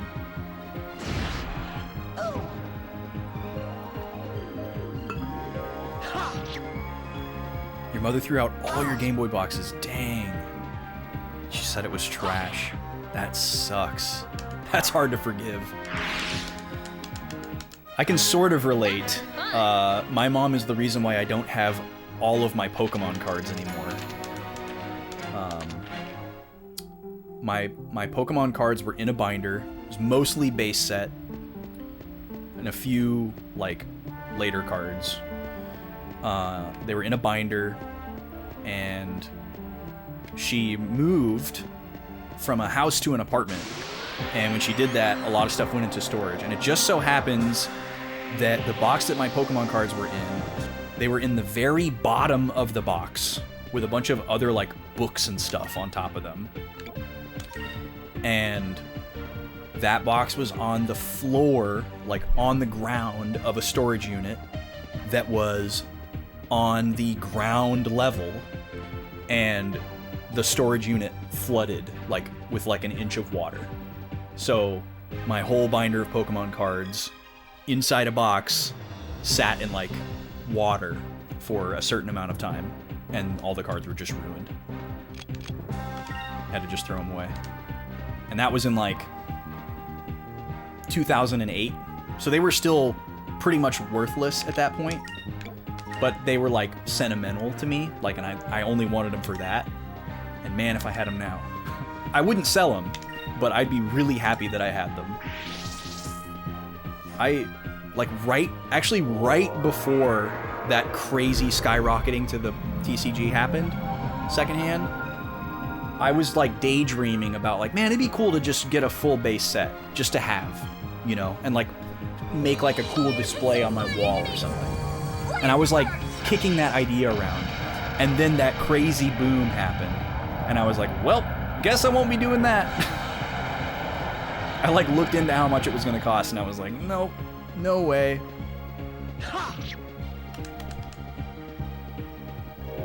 It hasn't like fully crashed, but I think it did kind of like taper off and go down a little bit, but I still probably wouldn't ever shell out for it because I'm not that passionate about it. But if a crazy opportunity came up, I probably would take it. But like the thought of like tracking down all those cards, singles, and trying to complete the set sounds awful. I'm trying to collect less and less and play more and more. I've spent a lot of years collecting and I have a lot of great stuff. I'm trying to focus more on playing now.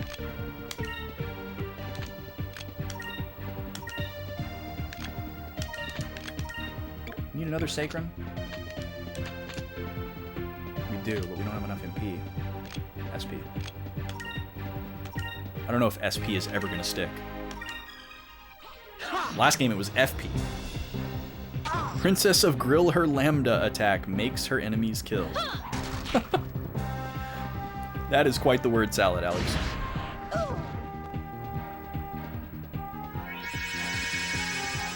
Yeah, the stuff that we should have bought when it was cheap. Yeah, that's super crazy to think about.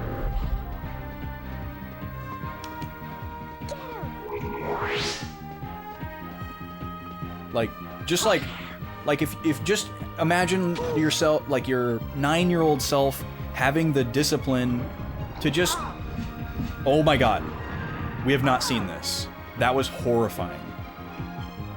I hated that. Oh, it confused me and I attacked my friend. Oh no. We've also been seeing a lot more of these guys. Okay, we gotta heal. What was I saying? Oh yeah, just like imagine if your 9-year-old self had the presence of mind to just like, I'm just gonna not open one of these booster packs. I'm just gonna, this is neat. I like how it looks and how it feels. I'm just gonna keep it. You know? Like just one unsealed booster pack of the base set. Not even first edition. Those were $3.29 at Blockbuster. I remember. Because we would scrounge up change for them.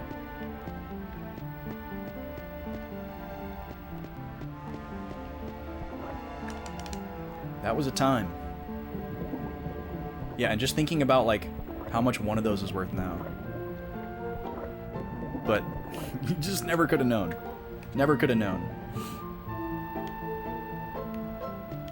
It is funny though, because I do remember like, you know, all the parents and adults of the time being like, oh, you're wasting your money, these aren't going to be worth anything, you know. And for a really long time, they were right. But now they're wrong. We gotta heal. No. I gotta be more disciplined about healing outside of battle, too. Just not really paying attention.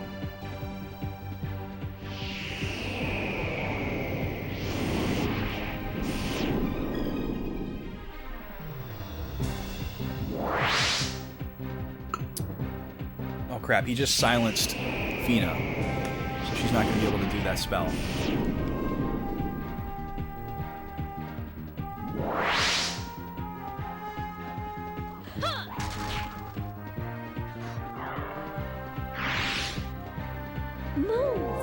Oh. Strength. Oh yeah, she still does the animation, but then it doesn't go off. Brutal. Alright, just don't kill Vice. So S moves still work, I think. Those aren't considered magic. Yeah. Fire consume my enemies.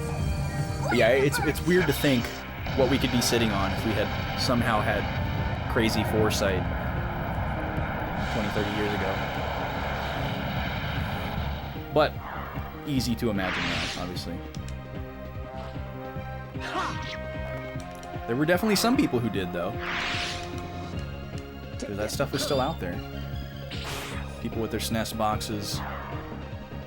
Boxes for their, like, first game system somehow. I attribute some of that to the parents. Like, some of that would probably had to be the parents. Having the presence of mind. We are victorious. We have never heard him say that before. That's the first time. Yeah, you tossed some boxes. Oh, weird. My chat has not been updating. I'm so sorry, guys. I just looked up and I realized I see a bunch of chats up here that I'm not seeing down here. Hold on. Let me refresh and see if I can get them to show up. It's harder for me to read them up there, so I'd rather have them down here. Let me see if it catches up.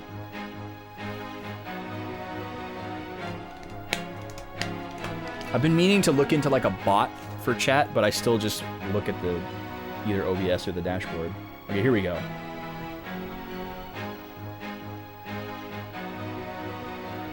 Oh, 6 as in 6th gen games, you mean? PS3 360 and Wii U? Yeah, they're starting to go up.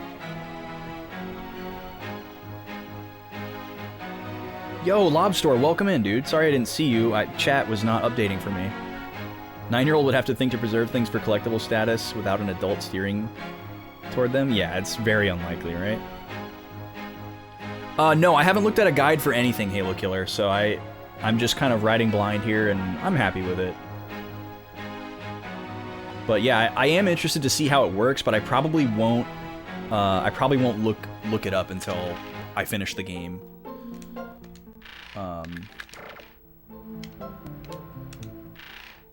I have like a guess on kind of how it works, which actually I should probably use a couple of champs. We have a bunch of them right now. I haven't used one in a while. What were we gonna do? Oh, we're gonna use magic to heal.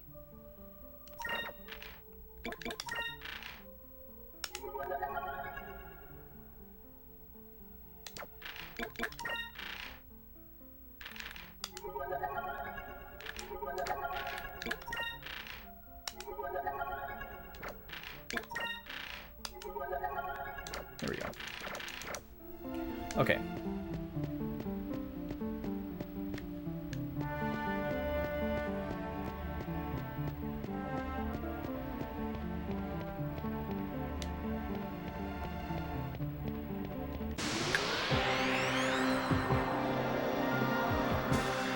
You actually liked playing with the cards?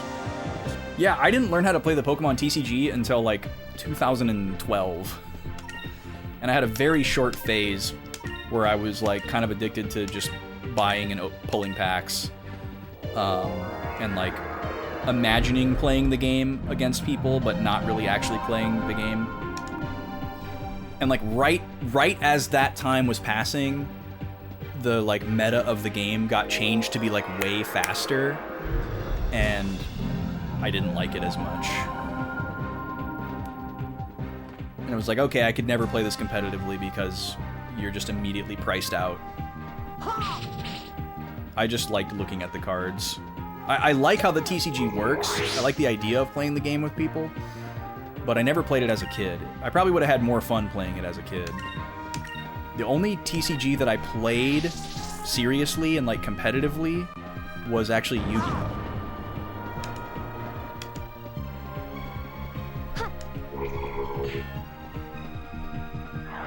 My neighborhood friend just randomly got a starter deck on a whim.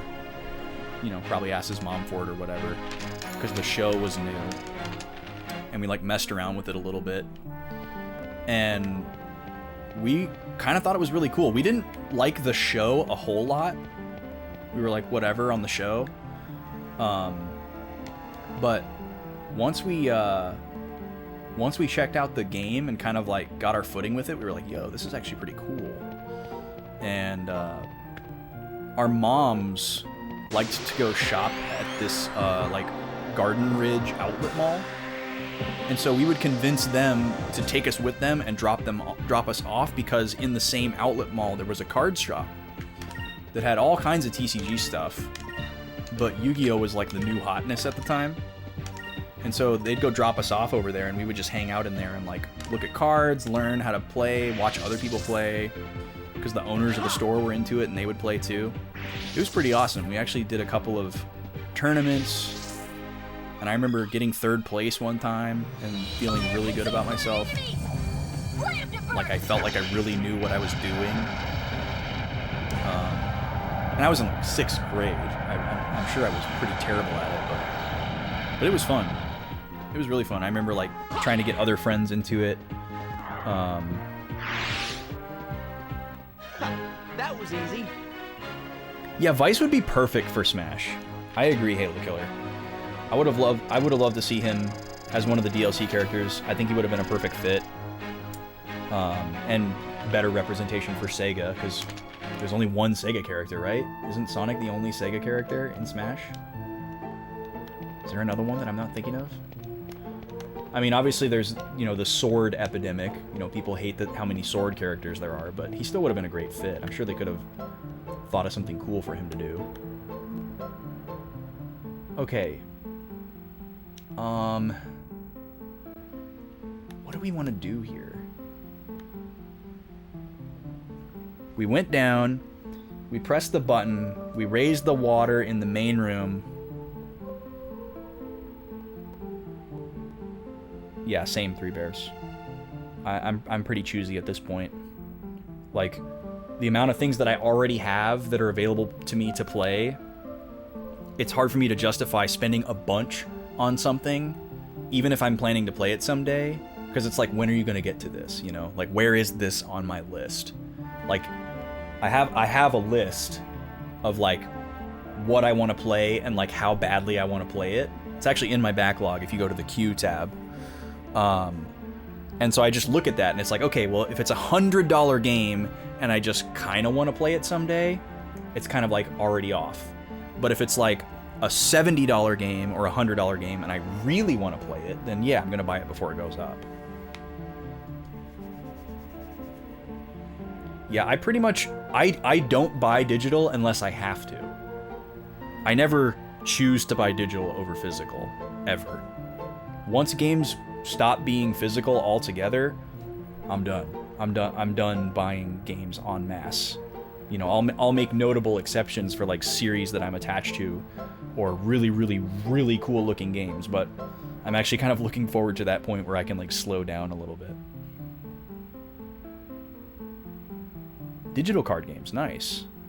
Yeah, I've heard good things about those. I did try to play the Pokemon TCG digitally a little bit, just to kind of like wean myself off of buying the cards, which was a good strategy. It was pretty fun. You didn't get to watch much Yu-Gi-Oh? There was a character in that show named T? I don't remember that. You watched it 1 year before you went to middle school. Interesting. Yeah, I was in 6th grade. I was in my first year of middle school for Yu-Gi-Oh. It wasn't cool at my school, but it was cool with me and my neighborhood friends. Yeah, Vice was in the racing game, yep. Yeah, Billy Hatcher would have been a very unique Smash character, you're right.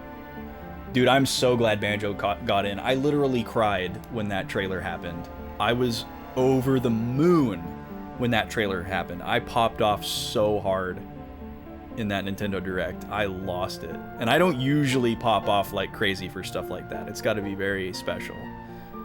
The way they like made it seem like it was going to be like a Donkey Kong character or something like that, and then it was Banjo. Oh my god, it was so good. That was one of the best. That's like right up there with like some of the like top classic E3 moments and everything like that for me. That one is so good. No Tails, no Knuckles, no Robotnik, no Bomberman. Yeah, I always thought Bomberman would have been a cool character too. Bomberman was on my radar back in the Brawl days. Vice and Ica show up in Valkyria Chronicles. Oh. Fina's a field medic. That's so awesome. I actually just bought that game, like, I think last year. I got the PS4 version. Yeah, the remaster. I've always wanted to play that game. I think it looks so, so cool. I actually really wanted to play it with Vaughn back when we used to do YouTube together, but we never got to it. And now we live in different states. Because he loves strategy games too. And I thought we would have really jived on it. It's pretty cool. Yeah, I'm pretty confident that I would like it. It's like, is it fair to say that it's like anime XCOM? I know that's probably watering it down a little bit too much, but it's like a turn-based, cover-based shooter strategy game, but with like kind of like a steampunk anime setting. Or it's almost like Attack on Titan like technology, where it's like a mixture of like modern and then like turn of the century technology, colonial technology. Yeah, a Shadow Clone Fighter, people probably would have been happy enough with that. Like, if, like, the fact that we have Dark Pit, but not Shadow the Hedgehog, it's kind of crazy. You don't know if they're in the remaster, but you know they're in the PS3 version. Okay. Yeah, no grid, just ranges you can move. Yeah. Oh, interesting that you equate it to Last Story. I really enjoyed Last Story. It's super weird, and it's really hard to look at nowadays. But it's a really cool game that I super appreciated. I wouldn't have ever thought to liken Valkyria Chronicles to it, because I don't think of Last Story as being turn-based, even though it is, basically. But that makes sense, I guess. I've never played Battalion Wars, though. Okay, what are we doing here? Are we trying something in this room? Maybe we could try to land on one of those platforms that we've never landed on before. Maybe there's like another switch or something. I definitely still recommend Last Story. That is a game that could actually do very well with a remaster. It could really use one. But it's probably really unlikely, though. I think Mistwalker is probably done. Okay, let's try going into... How would we land on that? I guess we could try B. Which would be over here. And then over here.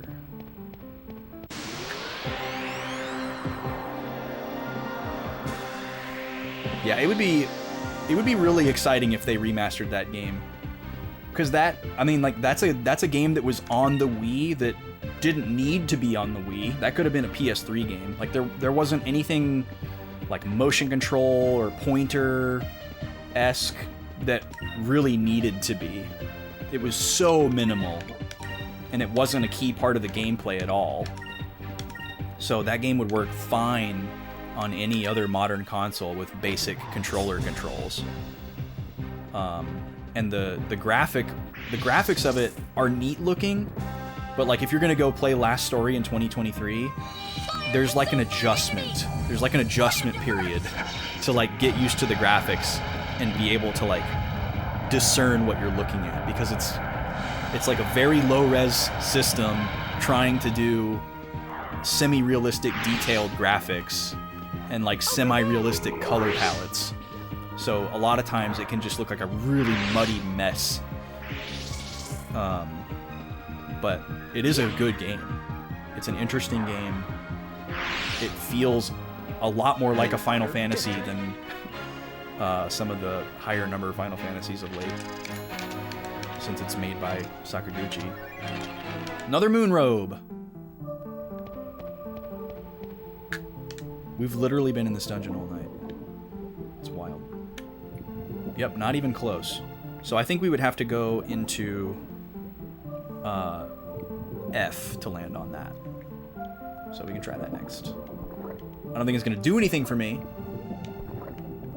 but we could at least have a look around, see if maybe there's another switch that we missed.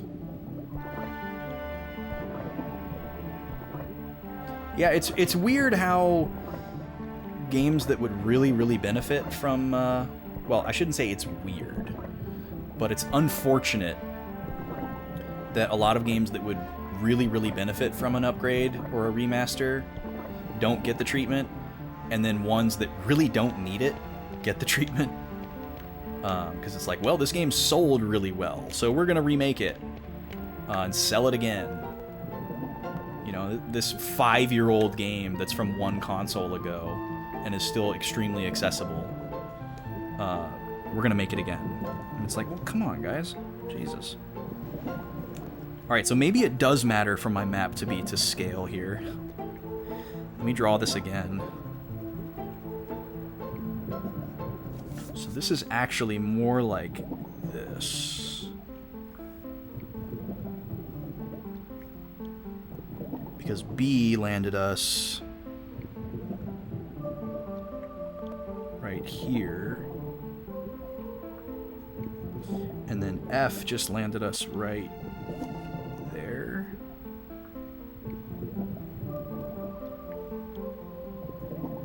That's still not to scale, but whatever. You really like the Wii library. Ton of gems. WiiWare was cool. So many virtual console games. Yeah, Wii was a good time. I feel like everybody was eating pretty good. You know, obviously there was a lot of gimmicky stuff. Like the ratio of like good core game experiences to other was not a good ratio. But the core stuff that was there was good. You know, like if you filter out all the shovelware and you just look at like first party and like key third party stuff, and then maybe a few notable exceptions, there's some really solid stuff on the Wii. And a lot of it got passed by as well. Okay. We know where E goes. So let's do D. Right here.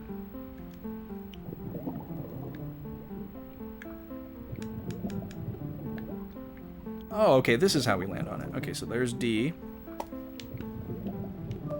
Alright, so now that we're up here, we can for sure see that none of these other paths lead anywhere. So the only purpose of this room is to get that one particular switch. So there's definitely nothing else that we can do in here. And let me just do a quick lap around the bottom floor here to make sure that I didn't miss anything. That's the way out. Could be something in here on the ground level that we didn't look closely enough for, because I didn't like fully explore this space really. Over here.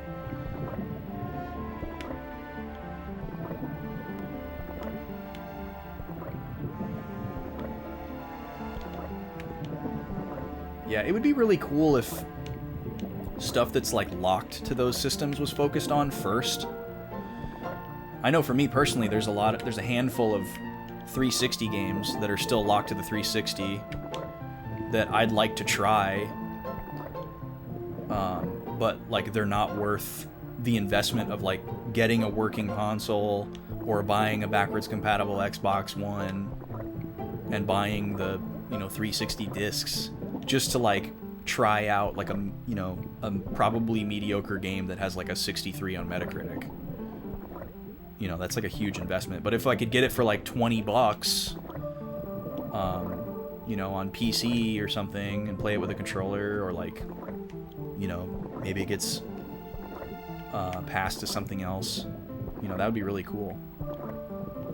But a lot of those games are just probably gonna die on those consoles because they didn't sell well and they were made by like smaller studios or studios that don't do well in the US. Oh yeah, I'm with you, Three Bears. Like, like PS3 games still look really modern to me for the most part. That's starting to wear off. Like we played Uncharted 1 like last year on the channel. It was I found it pretty boring because I've played so many games that formula is based on, so it was kind of weird to go back and hard to look at it through its original lens. It did give me a little bit of motion sickness as well. And while the motion cap looked extremely dated, the like graphical textures, like still to my eyes, it's like, this looks fine, this looks normal, this looks modern. Like I can tell the difference between something that's from like a PS4 or PS5, but it doesn't look like, I guess like nothing looks old to me. But somewhere in that like PS2, PS3 era, even though I don't hate the way that it looks, I would still probably say that's where like the worst graphics are, at least like now. Because there's like, it's like the opposite of a sweet spot. Because like if you go older to like PS1, N64, I guess for other people maybe that opposite of a sweet spot is PS1 and N64. Like early 3D stuff is probably like the hardest to look at. But for me, it's more like late PS2, early PS3, where they were like pushing really, really hard towards realism, but they couldn't do it yet. Yeah, but see, 360 is like the most unreliable console. Like the amount of dead 360s that I took in when I worked for GameStop years ago, like, there's no way. Like, I would need like a modded one that's like fixed and like I would be more likely to buy a backwards compatible Xbox One with like Master Chief Collection for those Halo campaigns that I'd like to play, and then I would just collect the 360 games that I'm interested in that are backwards compatible. I'd be much more likely to go that route. I think personally, I feel like I would be an idiot to buy an unmodified original 360, or not like original hardware revision, but like a 360 of any kind in 2023. That just seems insane to me. I don't trust the 360. I'm sure it's fine, but I don't know. It just seems like a really weird purchase for me, especially given like the very small list of games that I like kind of want to play. Like if there was like a 25 games that I was like super excited about, like obviously I would have priced it out and bought the console a long time ago and started collecting for it. But it's seriously like 5 games, and none of them I'm like stoked to play.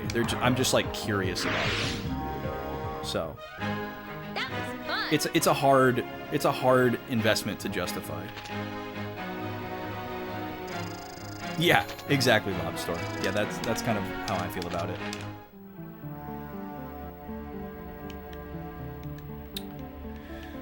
Okay, I'm leaving this room.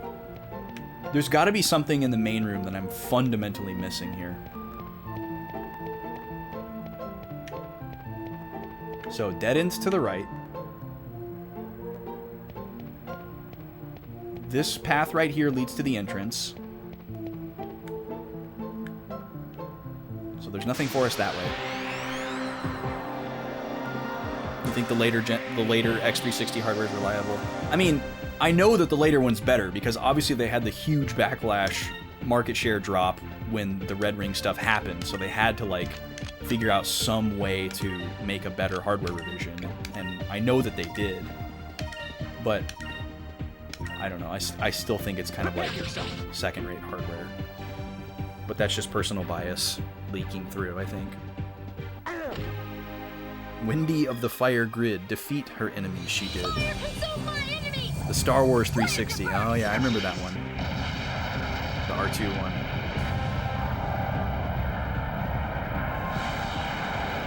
Yeah, that's the other thing that sucks is I think they're like, of the few games for 360 that I'm interested in, even on top of that, a few of them aren't backwards compatible. So then it's like, come on.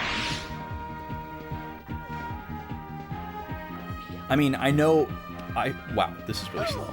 I know I should be happy that any of them are backwards compatible at all, because it's kind of wild that they like skipped a generation to make backwards compatibility, but I don't know. This would have to be pretty low-hanging fruit for me to go for it, because, again, these games are not highly rated. I'm only, like, mildly curious about them. An utter victory. Crimson-haired pirate queen, oh, the wondrous things she's seen. Are you turning into Gruntilda, Alex? Is something happening? We beat Banjo-Tooie. Those days are past us. Oh, it's okay, Three Bears. Yeah, that's where I'm at, Lobster. Like, I would be more willing to take the plunge if, you know, that number was higher. And the mentality definitely shifted when Tales of Vesperia got put on Switch. Because, like, out of all the 360 locked games that I was interested in, that was, like, the one that was like, okay, this is a really highly rated game. I do absolutely want to play this someday. And the rest were just kind of like, whatever. But then when that got ported, it was like, oh, I'm kind of, like, off the hook now. Not that I've played it yet, but I do have it. And I can play it. Do a mode or burn the games? Is that supposed to say mod? Oh my god, I'm an idiot. There's a ramp over here. Wow.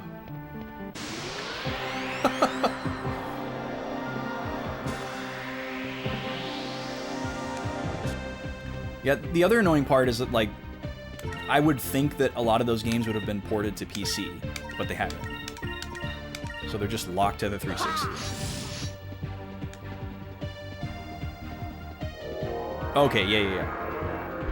Yeah, see, that I would do. If somebody wanted to, like, sell me a modified 360 that's already, like, modded and done and ready to go, and then all I need to do is figure out a way to, like, get the games that I want on it, I would do that. I would do that. If the price was right, obviously. I wouldn't pay, like, $500 for it, but I would take the plunge on that to play those games.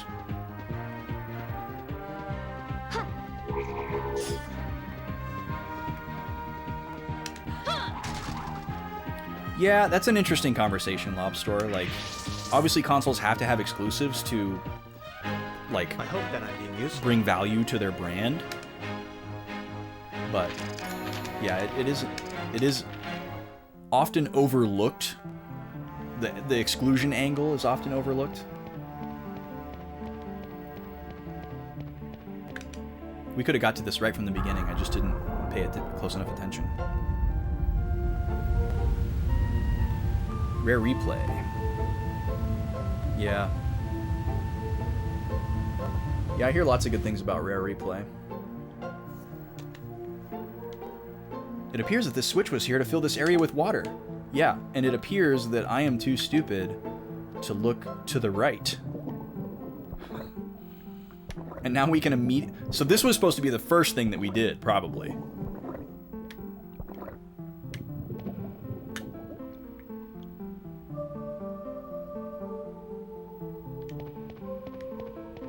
How are you able to tell the difference, Halo Killer?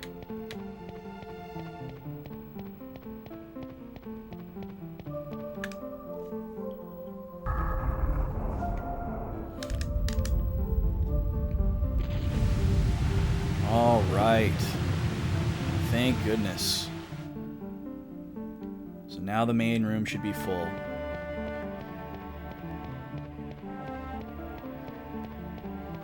I'm gonna just poke my head out the entrance and save. I know that there will be a save point before the boss, but it's been a long time. So.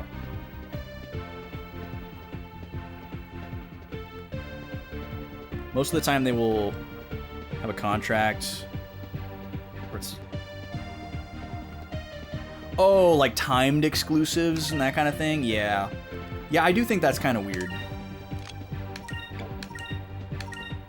I'm also just, like, so far removed from, like, current console wars or politics or whatever you want to call it, that I'm just less sensitive to that kind of stuff because it doesn't really affect the games that I play. I mean, even though I'm like still kind of a Sony fan, I'm mostly just a Nintendo fan. And, you know, Nintendo has their own weird, dumb things that they do that I have to deal with, but that's not really one of them.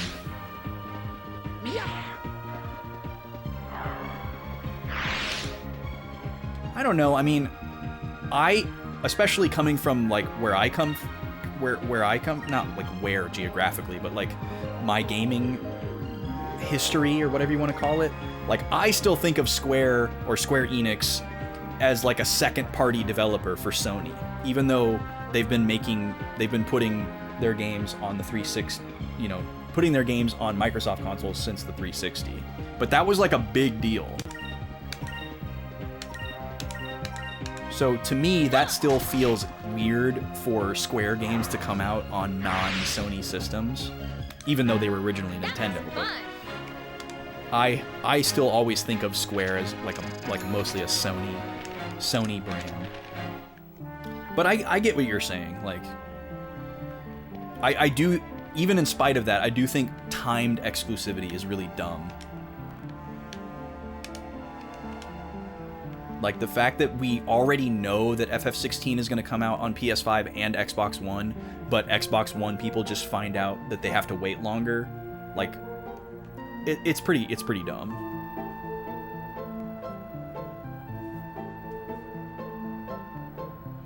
Yeah, I agree. That's a good way to put it, Lobster. Like, I think that is definitely more of a reflection of just like kind of the state of the industry rather than like a reflection of any particular developer.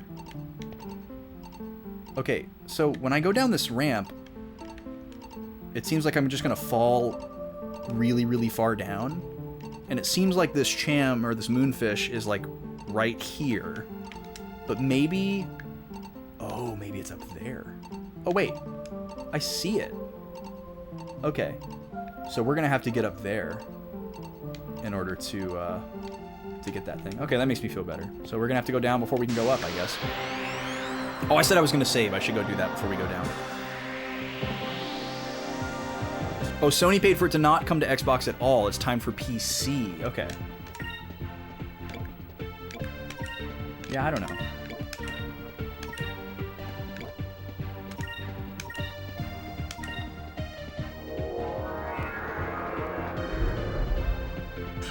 It's a very large conversation. Like, a lot of people can only afford to have one console, so they have to commit, and then they can only play games that are on the console. You know, and then if they want to play a particular game that's on another console, what do? But obviously you can't put every game on every console, so it's like, I don't know.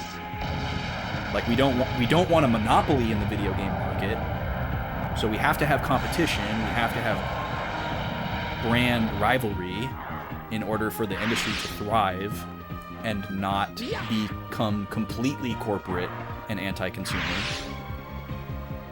You know, even though it might feel like it's that way now. But, like, imagine if it was just Nintendo, or if it was just Sony, and nobody, like, everybody else had been completely eliminated from the console market. Like, imagine how bad it would be versus that, or versus how it is now. So, we're somewhere in the middle ground, and obviously it could be better, but it could also be worse. So, yeah, I don't really know how to... I don't have a suggestion for how it could be better. So I guess that just causes me to think that the current state is probably not too bad. But I obviously see all of the complaints and, you know, empathize with them.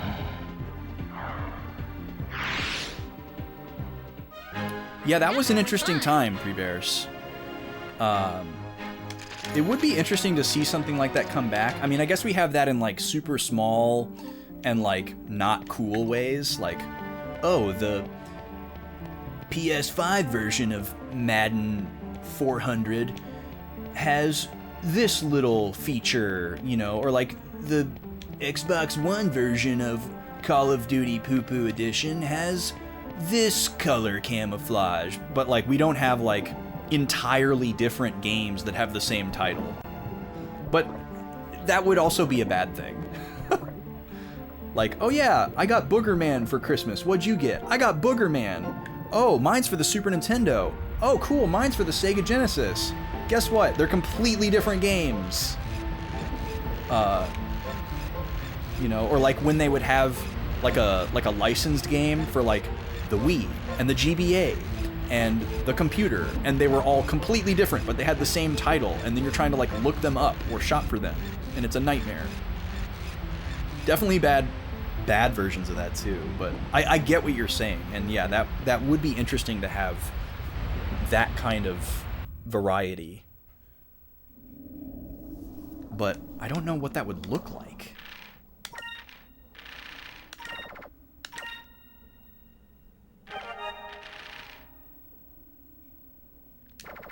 Yeah, anything that's related to like online or downloadable content, Halo Killer, like pretty much immediately loses me. Like if you wanna like immediately lose me, you can say day 1 DLC, day 1 patch, season pass, expansion, mobile game,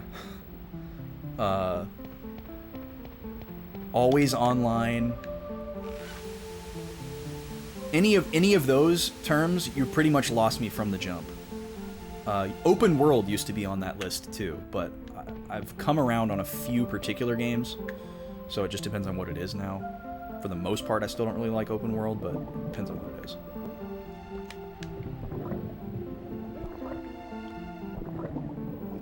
Okay, I missed some stuff here too. Yeah. Aladdin, SNES versus Genesis. Yeah, same thing as Booger Man.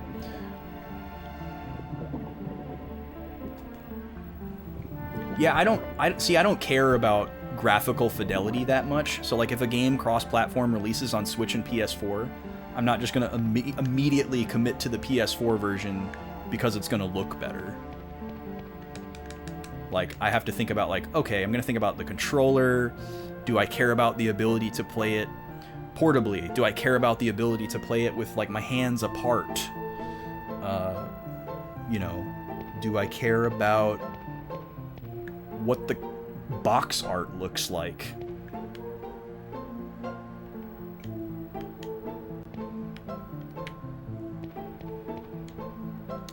Oh yeah, we're going down the middle. So that's not really a problem for me.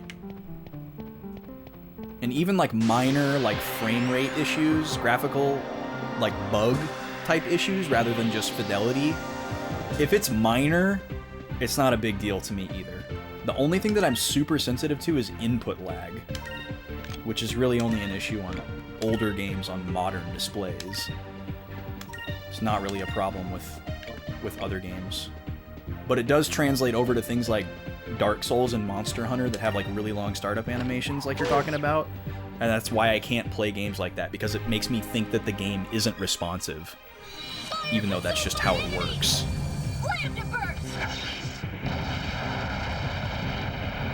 Yeah, that was a bad time for gaming, Halo Killer, like where there was all this like digital content attached to physical games, and it was a nightmare in the used market.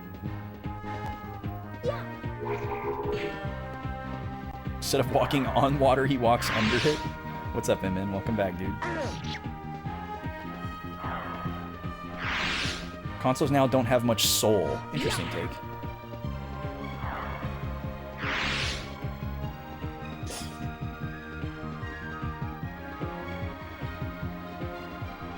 You definitely think we had it better than we knew from 95 to 02?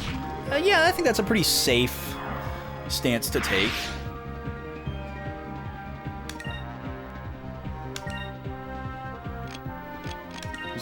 Like a really good balance of like competition in the market, and like also kind of like a good spot for like the economy, because there was probably the highest volume of games, and then probably also some of the lowest game prices that we ever got during that time period. And then, yeah, the companies were making money hand over fist, and so there was a lot more experimentation, yeah. It was a good time, for sure.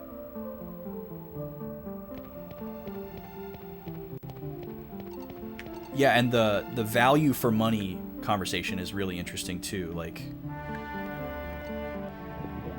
it wasn't like the idea of like expansions and downloadable content and like fixing a game after it's released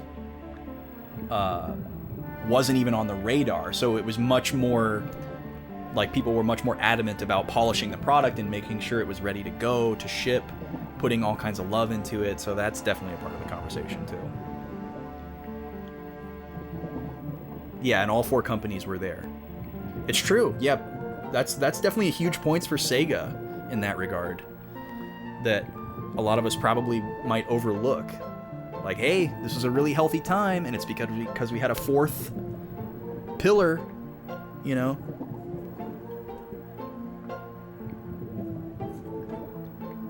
Competition breeds innovation and all kinds of other good things.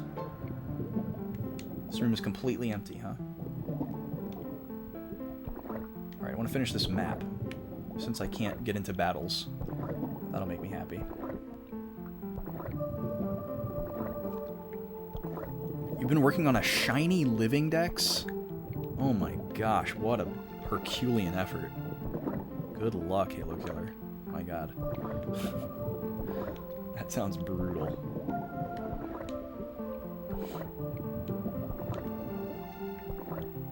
$2,200 eggs without a third. Oh my god, dude. And that's just one Pokemon.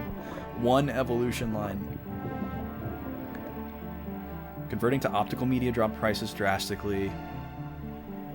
Yeah, once they got away from cartridges completely, yeah, manufacturing cost was like plummeting. So they were just like, print games, make more! Okay, so we have a rope going up and a doorway. Is this like my way to backtrack? Oh, maybe this leads me up to that high door where the moonfish was. I bet it does.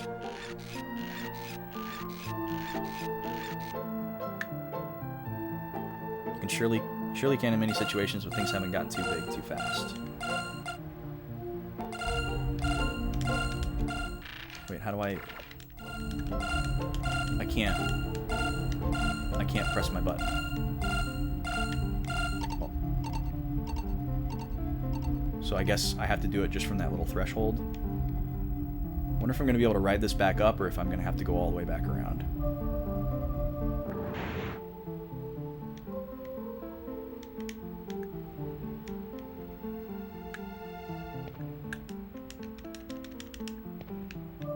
Yeah, I'm going to have to go all the way back around. Oh, no! Okay, cool. We're good. Yeah, I did see that Halo Killer. That is, even though I'm not into FF7 Remake at all, and I kind of hate it, that was an eyebrow raise moment.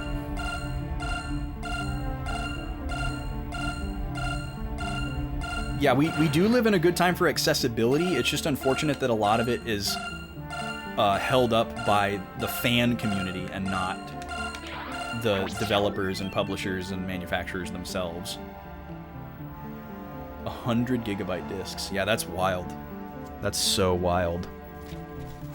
What is the name of this dungeon? Do we even know?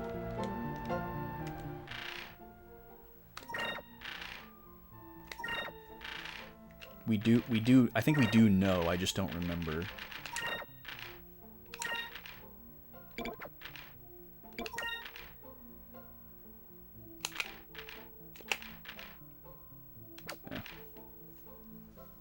Oh, no, it's not Mount Yafutoma, it's Mount Kazai. Thank you for that assist. Mount Kazai.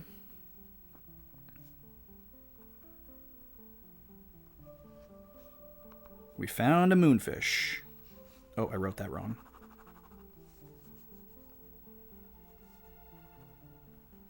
There we go. We write moonfish right there. We mount Kazai over here. Okay.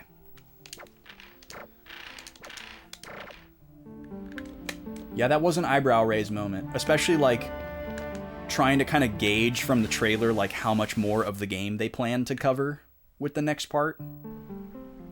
And they haven't even like, well, because you're thinking like, oh, they haven't even finished the first disc of the original Final Fantasy VII, but disc 1 is like most of the game, so it's a little harder to quantify, but there is still quite a bit more of that story left to tell. Oh, there's a Cham here too.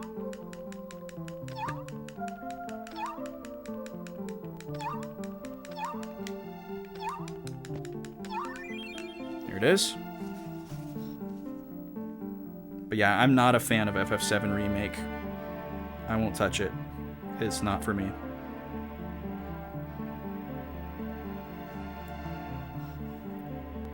OG all the way.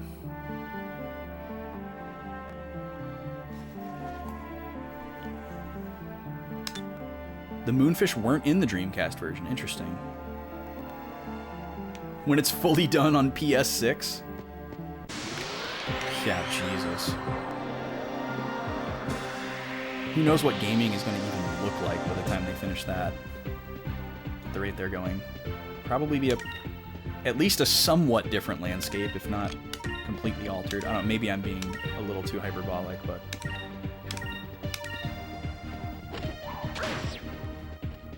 Because this is this technically only part 2?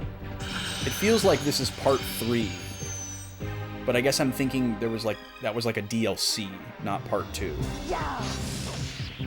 And then Crisis Core Remake kind of threw me off too. Prepare yourself. Because it's more just like extended universe noise.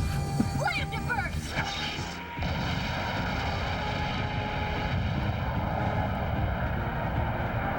Stuff like that makes you want to break things. Yeah, there's like nothing, almost nothing about the Final Fantasy VII Remake that like excites me. Like some of the like little snapshots of like areas that are like more detailed and stuff, like that's pretty much it for me. I don't really like the way that they reworked the characters. I don't really like the new music. I definitely don't like the way that they changed the story. I don't understand why they chose to do a completely different story. I hate the way that they're releasing it and titling it. I think it's incredibly dumb. Yeah, it's just not for me. A lot of people on this platform really like Final Fantasy VII Remake, and I try to just bite my tongue whenever I'm in their chat. But I am openly negative about it in my own stream. I'm not going to be negative towards somebody who enjoys it, but I won't sugarcoat the fact that I don't like it. It reeks of modern gaming business crap. I pretty much entirely agree. I do think that there are some people at the core team of it that really believe in what they're doing and genuinely have a story to tell. But like for me, it's like this could have been a really cool game if you just called it something else. Like I would have been more respectful to it if it was called something else. Because to me, it feels like a double bait and switch. Here goes! But also,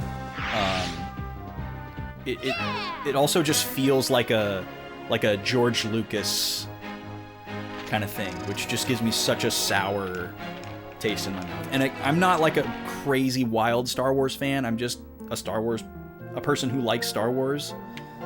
But like, it feels exactly like George Lucas going back to his movies that didn't need anything changed and just not being able to resist. You know, that's what it feels like to me. And I can't keep it from not registering as that. And that just really makes me repulsed. Hard repulsed. Please don't let this be another Ziblin Bane. 1 per dungeon seems to be the norm. But after how long we've been in here, I'm just a little gun shy. I think we need a heal, but let's just try to wipe this mob and heal after. This is closer to the... Yeah, I've heard that many times. And they say the same thing. George Lucas says the same thing about his horribly bastardized original trilogy. So that doesn't mean a ton to me. It's more like when you... This is going to get a little philosophical. And again, this is just my opinion. I don't think anybody should not enjoy that game. I'm just telling you why I don't enjoy it. When you make a piece of art, like a film or a book or a video game, whatever it may be, when you tell this story and you create these characters in this world and you put it out in the world and it gets consumed by all these people and you create this like fandom, like at that point, I feel personally, my opinion, can't state that enough, I feel that at a certain point, it doesn't just belong to the artist anymore. The creator, director, writer, whatever you want to call it. Like, obviously, they still have complete control over what happens and where it goes. But in many respects, they no longer have sole ownership over it. So it's almost like think about it as if like every fan is like a little 1% stockholder in a company, you know, and then the other person who has the 51% has complete creative control and everything like that with the intellectual property, but all these other people are like invested, right? And it's one thing if you like, you know, let's say you're a band, because I feel like this example will register a little more with people, will resonate a little bit more. Let's say you're a band and you come out with your first album, and your first album's a smash success, it goes platinum, you become the super famous band, you go on tour with the album, and then you go and you make your second album, and you release it, and it's a flop. This happens all the time. It's a known thing in the music industry. Sophomore curse, you've probably heard of it before. And people are like, man, if only they'd make an album like their first album again. And then these bands are at a crossroads when it comes time to make their third album. Do they listen to the fans? Do they make what they want to make? And you could cite a bunch of different examples of people who have taken all the different paths with varying degrees of success or failure. But what they never do until Taylor Swift is go back and make the first album again, but different, right? Like, I have never seen an example of a band make 3 or 4 albums and none of them were ever at the success of the first one, and so they decide, let's go back and make that first album again, but we'll just like do some different stuff with it and like remake it again. And now that I say this and I think about it a little bit more, there probably are some like loosely similar examples, but it's not a common thing. But if you were to do something like that, you are taking all of those people who love that first original album, you're taking all of those people into your hands, and they're kind of counting on you. And everyone's got all these different expectations about what they would expect from something like that.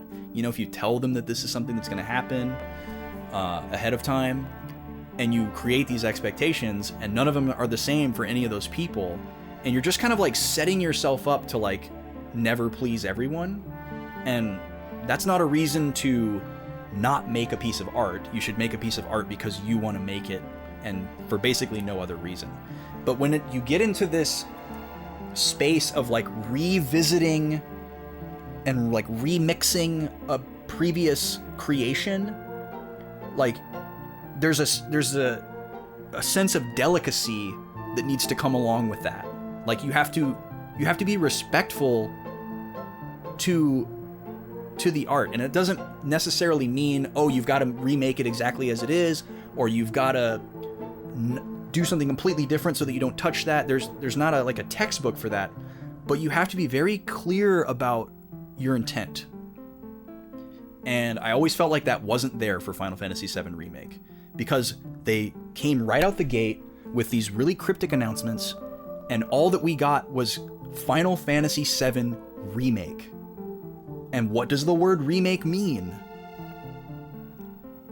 I guess it could mean a number of different things, but I don't think anyone was thinking what it turned out to be. So then it's like, okay, some people feel debated. Some people feel curious. Some people feel unsure, right? And so immediately there's like this huge divide, and it's like, okay, well, we only grabbed this certain number of people with that, and so we just gotta follow what they want and take it and run with it. So, I don't know. I think it left a lot of people behind. It definitely didn't need to happen. It's really easy for it to feel like more of a businessy decision to help a struggling company, although now Square Enix is not struggling at all. They're making money hand over fist. So, I don't know. It's just really weird. Like, my brain is still thinking about, like, the evolution of, like, the PS3 tech demo that planted a seed to Final Fantasy Versus 13 becoming Final Fantasy 15, and then Final Fantasy 7 Remake. And it's just a weird journey that I'm not on the you know, I'm not getting into that van to go on that road trip. So, you know, you can leave me at home and I'll find something else to do. Anyways, that's going to be the end of my rant for now. That's where I stand with that all. But yeah, games are absolutely art. Sometimes you have to sell out a little. Absolutely. You gotta keep the lights on. I totally agree with that. But again, I feel like FF7R being a keep the lights on decision doesn't hold up, even though that's what it looks like and that's what it felt like, because they were kind of already out of hot water by the time that was actually coming out. Because when they were really in hot water was in like 2012, 2013, I think, maybe into like 2015. But by the time FF7R came out, they were out of the dregs. I'm pretty sure. I'd have to do my homework. You guys can fact check me. But at least in my prescient memory. Yeah, it's definitely hard for authors, for sure. Right, yeah, they try to turn you into a bestseller author, and you want to write big epics that take a lot of time, and you can't just make that inspiration happen out of nowhere. Such a cool feature for them to tell you what used to be in the chest. I've never played another game that had that.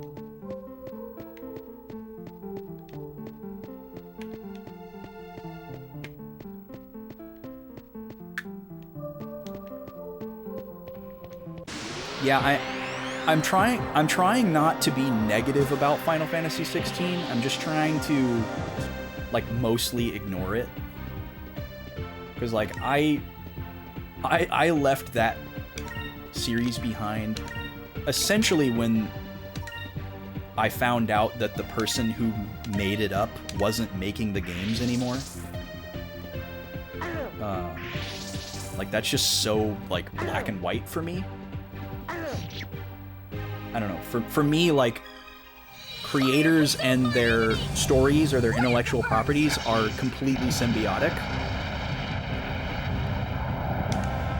Like, I can't think of an intellectual property that, like, changed hands and I was still into it.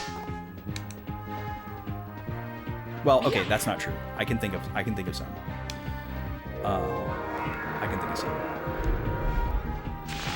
But unfortunately, with Final Fantasy, that didn't happen for me.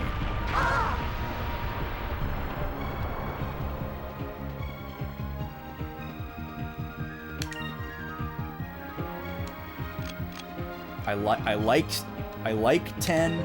I like 13. I like 12. But I pretty much unanimously like the first 9 better than any of those. And I won't touch 15. And I probably won't touch 16 unless I really see something compelling. And I won't touch any sequels. It's just not for me. I'm not trying to say they're bad games, it's just not for me. That was a tough fight. You wish you could say Halo? Oh, that's true. That's an example of an IP that changed hands. But I've never played any of those. Other than the Halo 2 multiplayer that I was forced to play with my friends. Back in the day. And I was atrocious.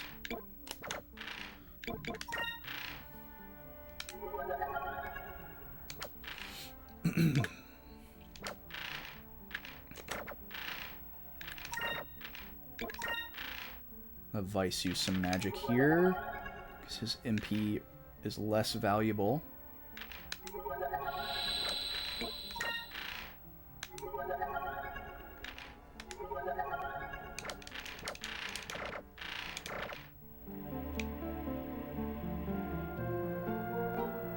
Okay. We're getting there, guys. We're getting there. Ever since it got handed over to 343, you're not into it? Yeah, I've heard a lot of people say that. Whoa, this is a new enemy. Okay. New territory, new enemy. Fire consume my enemies! Slam to burst! Stranger of Paradise is so weird to me. When I saw that game revealed, and they kind of like loosely explained like what it was, I was just like, it made me feel so out of touch. Because I was like, my reaction to it was like this is a joke, right? Like nobody wants this, right? And then like I find out that there's all these people that are like, yo, that looks dope. Yeah, this looks cool. Wow, cool idea. And I was just like, okay, I guess I'm just out of touch. Because that like is just like so far from anything that I would ever be into. Like it feels similar to a lot of other things where they like have a concept for a game and then they just slap an IP onto it. Like that's what that registers as for me. Even though I know that that's not how it was made. That's just how it registers for me. And that happens at Nintendo all the time, where they come up with a game concept ahead of time and they start building it, and then they're like, okay, what IP is this going to be? Is this going to be a Metroid game? Is this going to be a Zelda game? But that approach has just been more successful for my personal tastes at Nintendo. And that's just my personal preference, my personal bias, maybe even. But I don't know. There's so many third-person action games. Like, I thought I hated the first-person shooter craze, which I definitely did, and I'm glad that it's died down. But now I hate the third-person action game craze that we're in right now. It took me a while to realize it.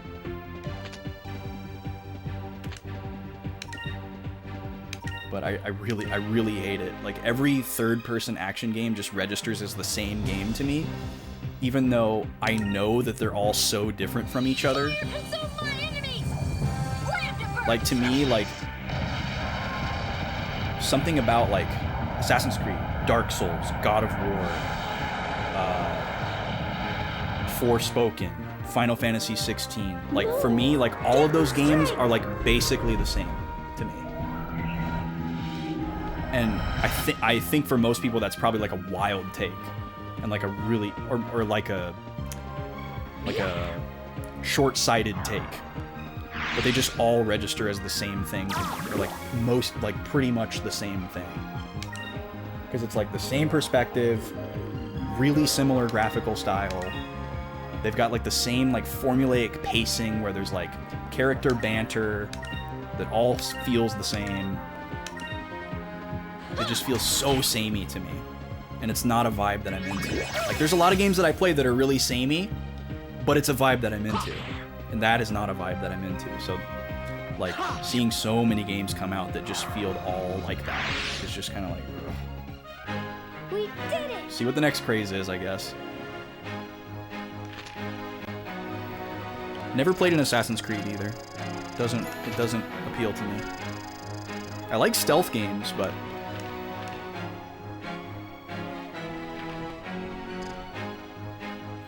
yeah, and I think plenty of people besides Nintendo know how to do that as well, 3Bears. I don't want to say that only Nintendo knows how to do that, but they're definitely more successful with my personal tastes. It's an interesting conversation for sure, Halo Killer. I think it just largely depends on when you entered the Zelda universe. But ultimately, I think they are unequivocally and inherently some of the most Zelda games that we have. Well, shouldn't have done that. Oh, can I just immediately go back up? Cool. Your open world burnt out? Yeah, I never... That wick never even got lit for me. The first open world game that... Oh, this is a different room. The first open world game that I truly enjoyed was Breath of the Wild. I made an exception to play an open world game because it was Zelda. But I was very nervous about it. Because I typically don't go anywhere near open world games because it's too overwhelming for me. Yeah, I'm the same way, Rim. I'd rather just be, like, slightly railroaded. Like, give me stuff to veer off the path for, but make it clear what's extra, make it clear what's main. Give me a checklist for everything, keep track of everything, just, you know, give me my hamster wheel. I'm fine with that. Link to the Past or Ocarina. Yeah, see, that was definitely a seat change. Or seat change.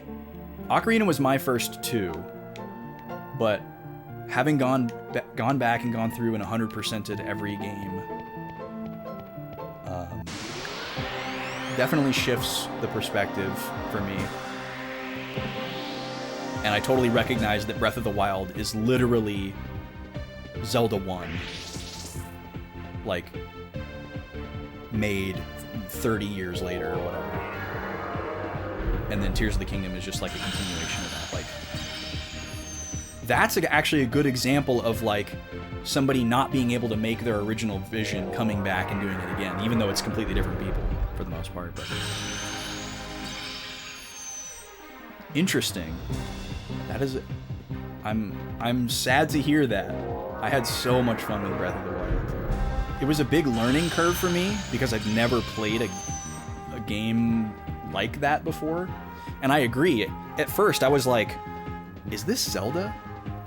Like, this is so different than what I'm used to, because, like, Ocarina of Time, Link to the Past, Twilight Princess, Skyward Sword, all those, like, big 3D Zelda games, you're, like, incredibly railroaded, dialogue and story shoved down your throat, and it just completely got spun on its head, so it totally made sense for people to be like, what the heck? This isn't Zelda at all. They're just copying other stuff.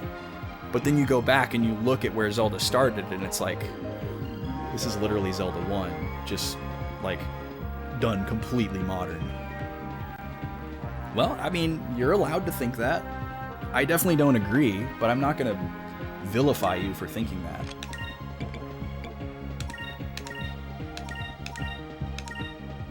I do, after playing Tears of the Kingdom as much as I have, though, I will say that I don't think I could ever go back and play Breath of the Wild, because it makes Breath of the Wild feel like a tech demo, which, you know, in a way it was. But it's crazy. It's crazy how similar they look and maybe feel at, like, face value or first glance, first brush. But after you spend a little bit of time with it, at least in my opinion, it's crazy how much more advanced and fleshed out and polished of a game Tears of the Kingdom is. I hope that I'm being useful. Which, you know, is what you would expect on paper, but it just totally exceeds that expectation as well, in my opinion. That's unfortunate to hear, Halo Killer. Yeah, I'm sure there's a lot of people that share that sentiment where they want more like what we used to have. I do hope that we continue to get 2D Zelda. I hope that's not completely gone.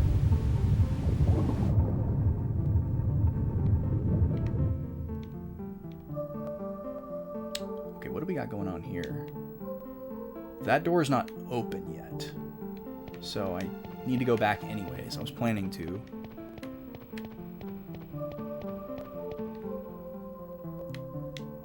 Okay, so we can go back down, but we're gonna be in a new area. Yeah, for me, Zelda's my favorite franchise, so like I just love them all for all of their differences and strengths and weaknesses. So there's not really any Zelda games that I don't like, and I think it would, at this point, it would be pretty hard for them to make a Zelda game that I don't like. Obviously, it could happen, but I think it's unlikely.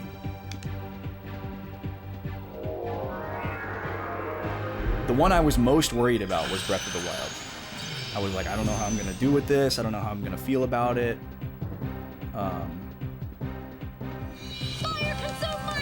I was excited, but I was also like nervous and anxious about it because it was just so vastly different. Because I come from the same path that you're kind of describing. You guys are kind of describing. But it ultimately landed with me, and I got the bug for it.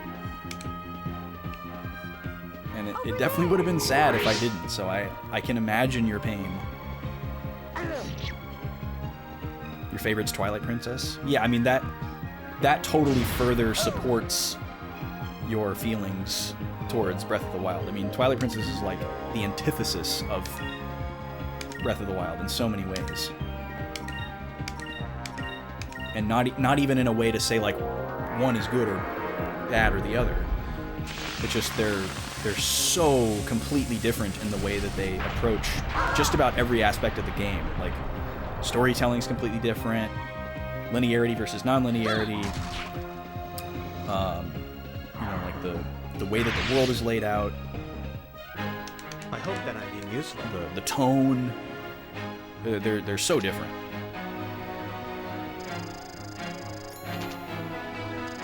You know how some people feel because PS4 God of War is very different from the previous three? Yeah. The only God of War games I've ever played are actually 1 and 2. I've never played 3 or any of the spin-offs or 4, the newer ones.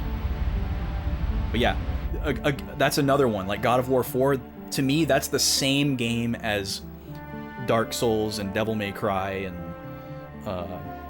Bloodborne and all that stuff. It's just to me, it's just a third-person action game. Even though I know that it's like way different, it just does not excite me. Okay, so we never went this way. So there's a door that we can't open. Okay. So we need to go back down. And we need to go that way.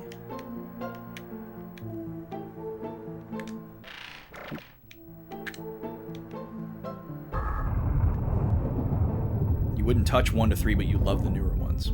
Yeah, I'm sure there's a lot of people in that boat too. So is there a switch on both sides? No, there's not. So wait, we already went up that way once. How does that work?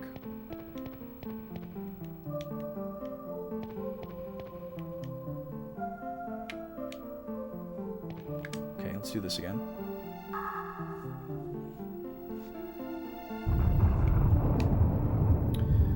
Yeah, I'd be interested to go back and play like the PS3 remasters of God of War 1 and 2 and see if I could still get into them. Because that like fixed camera 2.5D platforming type stuff I'm sure has not aged well, but I really liked it at the time. God of War 1 and 2, the first couple, or maybe just the first, Prince of Persia, those were fun. I liked those a lot at that time.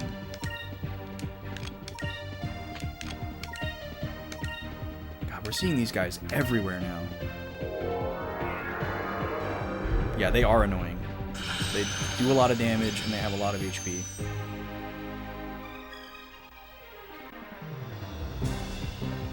Fire consume my enemy! I gotta go to the restroom again real quick. Slam to burst!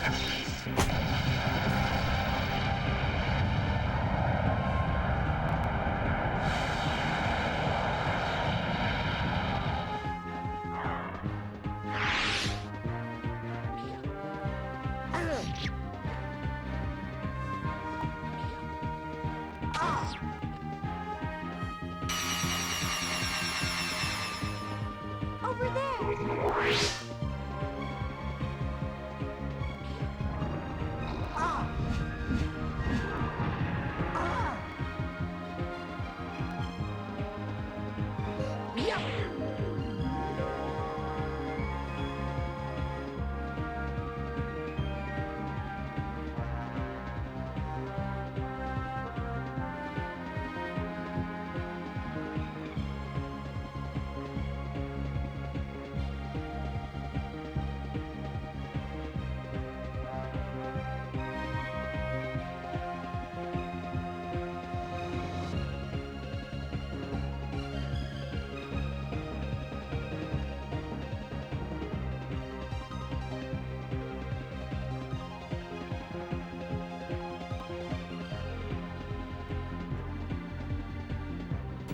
All right.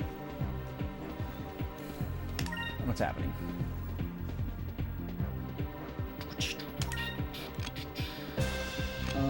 We don't... Oh, we do have enough for Lambda Burst. No, it's 8.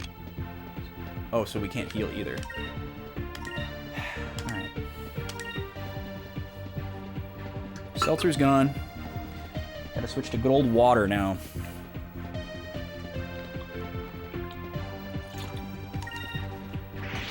Boom, boom, boom, boom, boom.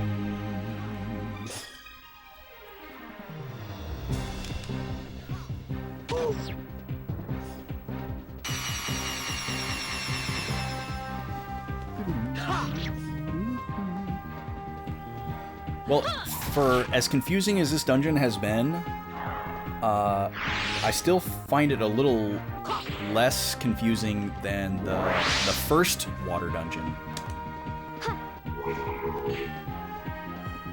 I got more turned around in that one than I have in this one. Like, this one's clearly more complicated than that one, but I don't know, something about that one. Maybe just because it was like earlier in the game, and I wasn't just as well oriented with like how things were designed. I'm sure that was a big factor. Don't die, Vice. Good job. Yeah, that one felt worse than this one. Give me strength! Yeah, Shrine Island, that's what it was called.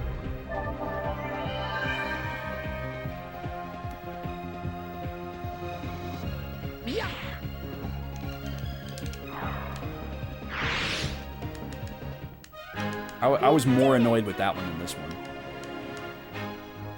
Because it was like right off the bat, I didn't really understand like the language of the game yet. Okay, we gotta heal. Actually, we're kind of okay.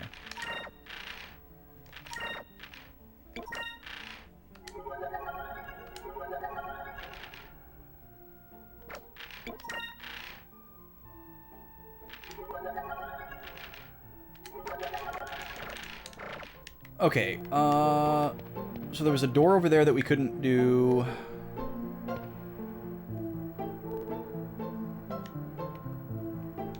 So where does that leave? I wish there was a way I could look at the whole map, like Zelda style. There's another feature we can add to the list for the remaster.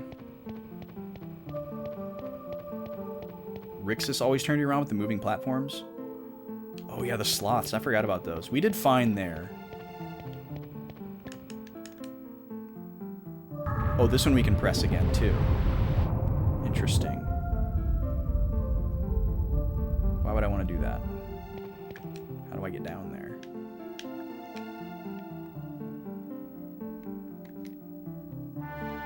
I'm assuming there's a door here, but we can't tell for sure.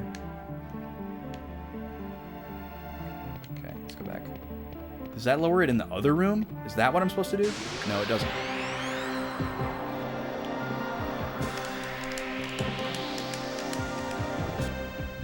Yeah, now would be a really good time to be able to turn off encounters.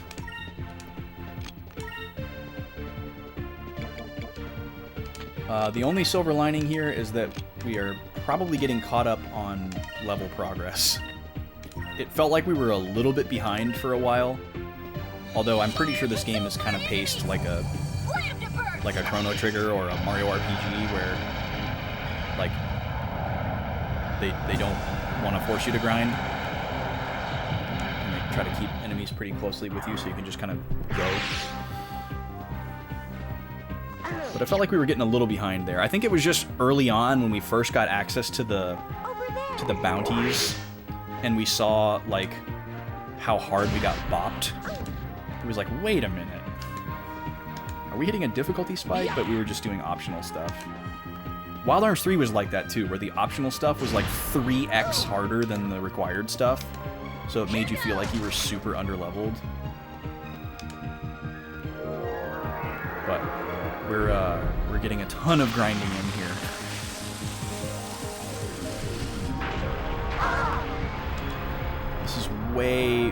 This is easily double the amount of fights we've done in any of the other dungeons.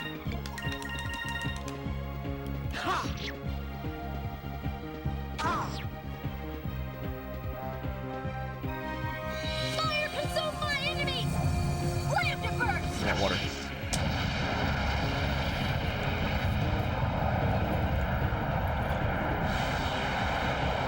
Oh, the bounties are new?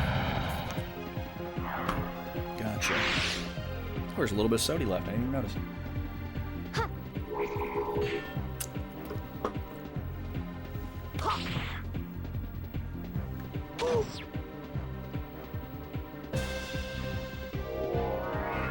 His little antenna. So silly.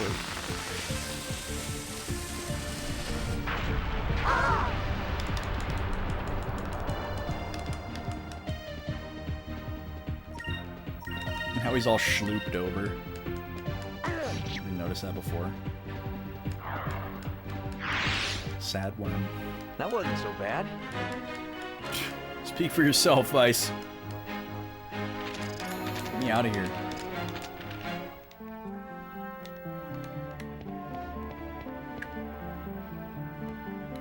Oh, we could see if it opens that door over there.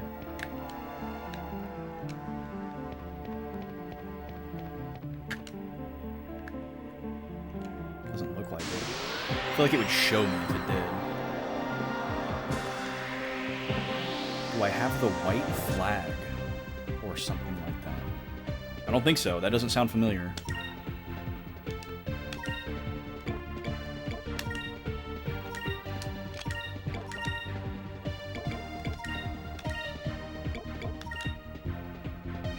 Fire consume my enemies!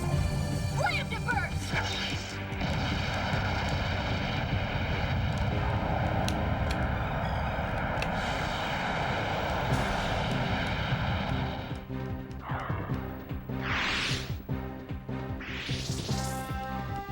White map? No. If that's an item, I'm pretty confident I don't have that. Does not sound familiar at all. Please run away. No, get out of here. We won! We These guys are so annoying. I hate them so much.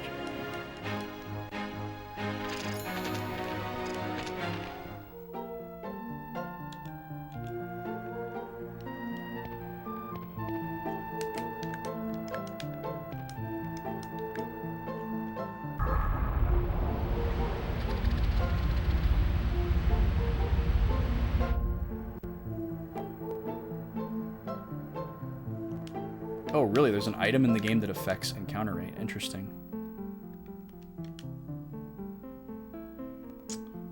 I don't understand. So maybe these doors just open and I need to just walk up to them. Okay, that's what it is. They just look like they were going to require a switch. Oh, great. Okay, so this is that same room. Are those guys going to, like, jump out? That hasn't been a thing in this game, so hopefully not. Great.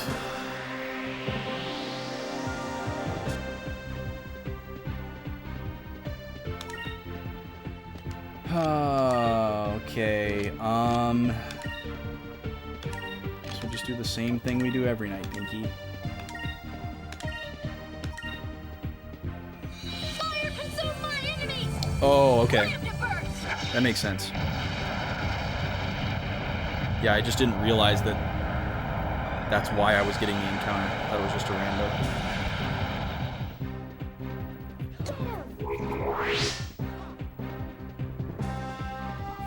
Good job, Cupid. Oh yeah, I need to use those chams.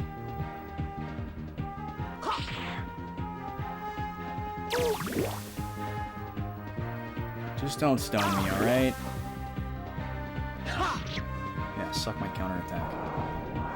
What? I can get stoned on the counterattack? Oh, that's garbage. That is garbage. Well, Fina can't do any damage anyway, so she can just heal.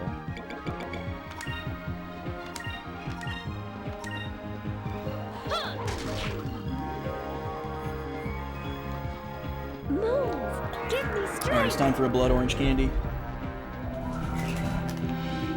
Ooh, and we could follow it up with a ginger chew? Hell yeah. Yeah, that just seems really weird.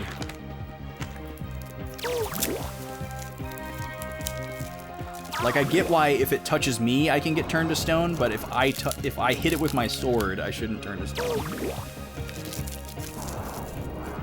Cool. Great. Double.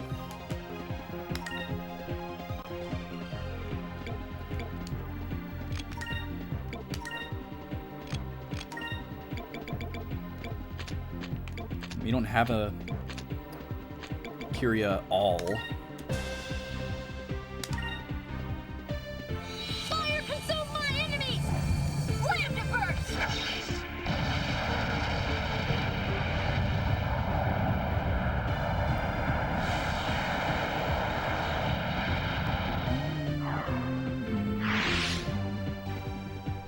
Move! Give me strength!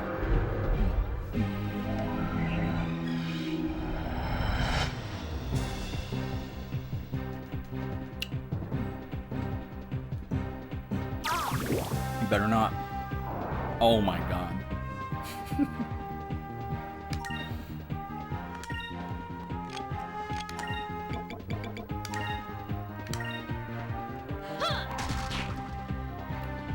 Good thing Ica rules. Oh, you better not. Move! Give me strength!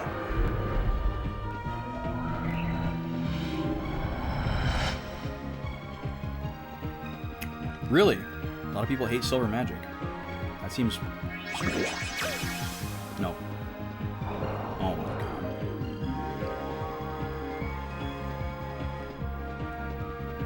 Oh, you can just...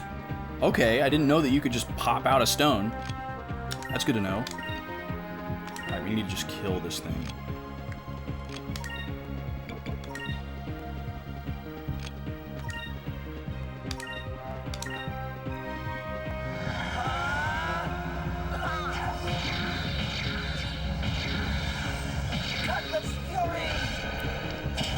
Yeah, I mean, I don't usually go for Petrify or Insta-Death spells in RPGs, so I guess I get that part of it.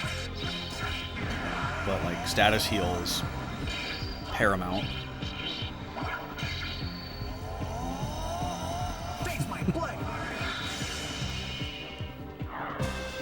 And I guess I would never think to, like, hate a color of magic.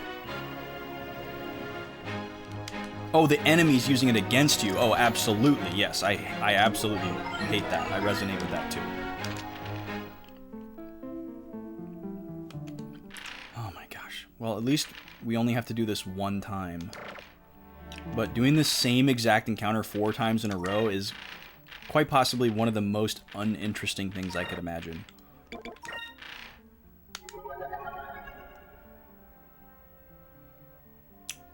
Still worth it.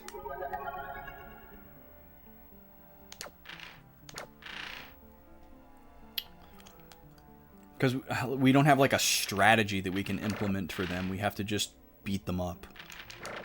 There's no way to like make it go faster. Oh, it's weird that they... Oh, no. I just was looking at it wrong.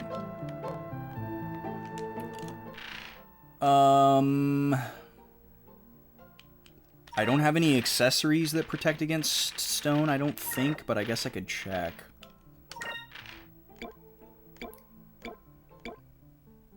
Silence.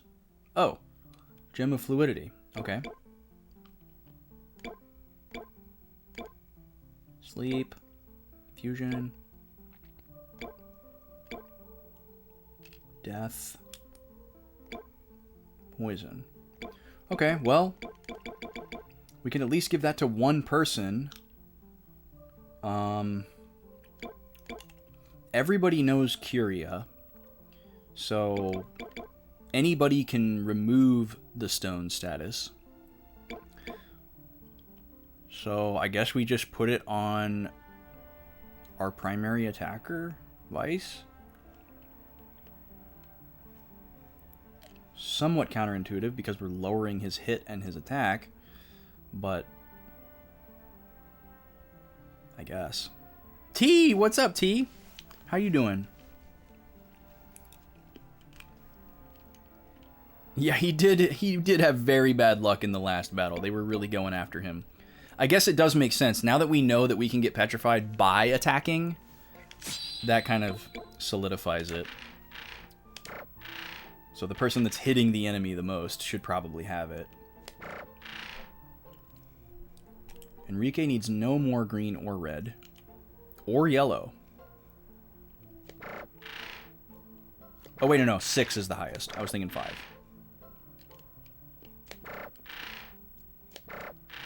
So only one person is not gaining magic experience. Hello. How'd everything go today, T?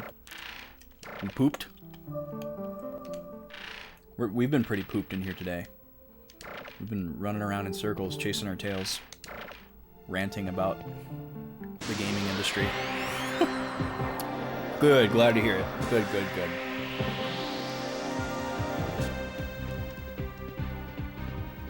We're in this watery dungeon. I've been in this watery dungeon the entire stream, except for maybe like the first 45 minutes. So it's been quite a ride. But we're having a good time. We're doing the thing. Let's just focus on one. Oh, I forgot to feed Cupel. Yeah, this dungeon is kind of brutal. We got stuck in this one room for like probably 2 hours. Because I just wasn't really paying attention. It wasn't even like a puzzle necessarily. It was like kind of an environmental puzzle. And I just wasn't paying attention to the map. So I had to like get out a piece. I had to like stop talking, get out a piece of graph paper, and then like, you know, and then we pretty much figured it out right away.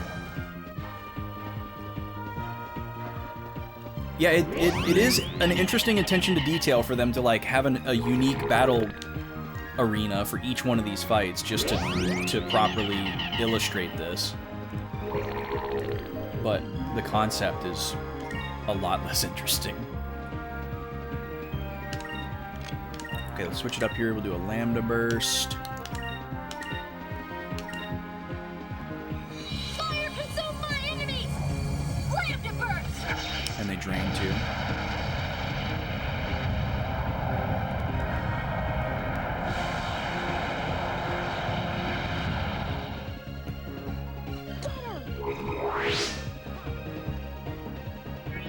Still not enough.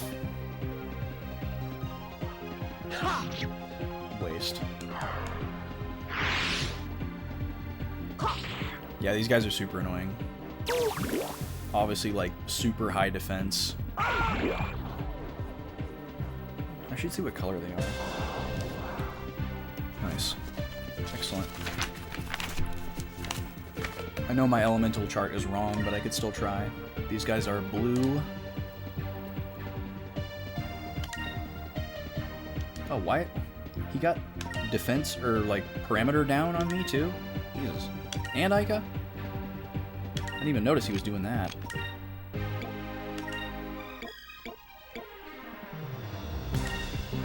Here goes. So we could try some red magic or some yellow magic on him. Moons, He seems like he'd be weak to electricity because he's kind of like a golem type of thing. Try that.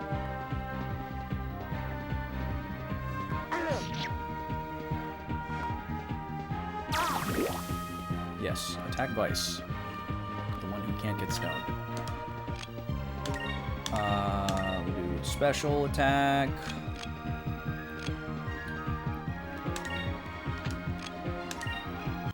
You know, we haven't seen Ica get stoned. I wonder if, like, her physical attack registers as a ranged attack, and that's why it's not happening.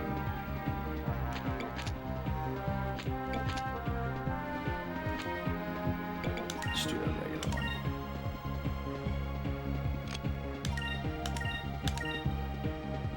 Pretty sure he can't counter or petrify us if we use a special move, so we'll try to focus on using those whenever we can.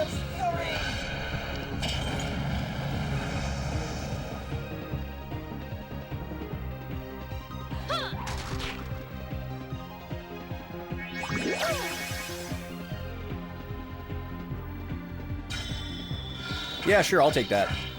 I generally don't want any, like, guides or walkthrough type stuff when I play something like this, but if straight up information in the manual is wrong, it would be cool to see the right information. I'm glad everyone is okay. Not often that Fina gets the final blow. How much did that even do? I missed it. How much did that electric spell do? Let's feed Cupel. See what happens.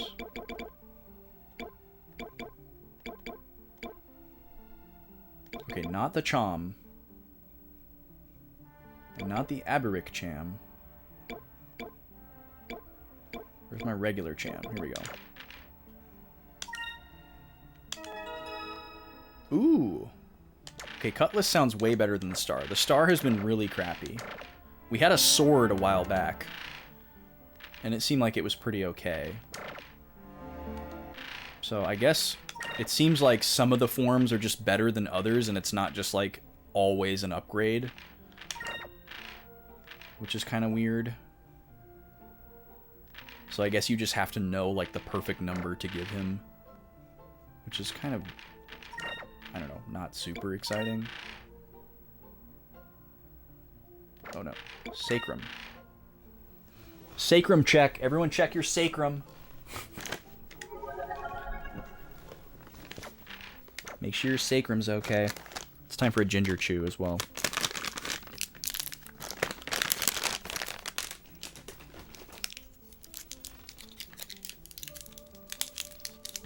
Yeah, I mean, that's obviously... you'll have to whisper it to me, Halo Killer. I think links are completely turned off in my chat. Yeah, that was obviously apparent to me, Lobster, but we had a better time when Cupel was a sword. Even though it was still significantly less damage than everybody else.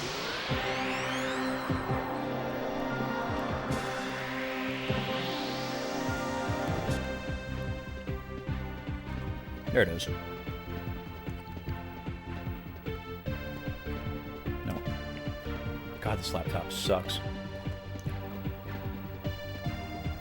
Alright, give that 19 minutes to load.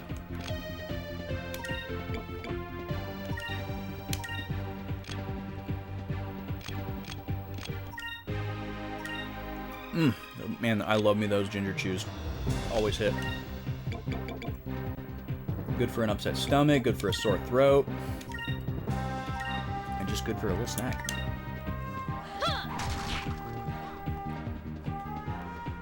Okay, I gotta pay attention to how much this electric spell does this time. I didn't look last time.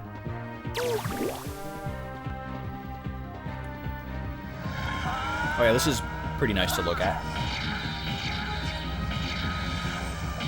Thank you, Halo Dragon.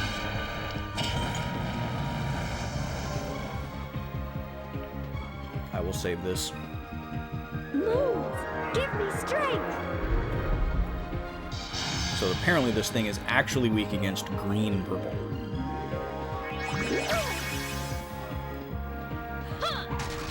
It's weird how this is like weighted as well.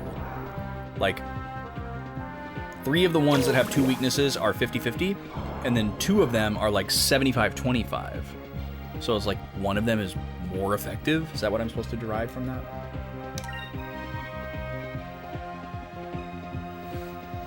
Okay, we got 2 people stoned. Let's just focus on that.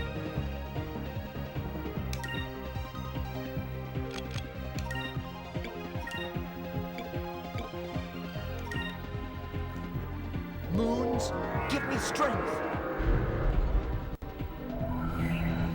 Well, yeah, because the manual says yellow hurts blue. Sucks they got it wrong. Moons, give me strength.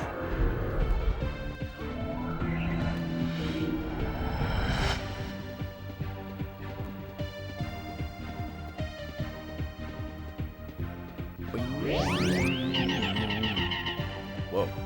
Did that always make that sound? I guess it did. That's the parameter down attack. Oh my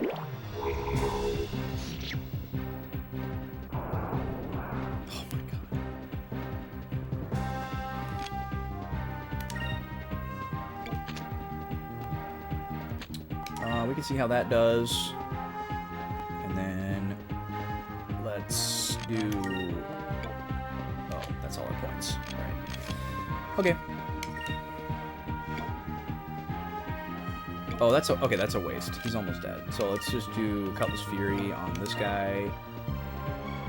We'll do regular attack on you, and then we'll do. We will try a purple spell.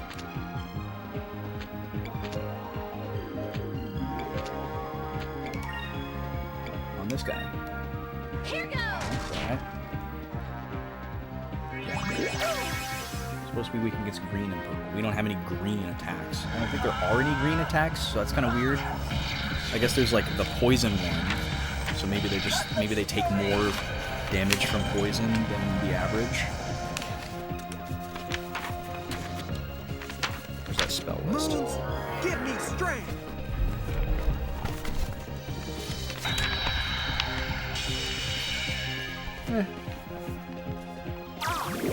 Okay, whatever.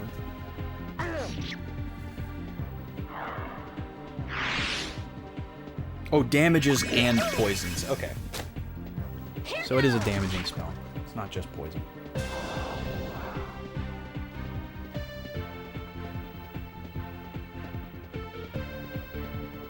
Wait, what? Like, you mean they're good against everything? Or you just mean when they are the super effective color, they have an advantage over other super effective colors? This man has no HP. But he's still standing there. Oh, I don't remember if petrified enemies That or wasn't so allies bad. get experience. I guess we'll find out. Oh, okay. Interesting. So purple and red are just more powerful. Yep, they still get it. Cool.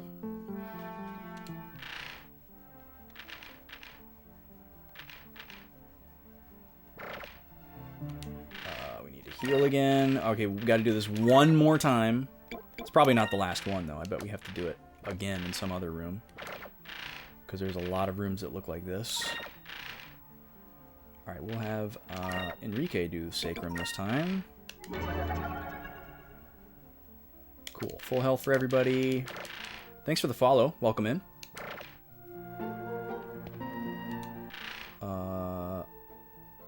Not full health for everybody, but very close.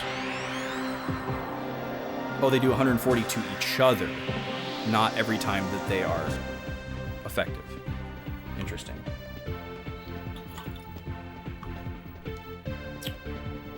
Okay. Is there a different way we want to do this? I don't think so. I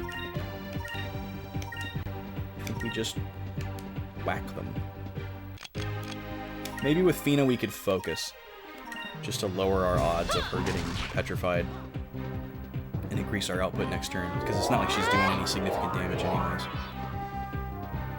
Probably a better use of her turn. Take this, you cur. Good. You cur! Beautiful. Nice job, Enrique. And no paralysis.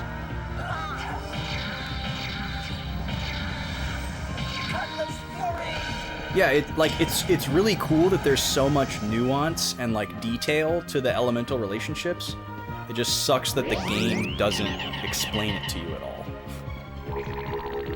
Like, there was the one guy in the very first town at the dojo that gave tutorial information, and he explained like status effects and the basic concept that like certain colors were good against others. But that was it. You know, like, I want to know the nitty-gritty. I want to know all those little percentages and relationships and stuff. You know, I come from Pokemon, where all that stuff is very spelled out.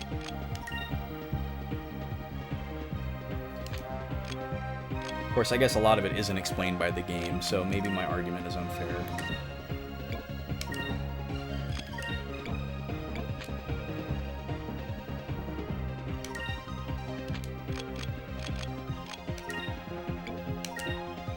Hopefully Fina can take out this guy with his invisible HP bar.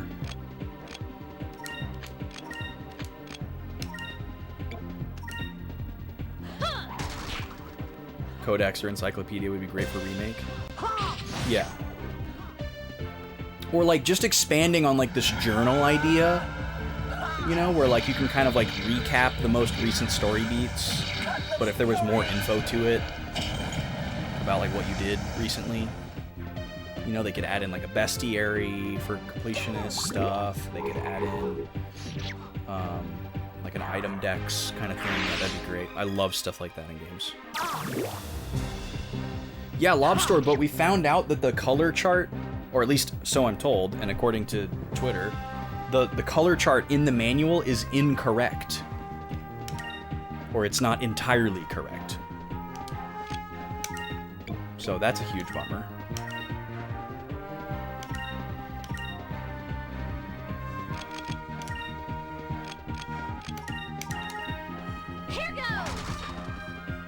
Yeah.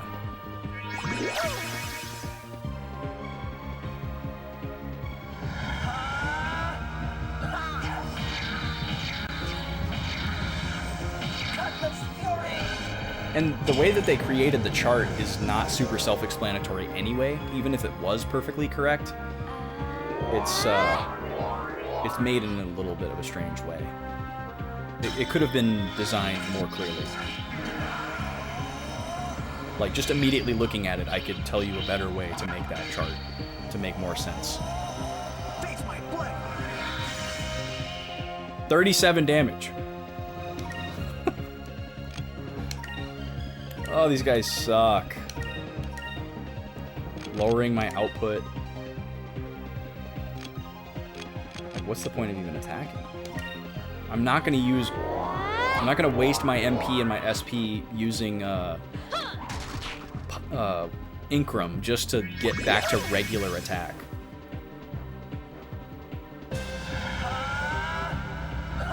Just gonna grin and bear it.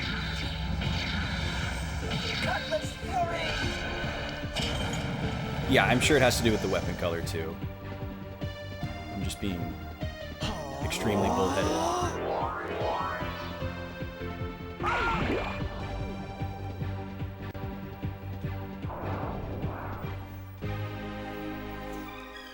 So yeah, can I look at this weapon chart to try to go the other way? So like, if green is weak against red and yellow, and purple is weak against red and green, like how do I determine resistances? Because you can't necessarily just go in the other direction. Because like we know that this guy's blue, and we know that he's weak against green and purple,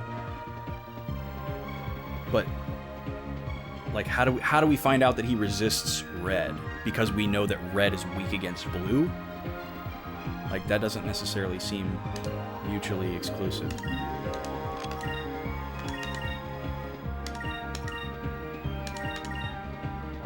Over there.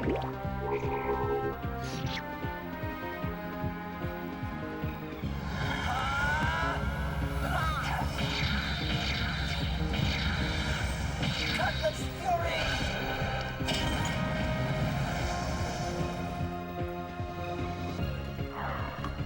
I'm clearly not invested, and I'm just trying to get through it, so We are victorious. we certainly are.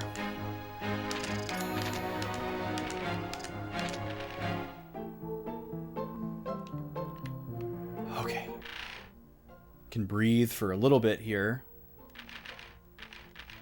before we start fighting more worms. Time for a sacrum. Sacrum check.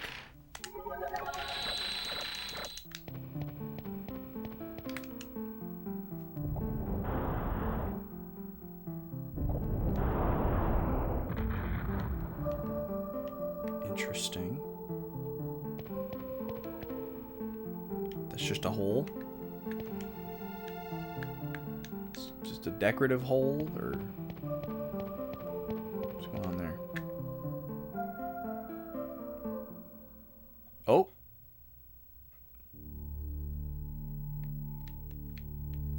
Is that a save point down there? Yep. Okay.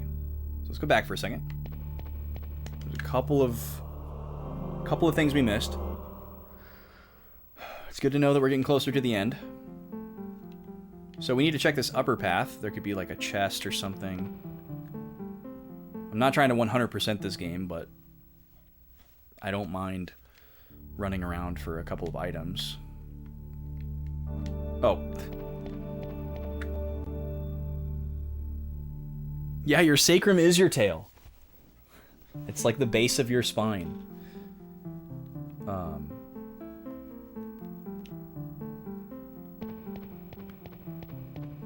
But this spell is called Sacrum, which is really funny.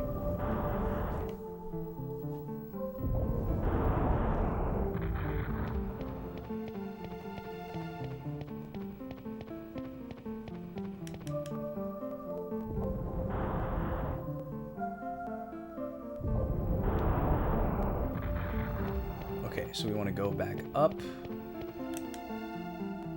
But to do that, we have to go down.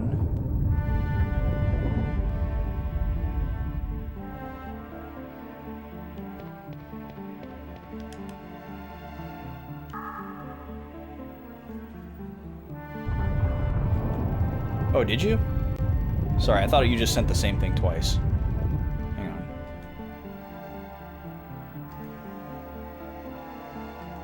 Oh, I see it. Sorry, the whisper system on Twitch is not good.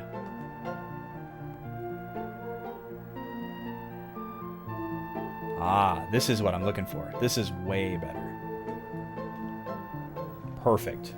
That is exactly what I'm looking for. Thank you. Most people like purely graphical things. I like text. I love me a big wall of text. Text and images together?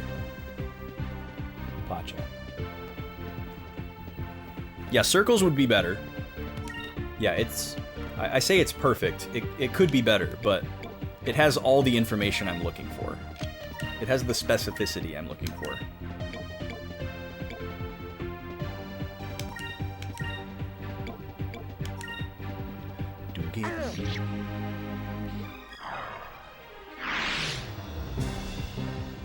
Fire consume my enemies! Land to burst!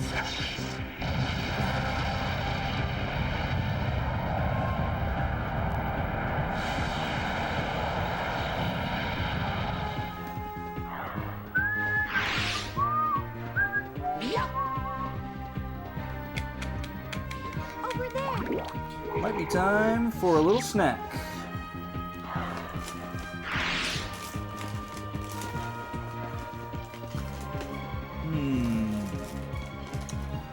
Is now the time for the Lion Bar? I think it might be time for the Lion Bar. I might hit the spot.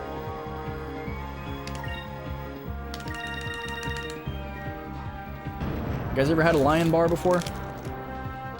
One of the unsung Nestle heroes. Can't find it everywhere, but it's not super rare. It's like a... Imagine if a 100 grand had a Kit Kat inside of it. It's kind of like that. It's got the outer chocolate shell with the like Rice Krispie type pieces, except they call these ones cereal. And then there's a layer of caramel inside that. But instead of just like way too much chewy, stuck to your teeth caramel all throughout, there's like a wafer thing running through it. Super good. Take 5. Oh yeah, I used to go nuts for Take 5, but I can't have peanut butter anymore. Making me full screen. Here, I'll give you a close up. I'll give you a close up. We'll go to the big cam and everything. So yeah, this is from Nestle. This is not some rando crafty thing. It's from Nestle. It's called the Lion. And I'll show you the label.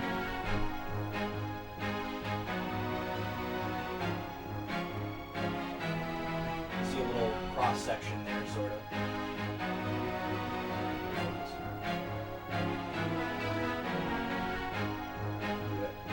Do it. And then the outside of it looks very similar to 100 grand, just way bigger. Big lumpy turd. And then I'll give you a cross section. Oh yeah, it breaks away so nicely. So it's like crispy and chewy at the same time. Here's a cross section.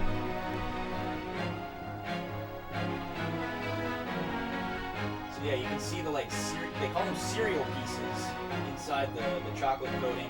But it's basically like a crisp rice type thing. And there's caramel surrounding a wafer type cookie biscuit deal. It's not exactly the same as a Kit Kat, but it's and it's like a thick chocolate barrier too around the outside. Barrier. Gamer.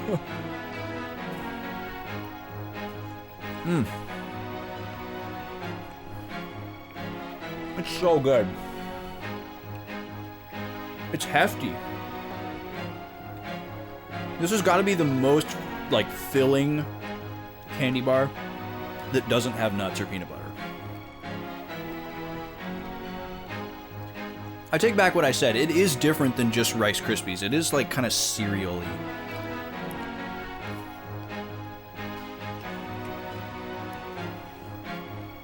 It's really good. Look out for the Lion Bar.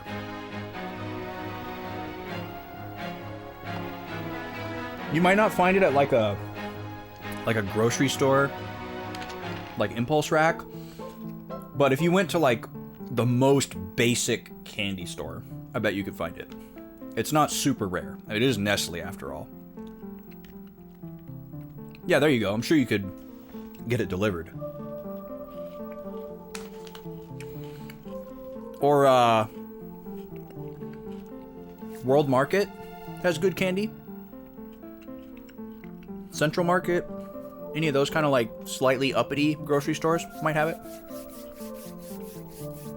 Those are pretty different regionally though, so it's probably called something else where you live. Like it might be a Lunds and Byerly's or a Kowalski's. A Crunchy, is that the one that's in it's in like a silver foil packaging, like same color scheme as Three Musketeers, but it's like a square, or the package is a square, but the thing is kind of like round and tall, like a hockey puck type of deal. Is that one the Crunchy?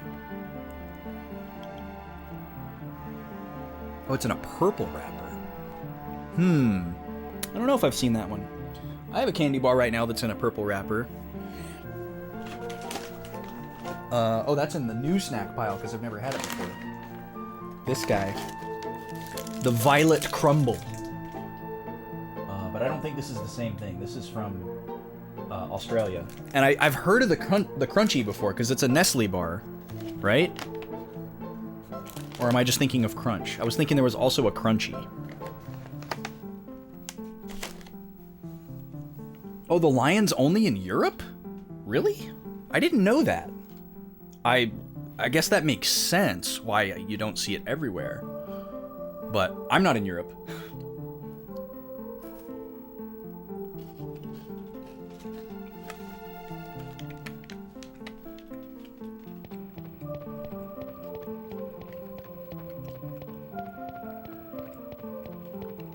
Oh, it was absorbed by Nestle. Okay, that's very believable.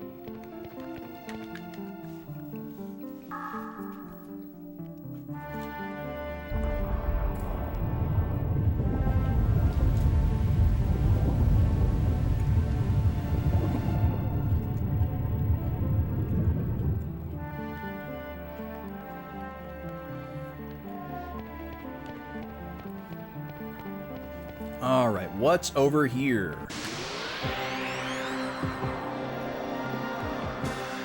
Yeah, Tony's. Man, Tony's slaps.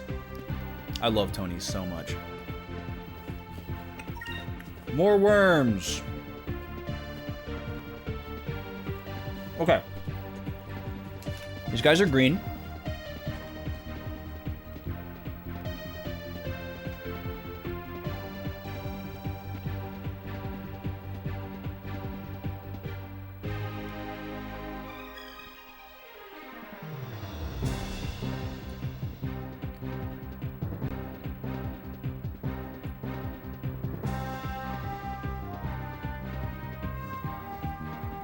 Aika's super moves are all red, Fina's are all silver.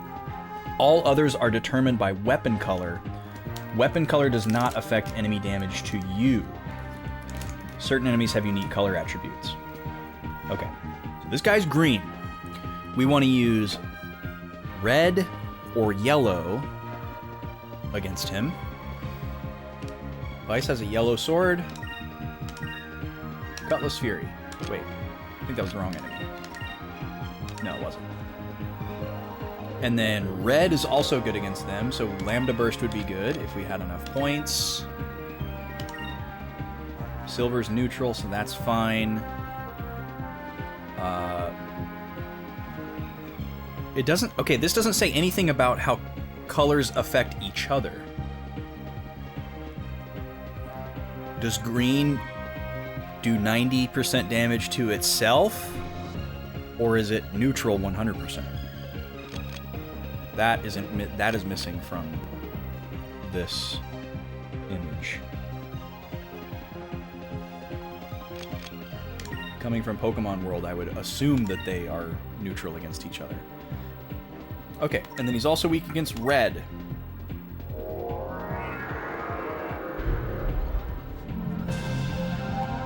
Also don't like that I can't see chat when I look at that. She's nice, she makes a lot of yummy food, she shares, you want to do something nice? Yeah, hell yeah. Sounds like a great idea. Is she a chocolate fiend? Or just like a normal chocolate enjoyer?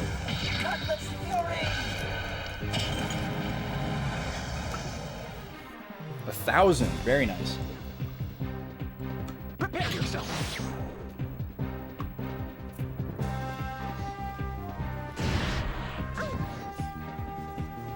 It would be interesting, yeah, it would be interesting if you could, like, switch your elemental resistance by changing your weapon color. That would be a really cool concept. Yeah, because if they put the, like, color relationships more at the forefront of the battle and kind of, like, forced you to learn it in a way that, like, games like Chrono Cross or Octopath Traveler kind of force you to learn the gimmick, I probably would have got way more into it. But because the game's kind of like trying to take it a little bit easier on the player, kind of like how we talked about earlier. Just, you know, okay. You know, because they're not shoving it down my throat, it's easy to kind of just do whatever, you know, and not get too invested in it. Which is fine. I'm not trying to disparage anything. Just thinking out loud. You know she likes sweets. There's always chocolate in the house. Okay. Sounds like you've got enough evidence.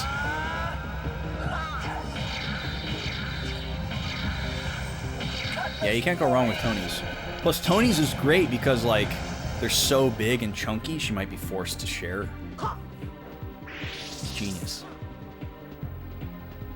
Let's try this. Yeah, it is weird to find out that it's only a 10% boost, or sometimes 40% at the absolute most. Which, yeah, that's really weird, because that's not, like you say, it's not enough to make or break a fight. It's very minimal. It seems like it's almost just worth just completely ignoring. I mean, I guess theoretically, the higher level you get, and the more damage output you have, the more of a difference it makes. But still.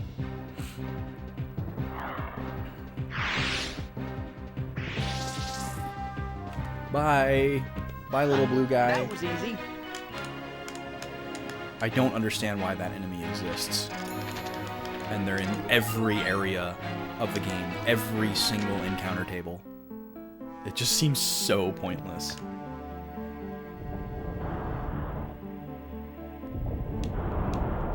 Is this literally just... Oh my god, are you telling me?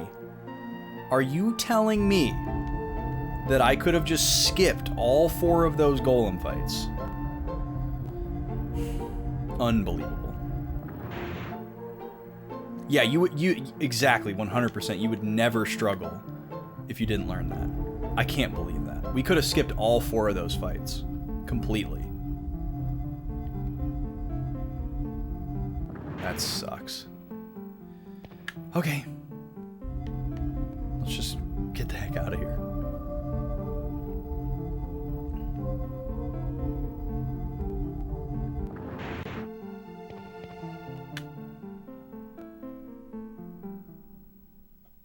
They act like slimes from Dragon Quest? I don't know if I agree with that. Because slimes are just like weak pushovers that just die. That just fall over to any attack. But these guys, they only take damage from certain things. They sometimes don't take any damage at all. They don't... I mean, they're like slimes in that they don't have, like, anything special about them. Like, they don't give out, like, high experience or rare items or a bunch of, like, magic experience or something, you know, something special, like, in exchange for your struggle to do damage. They're just there. They just exist. It's just so bizarre to me. Oh, the chart mentions that they don't follow the color chart. Interesting. Wow, look at this magical place. This is oddly peaceful looking for a boss arena. It's very cool though. Special music.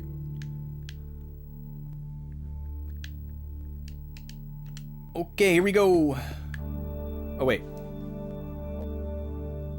This guy's probably blue. Which means weak against purple and green.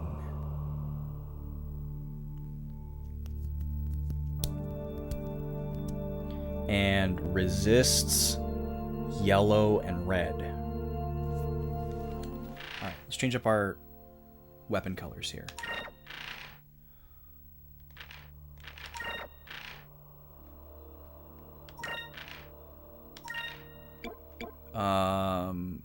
So we'll switch from yellow to purple. We can do this at the beginning of the battle. I don't know why I'm doing this in the really cumbersome way. And then we'll switch, oh! It's a title! Big mean title.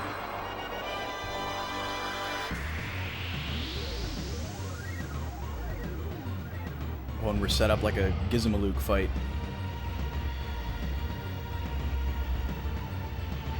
Posterior gives him a loop trauma. Boy, he is really close. Okay, so Vice is going to go purple. Let's start off with a regular attack to see what we're up against here. He is, in fact, blue. We're going to want to Incrum Vice. Silver's neutral.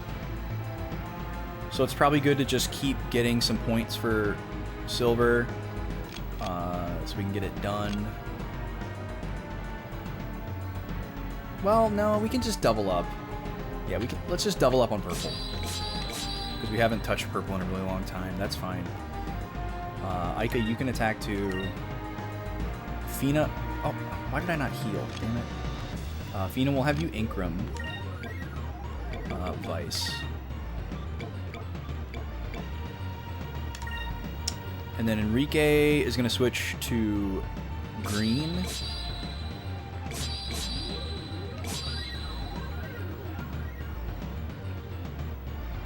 And maybe we could switch Fina to silver, so she won't be doing any attacking, most likely. And if she does, it'll be a spell.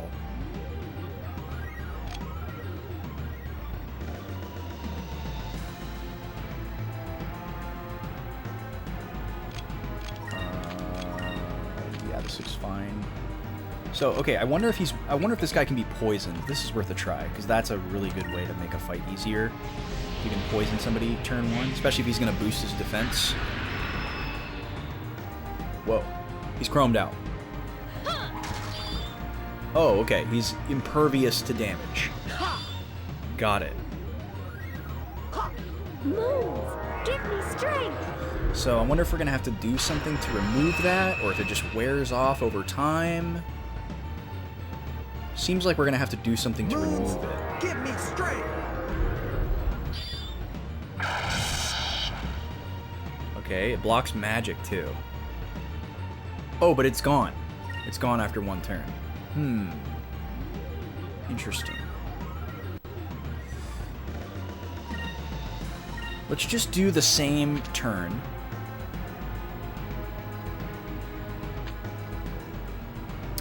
Let's see, that spell costs 3, so we can do a group heal here.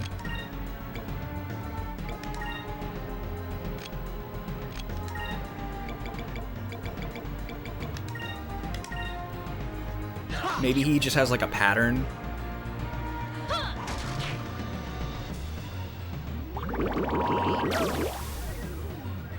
Okay, pretty strong, but nothing we can't handle. On the counterattack. Give me strength. Yeah, boss music is good. Moons, give me strength. Yeah, that is a really cool feature, Lobster. I like that too. Not a lot of games do stuff like that. And the fact that there's even like an opposite where there's like, oh no, you're losing music as well. That's really cool. The first game I ever experienced that in was actually Pokemon Black and White. And it kind of took me by surprise. Certainly wasn't the first game to do it, because obviously this came way before that. But it's the first game I ever experienced it. Yep, a lot of key changes for sure. Keeps you on your toes. It's a good idea for looping music. It makes the looping less noticeable. So I guess Noxie only has a chance to poison. So I should probably give priority to my special moves that I know are going to do big damage. But I do want to try to poison him. That would be awesome to land a poison. So we'll have Fina focus whenever she's not healing. That seems like a good plan.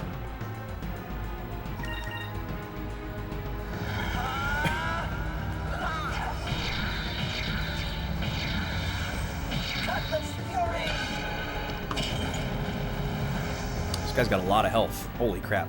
Probably like 12,000, 15,000.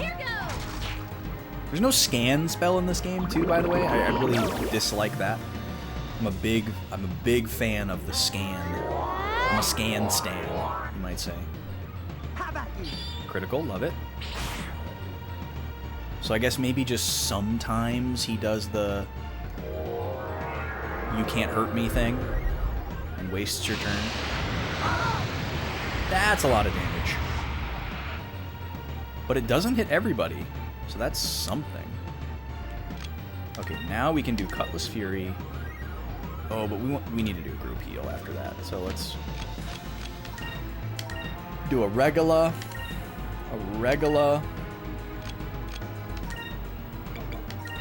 Spine check. And then we'll try this Noxie again. Maybe we'll get lucky. Poison him. Owie. Moons, get me It's really weird that purple is good against blue, though. Like, water represents wind and... Or, blue represents wind and water in this game, and then purple represents ice. And it's really weird that ice would be good against wind or water. That doesn't really make sense. It seems like wind... Oh, he can just heal himself to full HP, excuse me? What? How are we supposed to combat that? Okay, I guess I have to try to silence him? Oh, boy. We'll have Fina try to silence him. What is that one?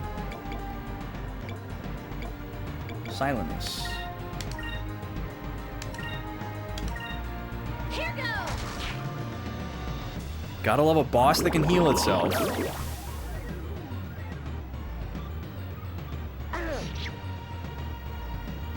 Yep, we got ourselves a turtle, MN.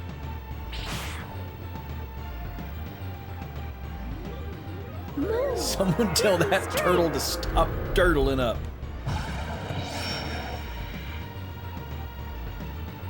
Miss. Is it even possible to silence him? Don't tell me that this is just RNG.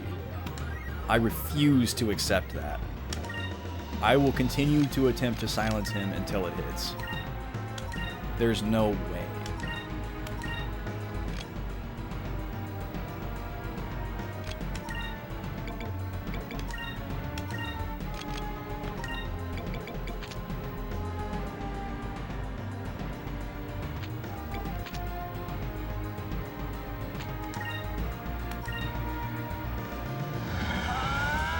We've had some bad RNG on other bosses too, where like they have a really powerful attack and sometimes they use it every turn, and other times they just don't, and you have to just keep retrying it until you get a good set of rolls, which that really sucks. That's like basically means that there's no AI design, and it's just random. Get me straight.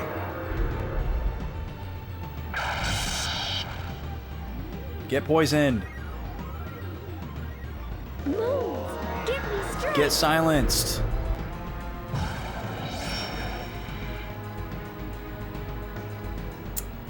No way, man. No way. Cannot design a fight like that.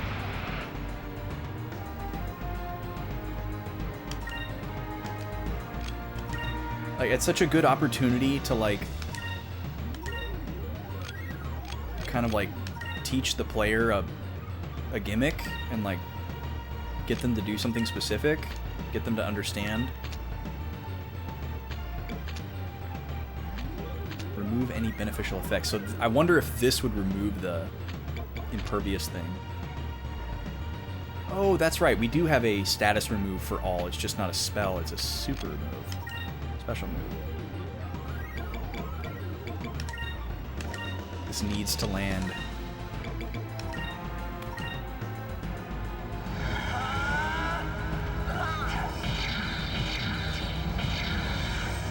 Like, a boss that just has a random chance to fully heal itself is absolute garbage design.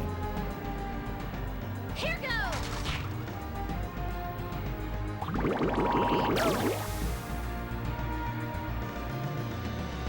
Moons, give me strength. It should be like a gimmick mechanic that you're intended to catch on to and have to play around. Like, oh, he fully heals himself when he is hit by a certain type of attack, or he fully heals himself when your team takes a certain kind of action. You know, or oh, he fully heals himself when he hits 50% HP, so you have to silence him or do something to deplete his SP. You know, all of those things would be acceptable. But just giving him a random chance, it's like,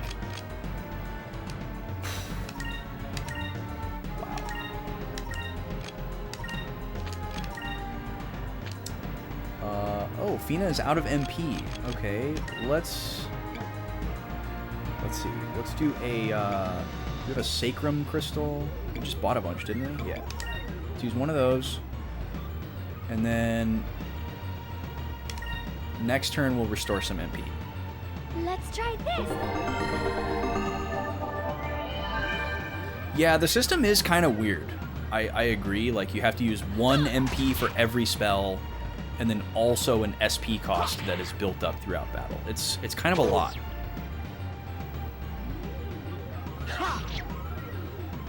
Yeah, it makes items extremely good.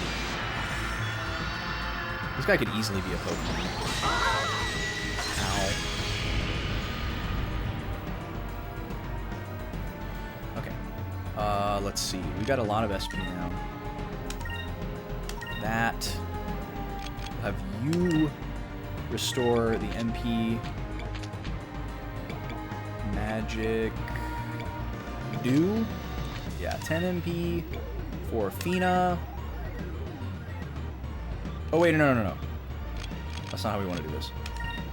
Sacrum from Aika, and then she can use the Magic Dew on herself. There we go. Sure, we'll try Noxie one more time. Great. Well, at least it's the healing turn.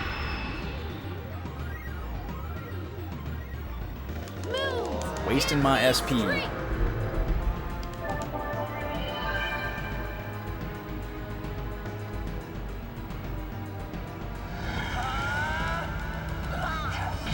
Yeah, it seems like every boss in this game so far has just random AI. That's pretty disappointing.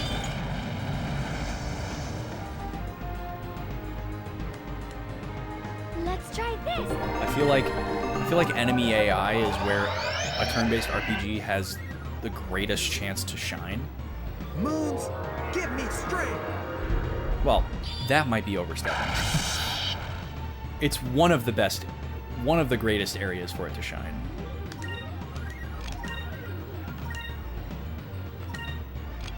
Like, if you can create really dynamic AI that responds to specific situations and kind of forces the player to think a certain way, that can be so cool. We don't have a reflect spell. As far as we know, that doesn't exist. I guess we could try to confuse it. We haven't tried to confuse it yet. Lowering its parameters would not work.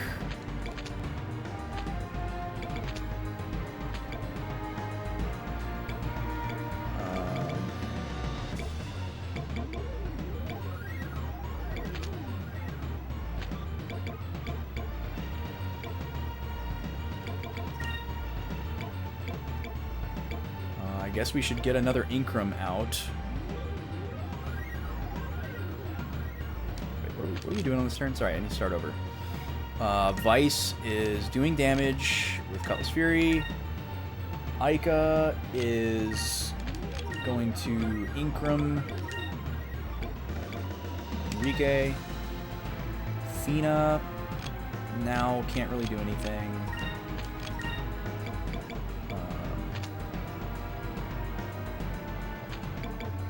Oh wait, this guy's weak against purple, isn't he?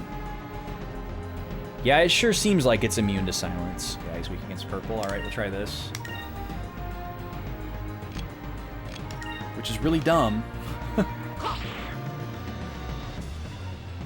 Yeah, focus is always an option. I I feel like time is such a factor here since we're playing against the RNG of him just being able to fully heal himself at any point. Moons, give me strength. Like, that's terrifying. And like, the more damage we do, the more terrifying it becomes.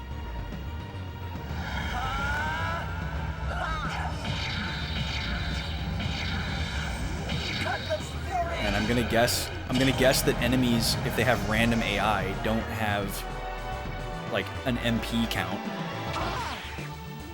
You know, like he can probably do that as many times as he wants. It's not like a stall thing where you have to just wait him out after he uses it a certain number of times. You can't do it anymore. We don't have any attacks that drain MP. So I'm just trying to lay on the damage as thickly and quickly as I possibly can.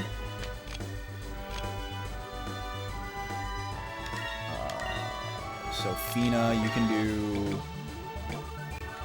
Crystallis again. Alright, we need like some crits and stuff. Here goes. Yeah, see that's what I'm horrified of. Is him just being like, haha, screw you. Yeah, exactly. It is like a siege. Just, oh, I'll just let them use up all their stuff and wait till the very last second and then heal. You know, like, Give me strength. that's what a human player would do. Or a really smart computer. Just calculate how much damage their attacks are doing and then wait.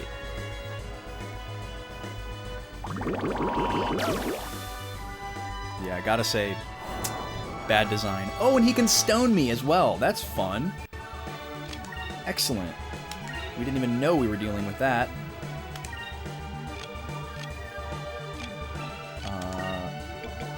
Keep laying this on. And you can use Curia Crystal on like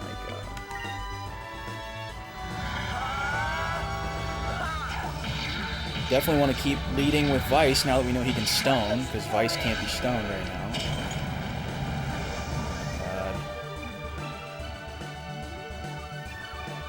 Moons, give me strength.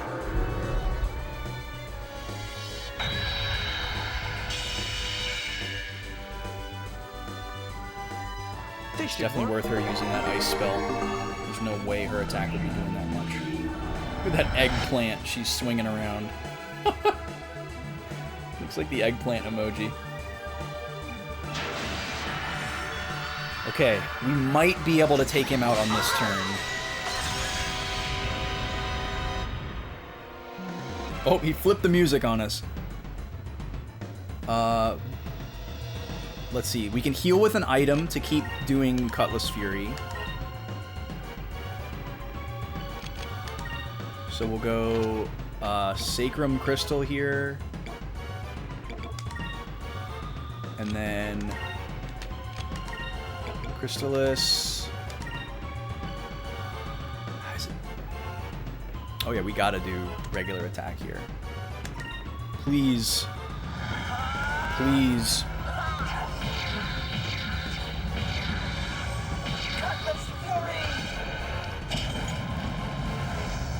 Oh man, it's gonna be close. Let's try this.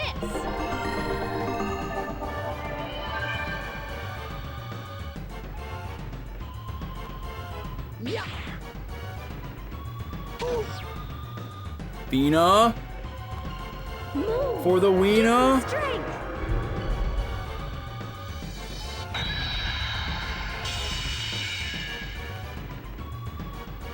Oh my god, he's not dead yet. Over there. Oh! The counter! And then she turns to stone. He's still not dead yet. Okay, but like, he's dead, right? Come on. Get out of here. God, that was nerve-wracking. Thank God. I was so ready for him to just heal right there.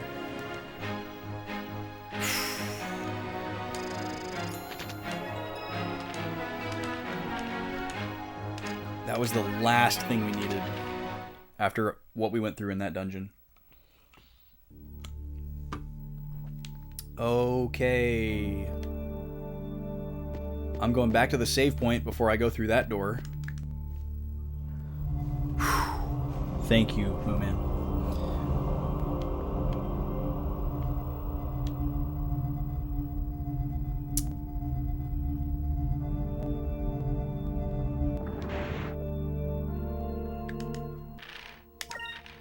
Alright, I'm assuming once we get out of here, we're going to have a big cutscene.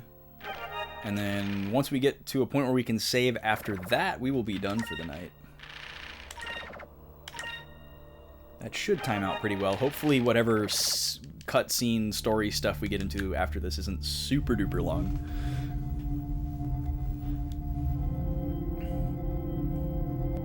That dungeon is a bee tip to tail. Yeah. I mean, really the only thing that made it really crappy was the encounters. I didn't dislike any of the puzzles. I thought they were fun. So this is the blue crystal. We finally found it.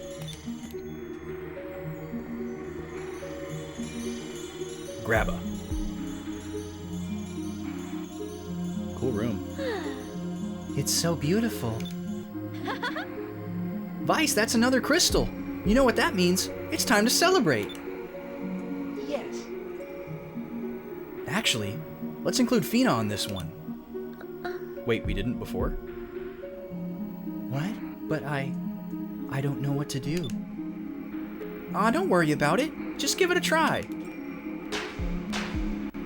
Whoa. I didn't know they meant secret handshake.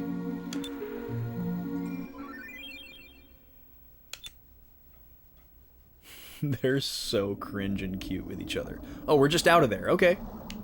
Save again. Alright, well, you know what? I'm just going to call it here. Because some huge 25-minute dialogue stretch could happen whenever we leave this place that I could be not ready for. And I'm not, like, suffering right now, but I do have a big day ahead of me tomorrow, so not trying to push it. Thank you all so much for hanging out. Really appreciate you. Faces new and old. Let's find someone to raid. Please stick around if you can. Go show some love to a friend. And I'll be back on Tuesday with more Boys Lock, doing our Pokemon Platinum Challenge. And I'll see you Thursday for theater time. Look for a poll in the Discord. We're going to have to pick out what we watch next. See if you guys want to continue Subspace Emissary. Maybe pick out what comes after that. Let's see here. Lots of cool people on.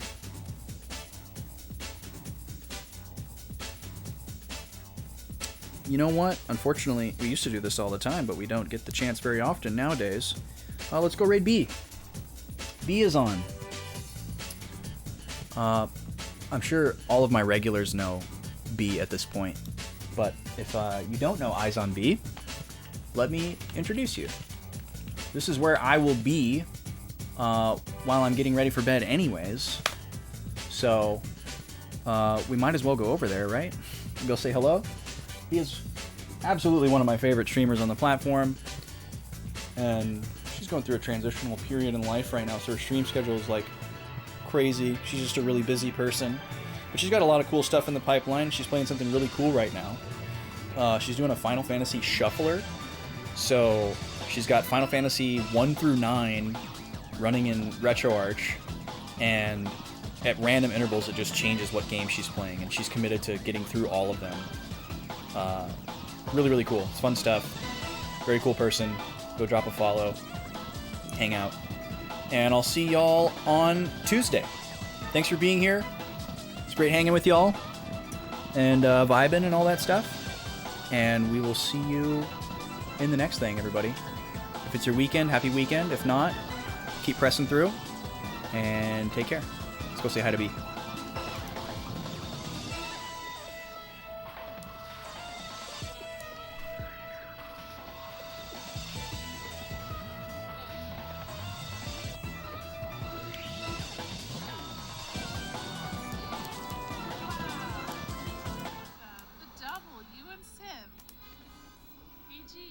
Synth, I hope Tears of the Kingdom is treating you well. I'm sorry, there is a skeleton.